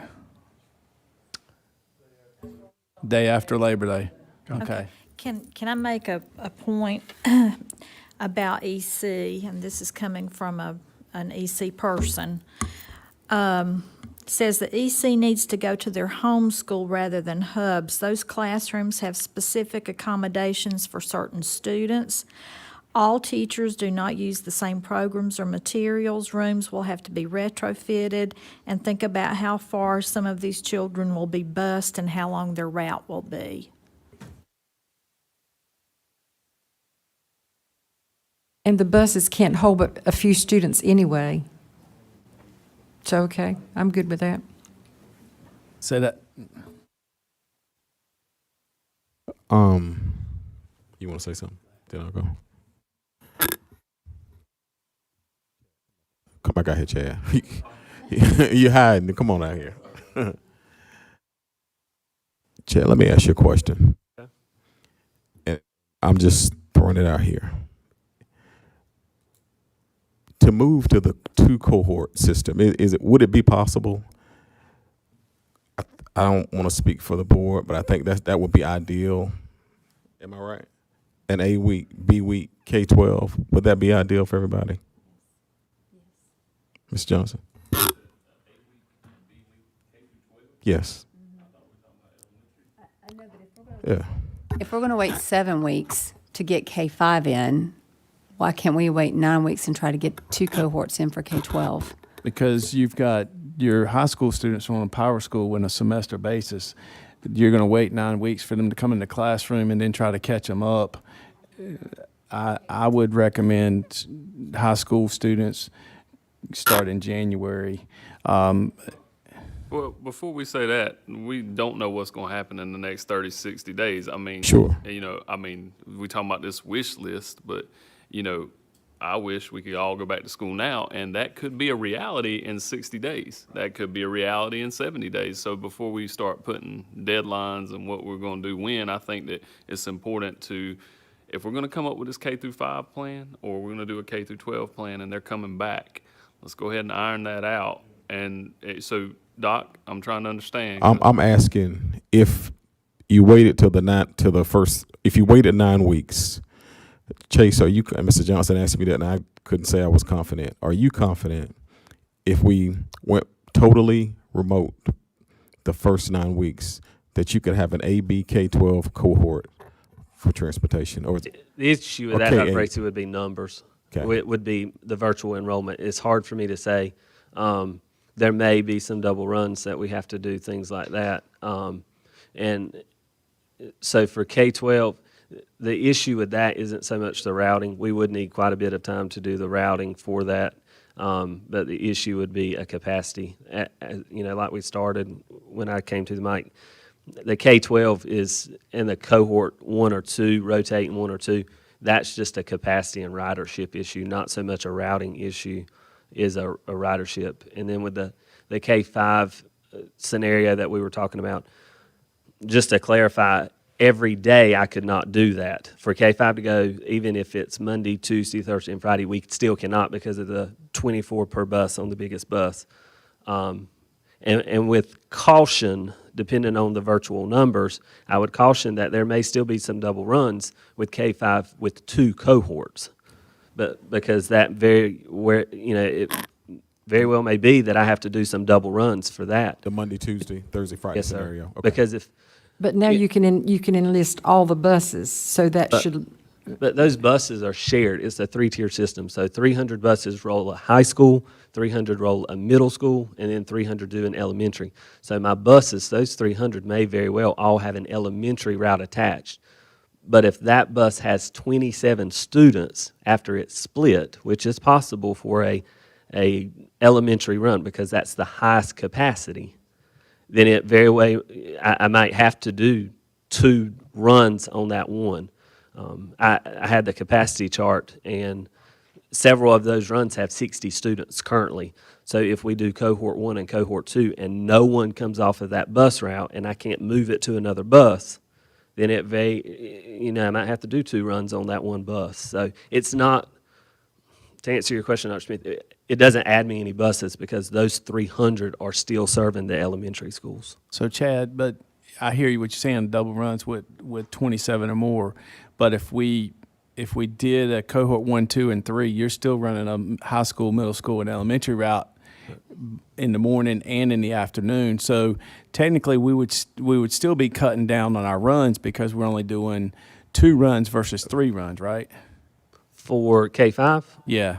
If you had Right. some runs that had double because of that. Yeah. The schools would just need, I would caution you that the ride time probably won't increase, but the wait time at school will. Because if I unload the first load at Riverdale Elementary at 7 o'clock because the next run takes me 35 minutes, then those first run students who would be the furthest away from Riverdale would have to sit at the school for 30 minutes before their peers arrived, which would mean staff would have, their times would have, your elementary staff would have to be there to supervise earlier on those double runs.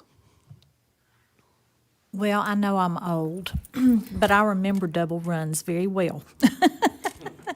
And this is not permanent. We're talking temporary.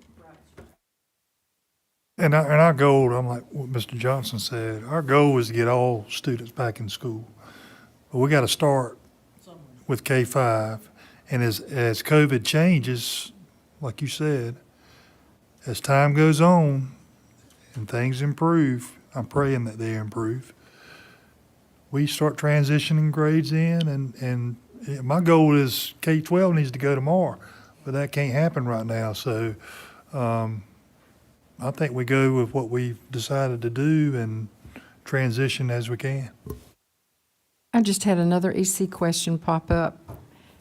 A middle school teacher wanted to know about read aloud with remote learning. I get this getting in the weeds with an EC department. I think a lot of these questions need to be on a platform that Dr. Bracey suggested, that we have a faculty Q&A and section at EC. I just think that's critical because they keep, I just had another EC high school teacher say, we can't put them in hubs because exactly what you just said, the supplies and materials for those particular children are in a particular school. So people are watching, and that's a good thing. I think we need to make sure Dr. Bracey gets all these EC questions or any questions so that we can put them on a platform. Absolutely.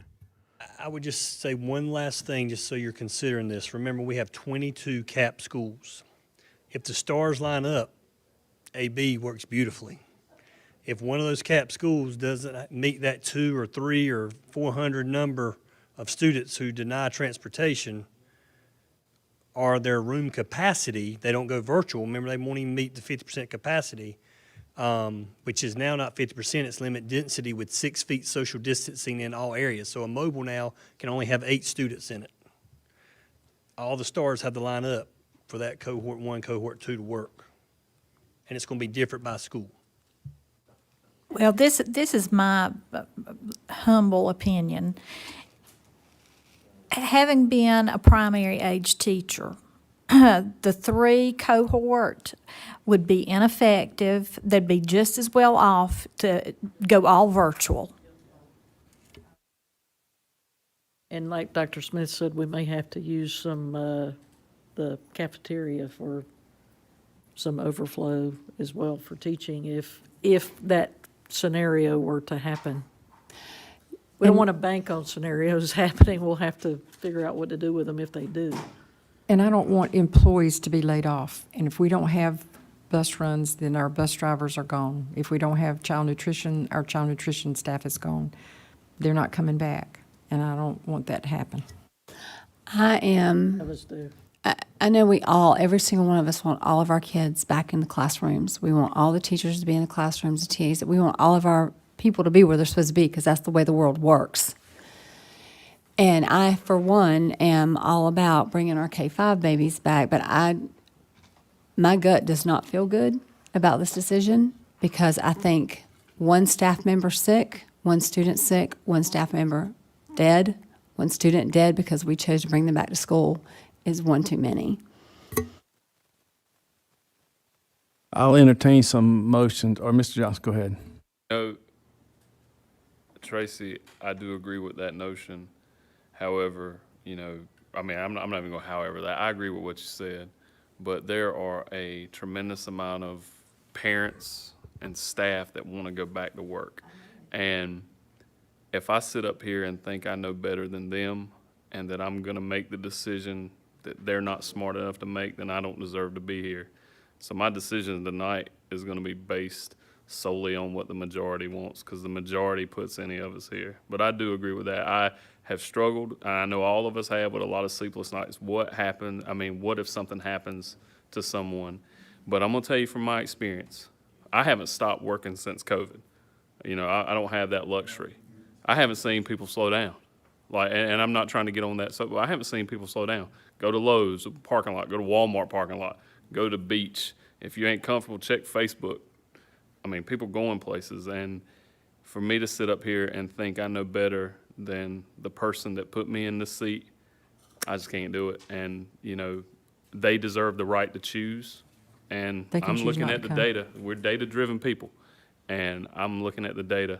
And I know that there are some people that feel some type of way about it, and they got that virtual academy option. The beautiful thing and what makes Johnston County great and America great is we have the right to choose. So I don't want to sit up here and think I'm smarter than they are. It's their family. Let them live their best And life. I agree with that, and I'm not saying that I am smarter, that they don't know what they're doing. I'm just saying that an emotional part of it, that's what's hard for me.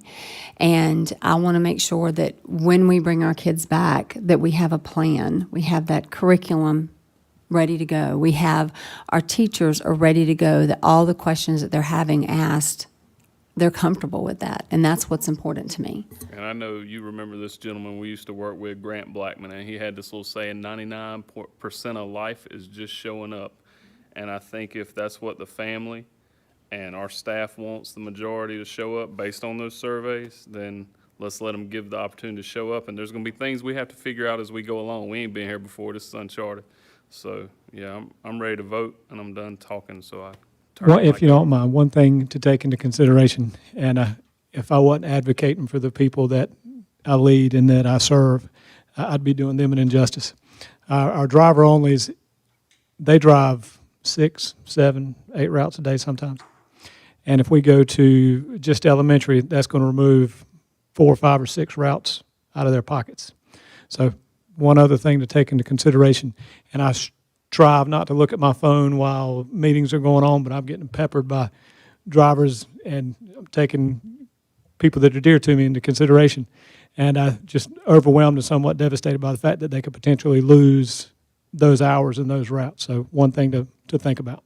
But if we go all virtual, all of them are gone. And Mr. All of them Farrell, gone. I certainly appreciate that. And just to make you and yours aware that we are trying to come up with alternative duties, and we discussed this prior to the meeting, where we're looking at, hopefully the spending gets flexible and what we can allocate funds for transportation. We are afforded that flexibility. Therefore, we can assign them some alternate duties. And I think what we came up with was alternate duties in respect to sanitation, because we want those buses to be clean, and we almost want a SWAT team to converge on those buses to clean them and disinfect. So that's something that I think here comes Stephen Britt. You can assign them those alternative duties. The question is, where will you pay them from? Absolutely. Yes. And that's what, when I was mentioning the flexibility, we're looking for in the spending. You don't have it yet. And Mr. Britt, I said money, and you come running down the hallway. I like that. I like that. Thank you for embracing your job. I'm like a dog, my ears perk up. So many of our custodians have to drive buses, and so they are going to need help when they get off their, in other words, they're going to have additional duties if they're on buses. And so, yeah, that's a good idea too. You hit the nail on the head.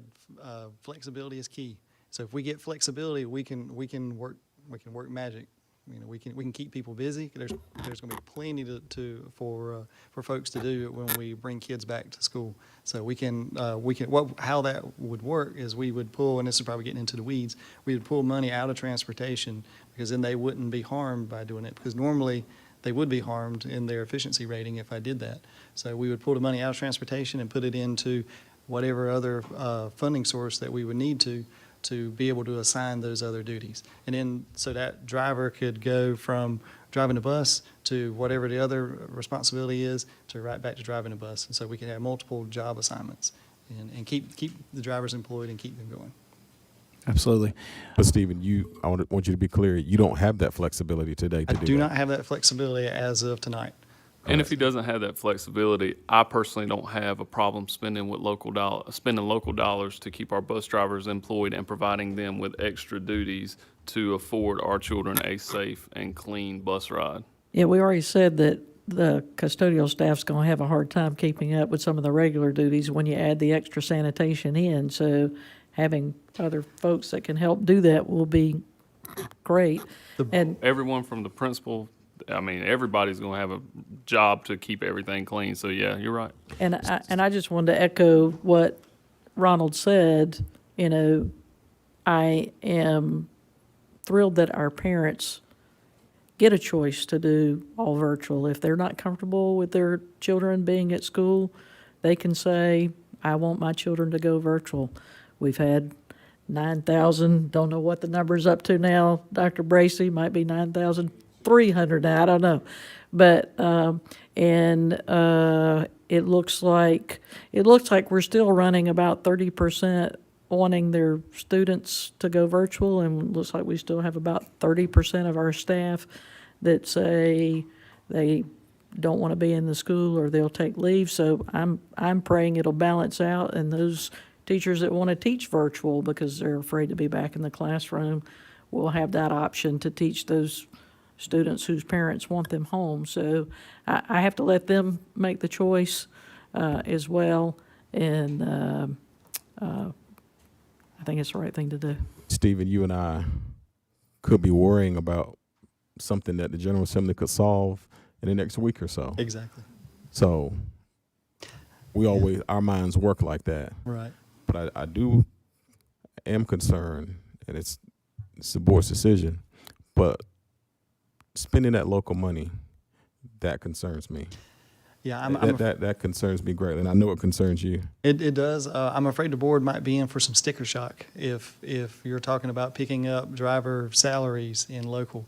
What is that monthly number, Mr. Britt? Including benefits, it's over $400,000 a month. But So- in these times, to keep our people working, there is not any more money well spent than to keep our bus drivers and our TAs. The front line, I will spend every dollar we got to keep them here, and you criticize if you want. And I know financially you don't like to hear that, Right. but like you said, they could solve our problem with a vote Very or well they whatever. could. But to keep bus drivers and TAs, that's money well spent. I'll spend every dollar we got. So, Well, Mr. and we are going to need to look at the issue of childcare for our teachers who have their own children. And I know there are liability concerns in terms of having them come into the classroom.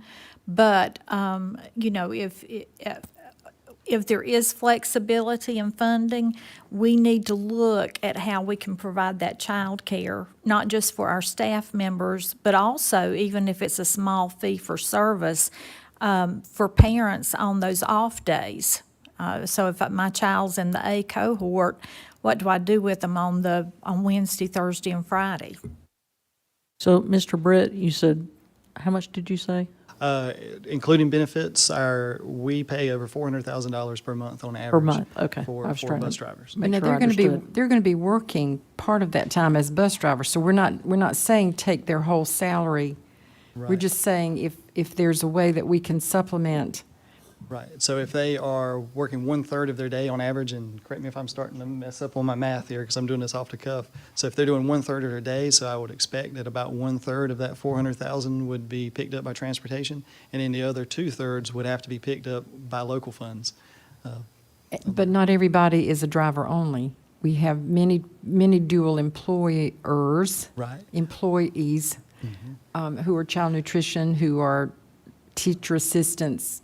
Right, but that would have the same impact on the budget, because since they are currently are funded out of transportation, if I have to pick up that cost, that's no matter where they are, or if they're full-time or part-time, or it'll still have that same impact. It'll still have that same local dollar impact.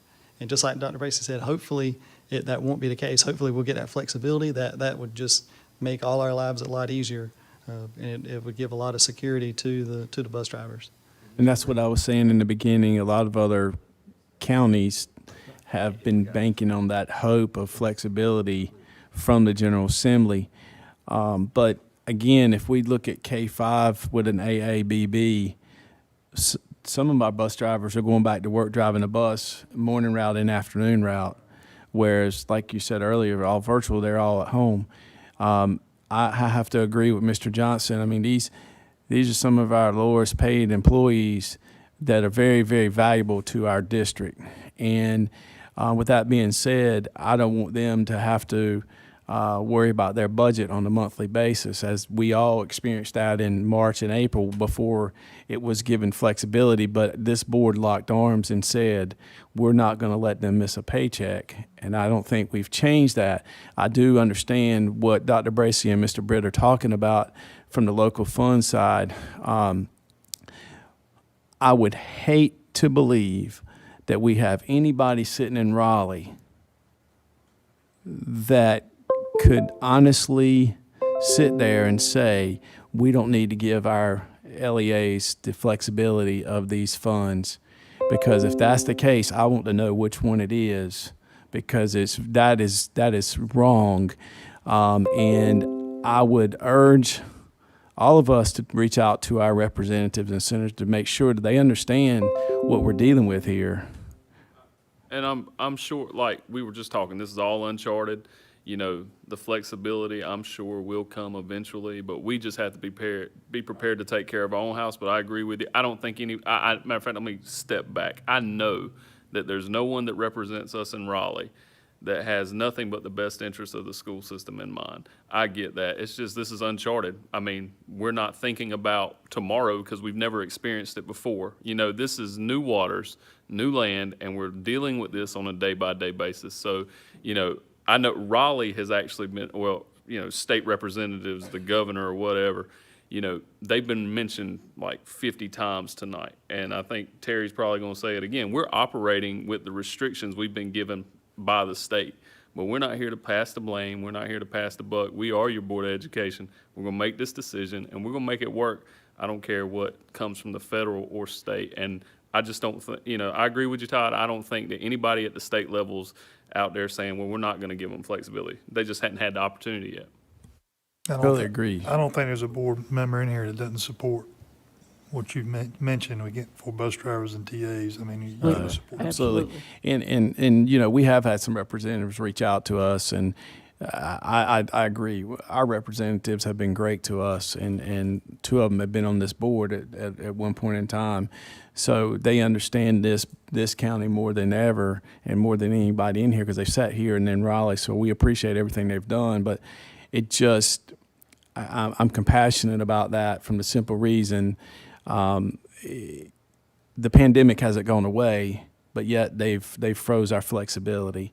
And I hope that, you know, our representatives will understand where we're at, along with the other counties' representatives, and know that they need to give us flexibility from that standpoint.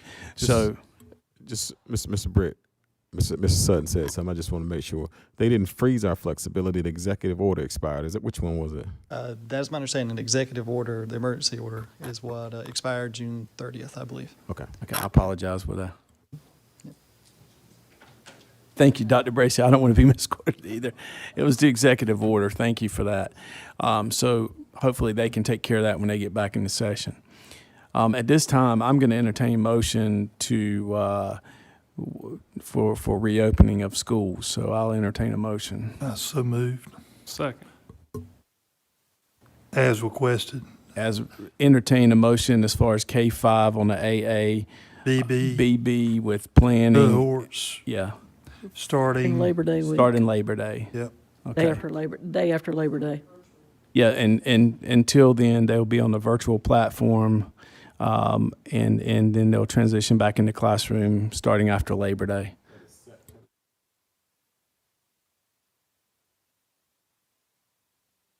And while they're researching this, I would like to task all the wonderful individuals who presented tonight to maybe look at some options to, if we have parents who can provide their own transportation, if we have middle school parents who want to bring their kids to school, I would like to see those parents reach out and maybe a survey composed that would allow the eventual taking in of middle school and high school based on transportation provided by the parents. And if we can possibly allocate some buses after the start date to kind of get some of our middle school and high school. We don't need people to think that this is a done deal and we're not even worried about middle and high school. So I want to get back together. I think we'll have another board meeting August 11th. 11th, yeah. And then come back with that time and come up with some scenarios where we could phase in middle school and high school students as well, because they deserve the right to attend class, and those staff members that want to come back to work deserve the right to come back to work.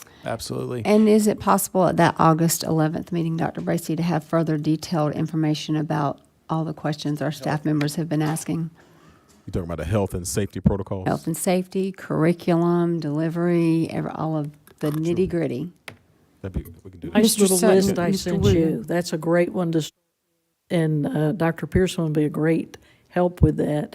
And the young lady that sent that to me said she'd be glad to work and offer even more questions. Thank you. And we needed to add self-contained EC to our motion, Mr. Wooten, is that correct? Yes. K-5 and K-12 self-contained exceptional children. Let me,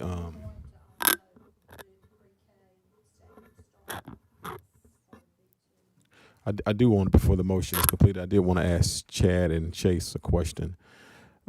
With this compressed timeline, does your department need some additional funding? Perhaps, Mr. Britt, some of this CARES funding to help these guys with overtime or additional staff to help make this a reality, sir? So we, while the CARES Act is very flexible, we did research that, and there is not a, currently in the state chart of accounts, there's not a way to pay overtime to the TIM staff out of the CARES Act money. So what we've been doing in the meantime is doing comp time, so Okay. time and a half for that. Any additional personnel needed? Or is TIM so skill-driven?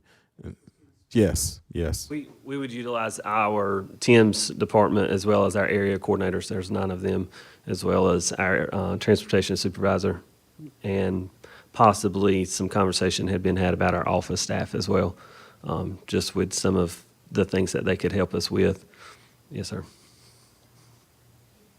And with K-5 starting early, there might be some parents that want to opt out the bus ride, so it's important that the parents give us feedback of the students that do not want to ride the bus.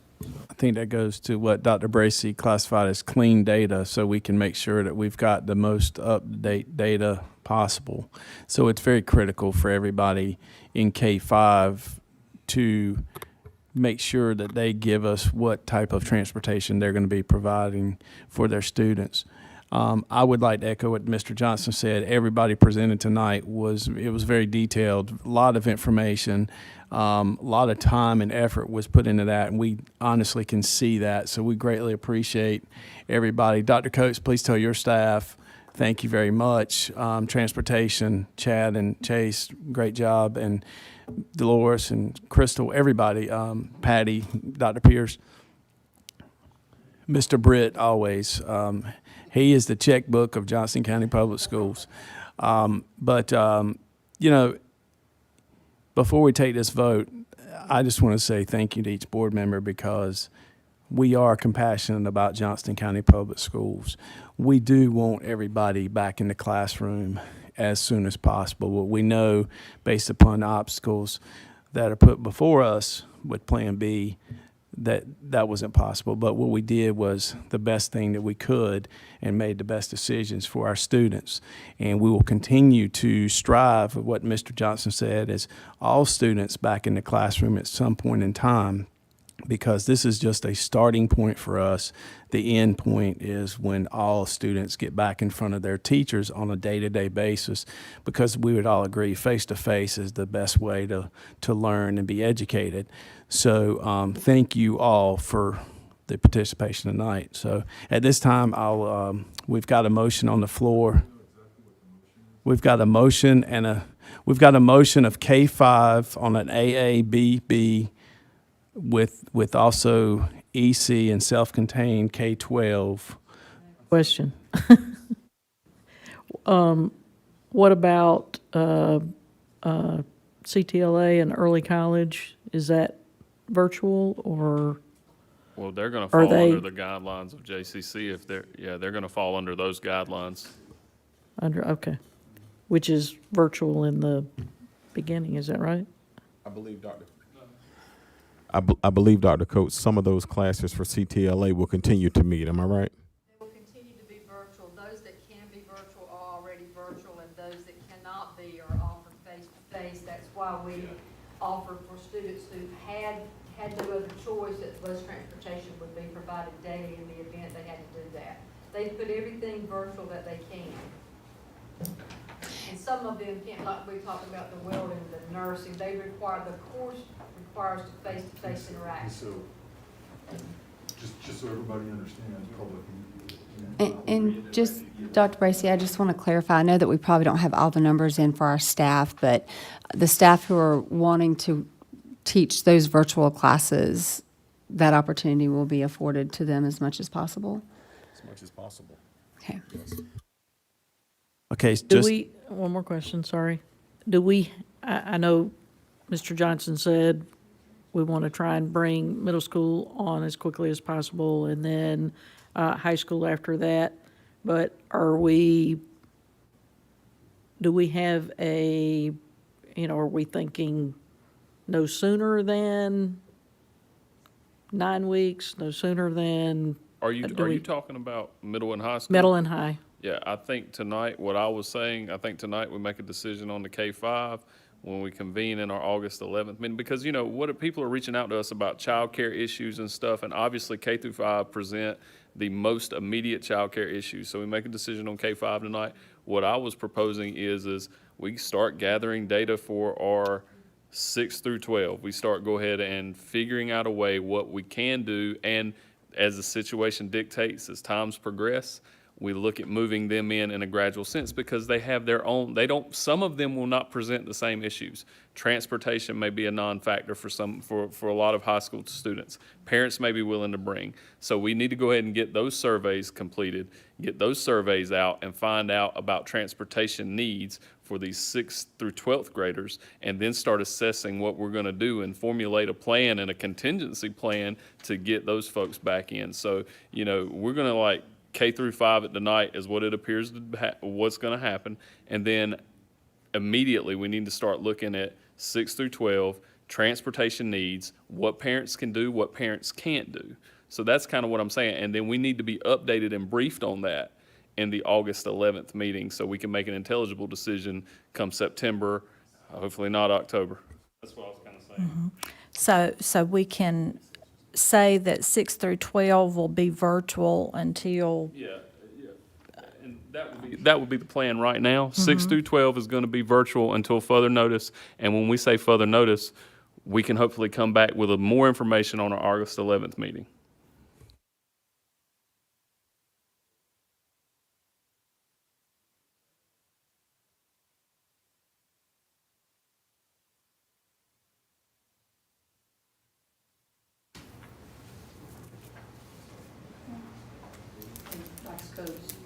Early college follows JCC, is that right? Early college has a different type of curriculum format, and most of early college can be completely virtual. But if you're in early college and you have a business class or a engineering class that is administered by JCC, have we figured out the requirements? So they're going to have to meet that class's requirements, is that correct? Yes, but they figured it out that it's mostly virtual. There's only one class that ECA was concerned about, and I don't even, they're checking to see if they didn't have kids in it this semester, and that was on applied engineering, because their schedule's almost already completely virtual. Their counselors have been looking at it to see if they can do it and have it prepared. Well, Johnson Community College is wonderful about accommodating schedules and stuff. Right, they are. Yeah. They have, in the face-to-face classes, what JCC has done to accommodate social distancing is created more sections. So any classes that students have to have face-to-face, they've accommodated based on the size for social distancing. And if they do have activities in which they have to be in close contact, like taking blood pressures, they're all masked. And, So that's done. And when you talk about, I think the max is 12 students a class. Yes, Yeah. they've taken care of that. Mr. Britt, I have a question. It just occurred to me that we're saving a boatload of money on gas for those buses that aren't running middle and high school. Does that come under the transportation It sure does. It falls under that same So same it's not caveat. there's not a separate category that you could use for, thank you.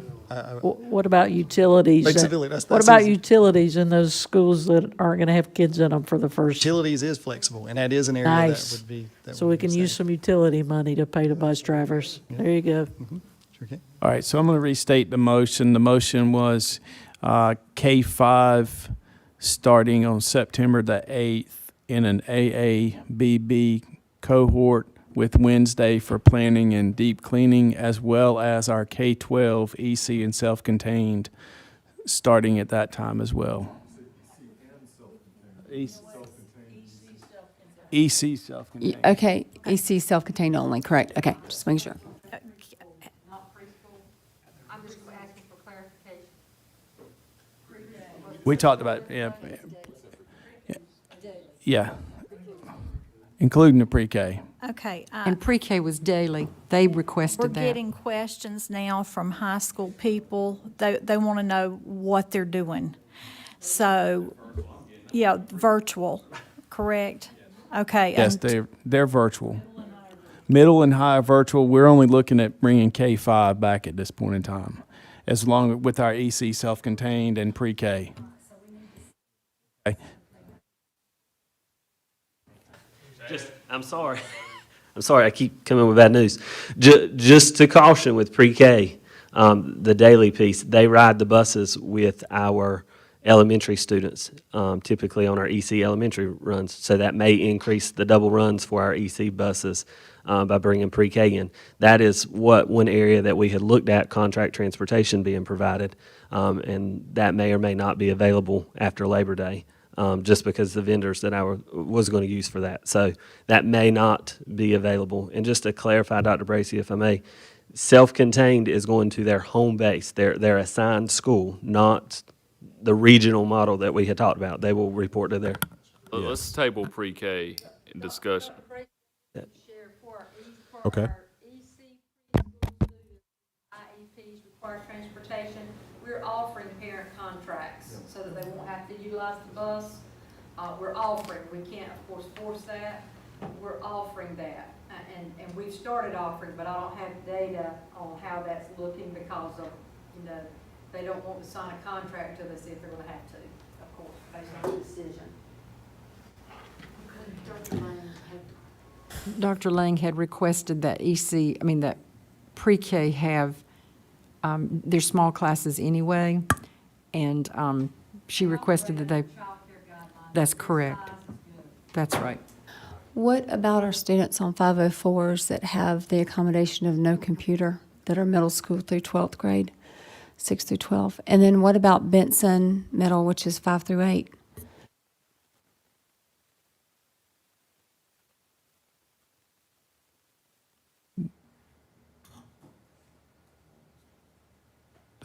The fifth graders would have to attend, they're K-5. That's their base school. Yep. And then what about the 504 students who have the no online learning that are grades 6 through 12?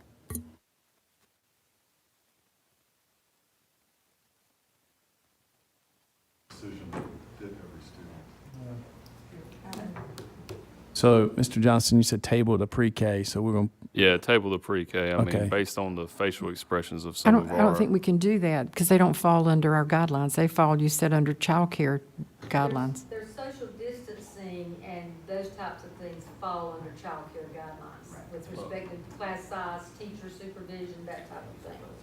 So social distancing is not they're not under the same guidelines. So don't make a decision on pre-K tonight, and we can do that. We can choose not to make a decision on pre-K tonight because based on the facial expressions of some of the folks in the back, that's it looks like a whole nother 7 hours. And I know people want a decision and they need to get started on what's in front of them now. How do you climb a mountain one step at a time? So. all right, so we're going to go with the motion of K-5 on a AABB as well as our EC self-contained K-12 starting on September the 8th. Our 6 through 12 will be virtual starting on August 17th, as well as our K-5 until September the 8th. So we've got a motion and a second. All in favor of this motion, say aye. Aye. All opposed, say no. Motion carries 7-0.